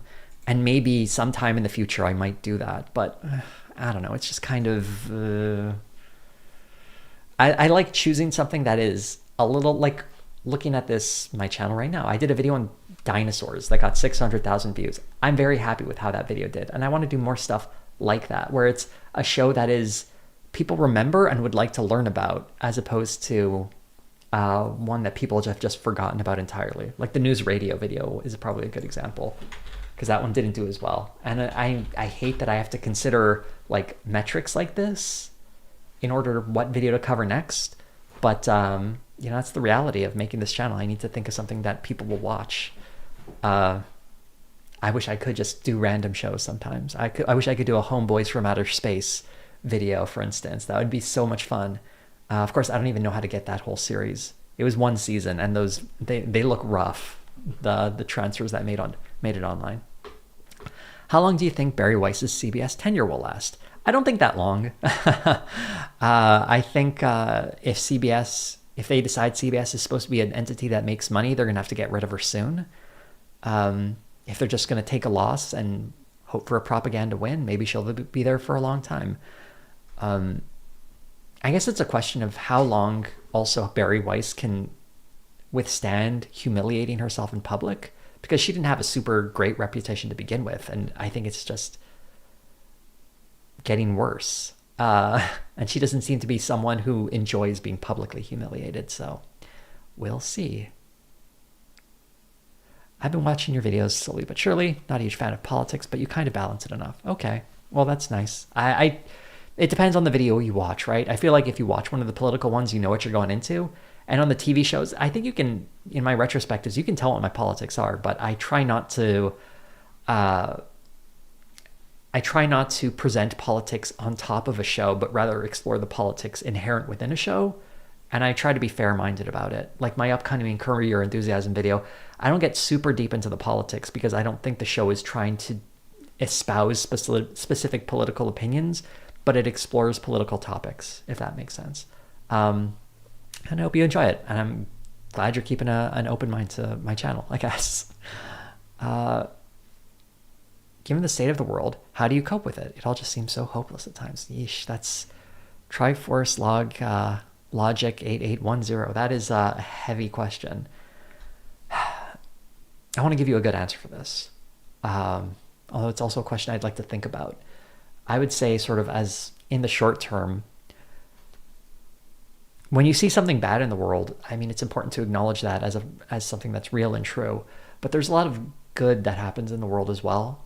As bad as things seem to be on global scales, every day I'm sort of reminded of that there are a lot of good, decent people out there. Even just little stories of someone doing a good thing really restores you that deep down, I think the average person, has a goodness in them. Like the fact that these power structures that incentivize bad behavior exist, I think they often, they twist people to sort of maintain themselves, and it brings out the worst in people. And I think sort of holding on to this, I think basic idea that a lot of people, when left to their own devices, will generally be pretty good when they're not being twisted by a society that says otherwise, sort of opens up your eyes to seeing a lot of the regular ordinary people around you who, live their lives and are just decent folks. It makes it seem less hopeless, I guess, to know that as bad as things might be, they've been worse in the past. And as long as you can surround yourself with people to sort of build a community, make friends, realize that there are other people who want the world to be a better place as well, it makes it seem less hopeless as well. I hope that helps. But yeah, it's tough out there. What kind of older shows would you want to cover? Stuff like dinosaurs. Stuff that's remembered but not forgotten. Or, well, obviously if it's remembered, it's not forgotten. That hasn't been done to death. Stuff that's modest hits, I guess. If I look at my TV show retrospectives, or my list here, there's a lot of shows I'm glad I covered. Married with Children was a cool one to cover, or Fresh Prince of Bel-Air, Malcolm in the Middle. These are all shows people remember, but I feel often get written off as disposable, forgettable entertainment. And I like going back to them and being actually, there was stuff here that was actually pretty darn good. So stuff like that, I'd like to get people to rethink stuff. Whoa, we just jumped forward. I lost my place. Someone said you're an archaeologist too. I am not an archaeologist in any way. Corner Gas for something distinctly Canadian. I've been told Corner Gas is good. I've never really watched it. If I did something Canadian, it'd probably be Trailer Park Boys first. I was considering Kim's Convenience, but I know too much about how that show was made now. And I wouldn't be super happy doing that video. And I feel like someone would judge me for it.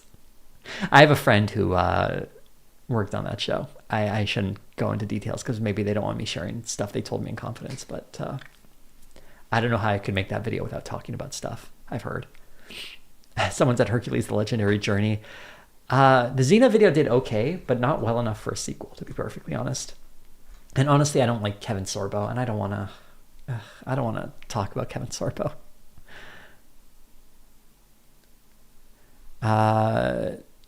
Let's see. Looking for more questions. Someone suggesting Person of Interest or Dark Angel. I've not watched either. Dramas are tricky because the longer they run, the harder they are to do because it's a lot of television to watch. I know Dark Angel didn't last too long. I don't know how long Person of Interest was, though. But that's part of... it's tricky. Someone saying that everything is political. It's dishonest to pretend anything is apolitical. That's not exactly what I said. I'm not saying things are apolitical. Like in the case of Curb Your Enthusiasm, its politics are a reflection of the environment it was made in, more so than trying to espouse any political position. So when I'm not saying it's apolitical because it touches on a lot of political issues, but it's more about, well, like I said, exploration rather than making any sort of statement. You could do a political reading of it for sure if you apply that lens. I just don't think it's always. I don't think it's always the best lens to use when analyzing things. And because like the lens I would apply to Curb Your Enthusiasm, for instance, wouldn't be very different than a show like, I don't know, Dynasty. They're basically shows about wealthy people whose wealth insulates them from a lot of problems, right? And you could sort of explore the dynamics of that. But with Curb, I just don't think it would be super interesting. Yeah. Someone asked, how is the Only Warrior Cats podcast going? It's going okay. We're hoping to bring it back. We definitely want to bring it back. We have stuff recorded. It's just some behind the scenes stuff has unfortunately made it a bit tricky to get new episodes out, but we do plan on doing that. Keep bothering us. Bother Zoe, bother Lola. We'll get there.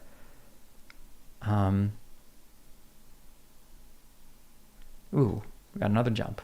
Where's the next question? 'Cause there's a lot of good comments. Quick video on conservative using what they would consider be men's names. That's more a point than a video. But yeah, it's kind of interesting that some of them do use very masculine names. Ooh, someone wants me to do the Alf show. I think it's just called Alf. I don't know what I would say about that show. It would be, oof. Someone asking for Lost Girl. I don't know what that is. Apologies. What else do we got here? Looking for more questions. Have I thought about responding to the Change Your Mind About Illegals? I mean, that title alone, yeesh. Steven Crowder's pretty marginal these days, isn't he? I feel like it would be giving him press at this point. I feel like we can let him fade away as he struggles to remain relevant. He tied himself so deeply to Rumble, and I don't think he realizes that was not a good bet. How do I balance watching TV and reading books, whether for research or for pleasure? I've given up a lot of the fun books and TV I watch for this channel, unfortunately. But I do still try. I think it's just carving out space in my day to enjoy myself and have fun. But I wish I could say I have balanced it effectively, but it's balanced way too heavily towards work, unfortunately. Someone asks if I have started watching Pluribus. Case in point, I have not started watching that yet, but I'm very much looking forward to it. What do you think about doing something talking about dirty jobs? I assume you mean the show? Yeah, that's that weird Mike Rowe thing, right? Where he it's meant to sort of celebrate dirty jobs, but he himself is kind of LARPing it. I don't know. He's a weird guy with questionable opinions. I feel like I'd have to dig a bit deeper, but that could be interesting. Do people care about dirty jobs anymore? It's kind of a, you know, show from the early 2000s, it feels like, or the early 2010s. I don't remember when that show was a thing. Someone asked if we're multi-streaming. No, we're just on YouTube right now, folks. Someone asked, what about Maude, since I did All in the Family? That might be interesting. I think I would do the Jeffersons before I did Maude, to be perfectly honest, or Sanford and Son for that matter. But maybe Maude. The thing is, the All in the Family video didn't do very well, so I'm a little reluctant to do anything from the 1970s. Because again, I need to be concerned about a video paying my bills. Because I make money off of this, but I'm not so wealthy that I can just do whatever I want whenever I want, unfortunately. Although I'd love to do all the Norman Lear sitcoms. Do I still use the intro music at all from your earlier videos? I haven't used it in a very long time. I still have it. Maybe I can play it. Does anyone want to hear my old intro music? I shouldn't say that unless I can actually find it, actually. It's got to be somewhere. So I built a new computer back in August, which feels very lucky because RAM has gone way up in price. But man, it's tricky finding this stuff since I moved it over. I don't think I'm going to find it. It's buried somewhere, if it's here at all. Sorry, but I'm afraid we're not going to be listening to my theme today because I don't know where it is. That kind of sucks. I wish I knew where to find that. Okay, well, maybe some other day. That was written by my friend Dana for me, which was very nice of her. Review with Tim Daly? I don't even know what that is. Thank you for the super chat, Fargo Not. Funny question, but do you snore, and if so, how loud? Do you talk in your sleep and sleepwalk? Would be funny if you did all three. No one has ever accused me of sleepwalking or talking in my sleep. I have been told I snore by some people, but not everyone. I've asked too, and I've had people tell me I don't snore, and I've had people tell me I do. So I think I'm just not someone who does it regularly, perhaps. And there we go. And I see your comment, Fargonaut. I hope that was quick enough for you, but I'm like reading this down in order. And thank you so much for the super chat. I do appreciate the support. And the more people super chat, the more likely I'll be doing a stream in the future, in the near future, because I'll do one in the future, but I don't know. Will it be another 6 months? Will it be a month? Who knows? Someone asking about Undercover Boss. That would be interesting. I've not really done any reality TV shows. That could be something. That's an interesting suggestion, actually. Maybe I'll write that down. Undercover Boss. Have people done videos on that? That seems like something that would have videos about it, right? Someone asking if I've seen BoJack Horseman. Yes, I have. I very much liked it.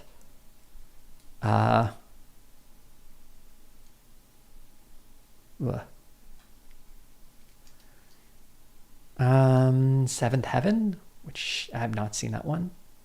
There you go, Fargonaut. It's sorry you had to ask, but yeah, I did eventually get to your super chat. Have I considered collabs with other YouTubers? Sure. It's something I've considered. The thing about collabs is I only want to do them if they make sense. They don't always make sense, unfortunately. Like I know a bunch of other creators who'd probably be down to do a collaboration, but I don't want to just like, oh, I'm collabing with so-and-so, we're going to do a video, and it's just doing it for the sake of doing it. It would need to be like an alignment with what my channel does, with what their channel does. So for instance, I did a collab with Zoe B talking about conservative kids books, which just hits that sort of intersection of education and conservative media. That worked really well, and that made a lot of sense. It was a lot of fun. Would I do an April Fool's retrospective, then bait and switch, like one from The Office US that is actually about homeboys from outer space? That'd be so fun. I considered doing that, actually, not specifically for The Office, but just doing homeboys from outer space for like April 1st. Fun fact, the Roseanne video, do you know what day that came out on? In March of 2018. That came out on April 1st. The earliest comments were like, is this a joke? Because I had never done a TV retrospective. They were just like, are you joking with this? And they were like, oh, for serious, you really did do it. So it kind of was an April Fool's joke when I did it, except not intentionally. I didn't intentionally put that up there. I was just like, because it had been sitting on my channel for like over a month. And I'm like, do I make this live? Will people like it? I was fretting over it. And then I just dropped it one day. I'm like, I'm just going to put it out. I'm just going to put it out. And then I noticed it was April 1st. I was like, oh, I didn't realize this was April 1st. So I kind of already did this. But it might be fun to do it, do something like this again. Have I ever explained in the past how you select what shows you want to watch and research from your list? Not really. I don't really have a specific method anymore. I used to do polls. I still do them on occasion. My list, I lost my list. I think I threw it out accidentally. So I'm kind of just like, I have no idea what show I'm doing next. So it's all kind of by the seat of the pants right now. But I hope people enjoy it. Whatever I choose next. I got to get started on that though, don't I? The next show. I guess we could have talked about this on stream, but I kind of want to I want to source it myself this time, I guess. And I'm just going to figure it out. I might do something a little more dramatic just because the next video is a sitcom one. So we'll see. I'll explore what I want to do. And hopefully people will like it. Do I know Laser Pig? I have no idea who that is. I assume another creator because you asked if I like his content. No idea. I hope he doesn't suck. Why are you... Fargonaut, I am not going to talk about what my snoring sounds like. I've never experienced it, so I have no idea. And it's a little weird. It's a little weird. Okay, how long would a Quentin review Seventh Heaven? I don't know. That seems like a question for Quentin. I don't know if I'd want to do a Seventh. It's one of those Christian shows that got some mainstream success, right? Am I knowing what Seventh Heaven is right? I've never watched it. I just know it by its reputation. Thank you, 30 Lives show. I'm glad you're enjoying my show retrospectives on your long public transit trips. I wish I could produce them a little quicker, but I think if I do them any faster, they're going to start going down in quality, right? I feel like I'm in the sweet spot of one every 3 months, roughly. Even now, I sometimes worry a little bit that the quality isn't exactly where I'd like it to be. I still think they're good videos, otherwise I just wouldn't release them. But they're not quite where I want them to be sometimes. You know, like they get 95% of the way there, and I'm just kind of like, there's something missing. Maybe if I had time to think on them, but I don't know, like I don't really have the luxury to just sit on a video for like a month. But yeah, I think I found a good balance though. Someone saying review obscure old movie series. Maybe if it's something you can name that catches my attention. Someone wants to see my response to Mr. Samwise's Killing Demons is awesome, actually. I mean, don't we support killing demons? I mean, I don't think they're real, but it's weird. It's okay, Fargonaut. You don't. I appreciate the apology. I get it. Sometimes jokes kind of get a little awry. It's tough to do jokes over the internet, I found. Like, oh my god, maybe I should play that joke from my new video. It's a pretty good blooper. Let me see if I can pull this up. I don't want to pull up the whole timeline, but it's very funny. I don't know if I left it in the video. This is going to be in the Curb Your Enthusiasm video, and if you've seen the show, you might understand what the context of this is. I almost left it in the video, but I kind of flubbed it. The line. Where was it? Now I need to remember where it was. If you hear me scanning through something, that's me going through the video.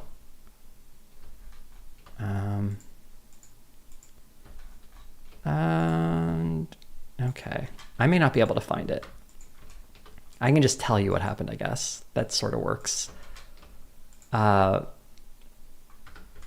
actually a little annoyed that I can't find it. I should be able to. Oh, I see. I was looking at the wrong section. Here we are. Do I have both versions of here? That's the video, folks. Andy uses her. Okay. Here's the line. How it was recorded, and you'll hear the correction I have to make. Such as when his mother passes away, Andy uses her death to get out of social obligation. Oh no, that's not the original. Well, okay. This is gonna have to live up to some hype now. That I'm like trying to tackle this bit of audio. But I'm getting there. I'm getting there. I appreciate the patience, everyone. You're all showing me in this very trying time. But who doesn't love a good blooper, right? Here it is. You'll hear the original way I recorded the line, and why is it not letting me do this?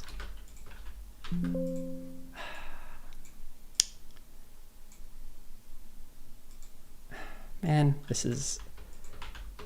Right, here we go. Here's the line as it was recorded. Oh, okay, can you guys not hear that? Oh, it's going through the wrong audio source.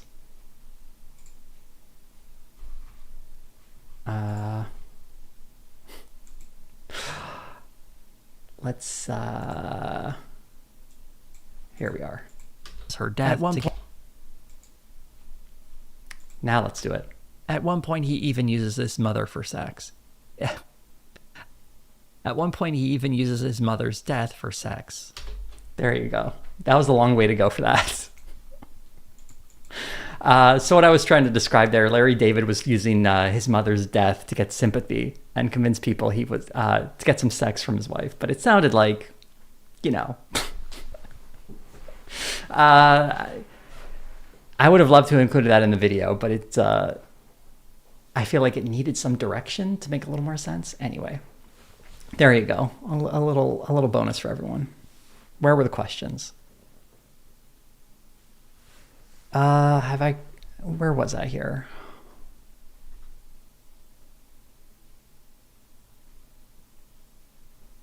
Let's see. Have I ever started a show review and then noticed, hell no, I can't do this. That's just not for me. No, actually, I've never done that. There are shows I was not super keen on that I covered. But, you know, I just sort of take a different tact and a different perspective when analyzing it. Yeah. If I'm not enjoying a show, I'll just sort of analyze it from a different angle, and it's fine. It's weird people seem to think I'm a fan of the various shows I cover. That's not really true. I'm a fan of some of them, but some of them I just, you know, I try to do them justice. You know, I try to present them in a way that I think is fair and captures why people enjoy them. Have I considered looking at the emerging Fox News competitors on cable news, things like Newsmax and OAN? I think the limitation of that idea is that cable as a sort of thing is dying. So I'm dubious that those will have legs to be long-standing competitors. Like Fox News isn't even the giant it once was. I mean, it still has a pretty big footprint, don't get me wrong. But I would not point to Fox News as like the sort of determining factor when it comes to a lot of broader conservative media messaging. I think they're very much following in the footsteps of a lot of more online commentator types. Like, does anyone on Fox News have the same kind of impact as even like Candace Owens or something? I mean, debatably, I don't think so. Like are we really going to pretend Jesse Waters? Does he compare to what Tucker Carlson or Bill O'Reilly before him were like? I think that just speaks to the waning influence of cable news. Okay, is Brett Cooper show actually coming out? Or the TV... I don't know what that means. Is Brett Cooper, the TV show, coming out? What Brett Cooper TV show? I don't know what that. And you want to clarify that? Comic 5619. Workaholics as a retrospective. I've never seen Workaholics. The name sounds like something I could check out. Sure. Someone mentioned. I'm just trying to find another question. Riddick. I don't know what Riddick is. Chronicles of Riddick. I probably wouldn't do a video on that. Have I thought about grouping smaller ideas into an unfocused random type video? Maybe, but I feel like that wouldn't do very well. I think people would come for one of the ideas and maybe bounce for the rest. I'd rather have the video be able to hold itself together. Like, maybe it would be better to do multiple small videos for something like that. That might be fun. Someone said, missed the notification. What media did we cover? Oh boy. We covered a bit of the Pendragon cycle. We looked at that one travel channel. What was it called again? I don't even remember now. Two Mad Explorers and just ridiculous racism. We looked at this weird PAX channel that had historical revisionism about the Crusades. The Alpha, the Alpha whatever, religious bro. And we played this game where we looked at PragerU videos to guess how many comments they would have, with the big highlight being 1 million views for one video that had 42 comments. Was it 42? 41 if you get rid of the comment they left themselves. It's been quite the stream. What's my feeling on making videos on reboots, revivals of shows where you already covered the originals, like a Frasier revival or Everybody Still Hates Chris? Like the Frasier revival lasted 2 seasons, and I don't think they're going to be able to get it to any other service or channel, so I feel like it's dead. I don't know. I will cover them if they come out while the show is still on the air, but in most cases it feels kind of redundant because they don't do much that's different. I might do a video in some point in the future on those kinds of things, but as of right now, I don't have any plans. I just don't find the revivals terrible and reboots very interesting. Though I will include them if they come out before I make the video, which I wish they did, so it would be more complete, the videos, I mean. Have I considered another comic like my coverage of Secret Empire? Got any ideas? I can't think of many comics I would want to cover. Although I'd love to do comics again. I'm just not sure which one would make the most sense for my channel. Mr. Show. I've never seen Mr. Show. That might be interesting. 30 Lives Show. I don't know what that is. Raising Hope. A lot of people said that after I did the My Name is Earl video. I don't know. I feel like Raising Hope is something might be a little too lesser known to cover. I've also never watched it, so I have no version of it. Didn't Daily Wire make show or something with Brett Cooper as a cast member?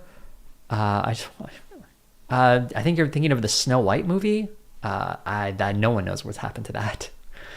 I don't even know if they filmed it. Like, I know they filmed something, but I doubt we'll ever see it.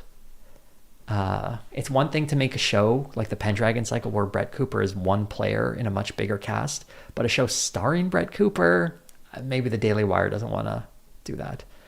Would I please review Disco Elysium? Do you need me to tell you it's good? Because it's good. I feel like that's a well-known fact. I don't really know what I could do that hasn't happened. I think it's been covered a lot on YouTube. I'd like to do video games at some point. Actually, one of the things I was thinking of doing in the future is a return to that sort of like movie review grifter space. I have an idea that's like 80 to 90% formulated. I just need to sort of plot it out or put together an outline exactly how I want to present it. And it would be sort of basically a thesis on why I dislike those channels. It's something I've been meaning to get back to after I made that Critical Drinker video that did exceptionally well for the channel. But I didn't, like, his videos are so boring and repetitive. I felt like if I made another video, I'd just be repeating myself. I think that would be kind of boring. So I've been trying to think of a way of tackling that whole space that might be interesting and help people realize why it's not good. And I think I'm finally onto something. That might be something I do in the new year as well. It might even be the video after the curb video if I can just sort of smooth around the edges and make it a little more, give a little more oomph. I was thinking of doing something on the Supergirl response too, but so many people have covered that, it feels like it's been done. That's the thing. When I made that Critical Drinker video, there were a couple of channels pushing back, but now it's like there's so many, all to varying degrees. I've watched many videos of a lot of those creators, and some of them are very good. I actually did a review of, not really a review, a response to the reviews of the Superman movie. I only left that on my Patreon because for reasons I didn't think it was a great video. But at one point I talk about the review that came from Nerdrotic, and I'm really glad I didn't release my video because like a few days later, the Birdman did a response as well, and he made like very similar criticisms that I made. And since my video would have come out after his, I think a lot of people would have been like, hey, this is just like what so-and-so said. And although I don't think people would accuse me of plagiarism or gotten angry at me or anything, if someone's made a point, I don't want to be the next person to make it because I feel like that's kind of tired and boring. But that was something that happened. Oh, if you want to see that video, you can become a patron. It's up there. It's at the $5 tier. It's a shameless Patreon plug. Someone is asking, have I played Disco Elysium, and if not, would I consider streaming it? I have played it. I thought about doing gaming streams in the past, and now that I have a computer that I could reliably do it, I might in the future. But I don't know. I guess I wouldn't want to do Disco Elysium. Not that because it's a bad game. I think it's a great game. I just think it's a game I don't think would be fun to watch me play. I don't know why. I just don't think it would be super interesting. What was the opening guitar song that I used to have? I don't remember what it was called. Jose's Song, I guess. My friend Dana wrote it for me. I don't remember what she called it. I guess I could just look it up, but I don't know where it is on my computer.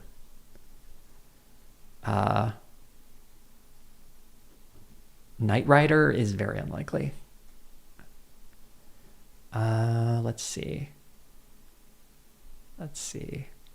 Someone, A-Team, not likely. Taxi, also not likely. Taxi would be interesting because it's one of those casts where almost everyone went on to do great things, which is unusual. Well, not great things, but be very successful. A lot of sitcoms, in many cases of hit show, the cast does not really capture what they had in that hit show. You might have one or two breakaway members of that cast, but think of any great sitcom and think about what any of those actors did afterwards.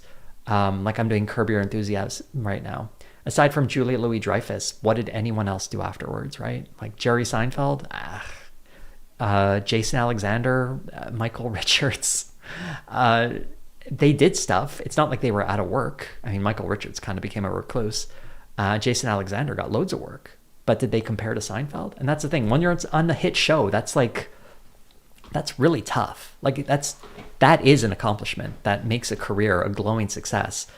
And I think people are a little too hard on actors who don't recapture similar success in the future because it's incredibly rare just to get to the hit sitcom point. But yeah, when you look at Taxi, you have like Danny DeVito, Christopher Walken, Tony Danza, Judd Hirsch. All these people went on to do a lot of stuff. Andy Kaufman probably would have done more if he hadn't died. People want to see a video on Watchmen. Do we need another video on Watchmen? I don't know.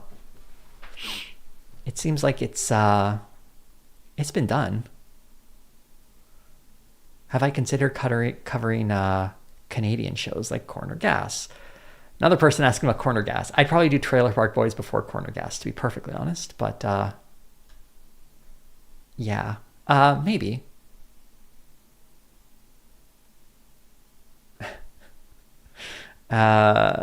Let's see. Next question. A lot of comments here. I wish I could read all of these a little more closely, but I'm mostly looking for questions right now. Someone suggested Quantum Leap. Unlikely.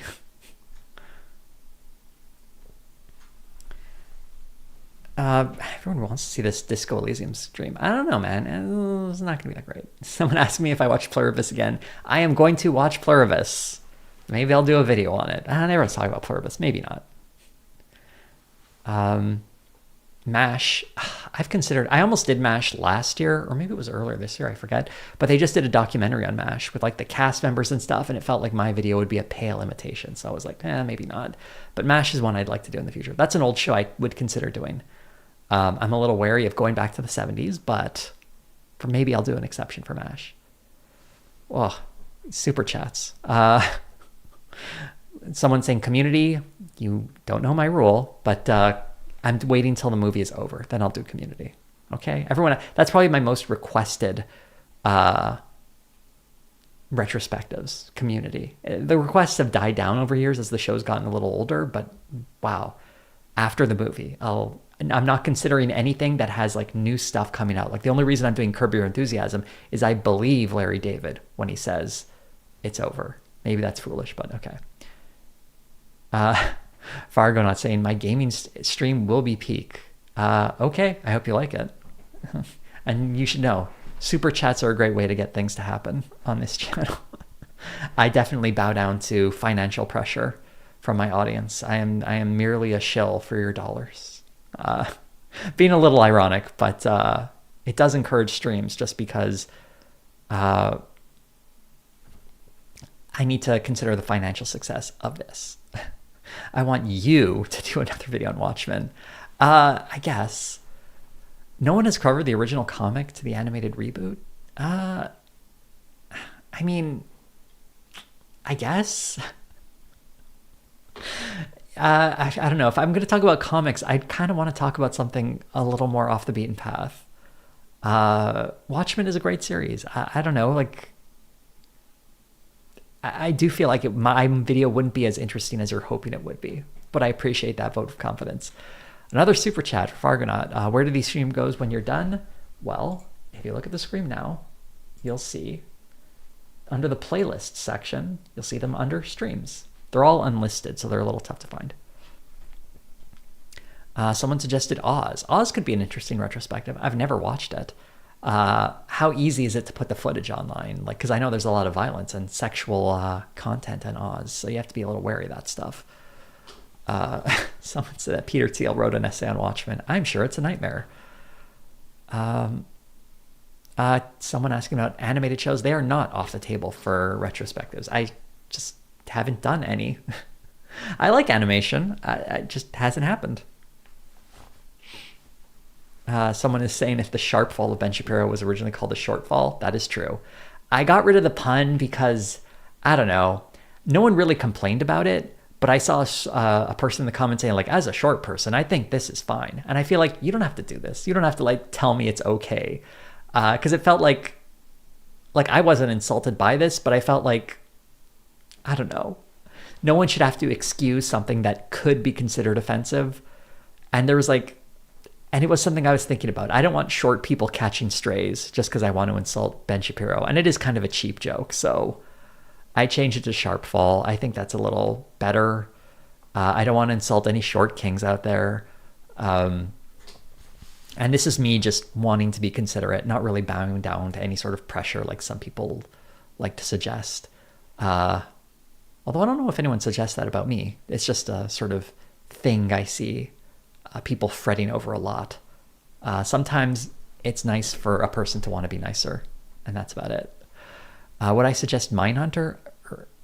Or I would suggest Mindhunter. Maybe. I mean, 2 seasons is about where I want it to be, and I know people love that show, so maybe. Have I ever watched With Nail and I? No idea what that is. Someone said Fargo. Fargo was great, but I don't know if it's done yet. I believe Noah Hawley has said like he might come back to it. He's sort of noodling it around. That last season was really great though, wasn't it? If I did cover Fargo, I'd probably just look at one season. Obviously, the first season. That's the one to cover, because I think it's clearly the best one, although the last one was also very good. But I've considered doing stuff that's still going on if it's like continuously good. Someone saying Immortal Hulk might be worth looking into. Thought Slime did an Immortal Hulk video that's very good. I don't know what I could add that he hasn't already done. Terminator, the Sarah Connor Chronicles. I don't care enough about Terminator, to be perfectly honest. I don't think I'd do a good job on that. Suggestions for Archer and the Venture Brothers. I'd probably cover Archer before the end of the Venture Brothers. That could be interesting. I've only watched about the first 7 seasons of Archer. Didn't it last like 14 or something? Ooh, Outlaw Star. I've never watched that, but I'm curious. Anime would be fun to do. I have a couple of shows in mind if I were going to do that video. I've been very much considering either, well, maybe a Vinland Saga one. That would be really cool. I'm a little wary.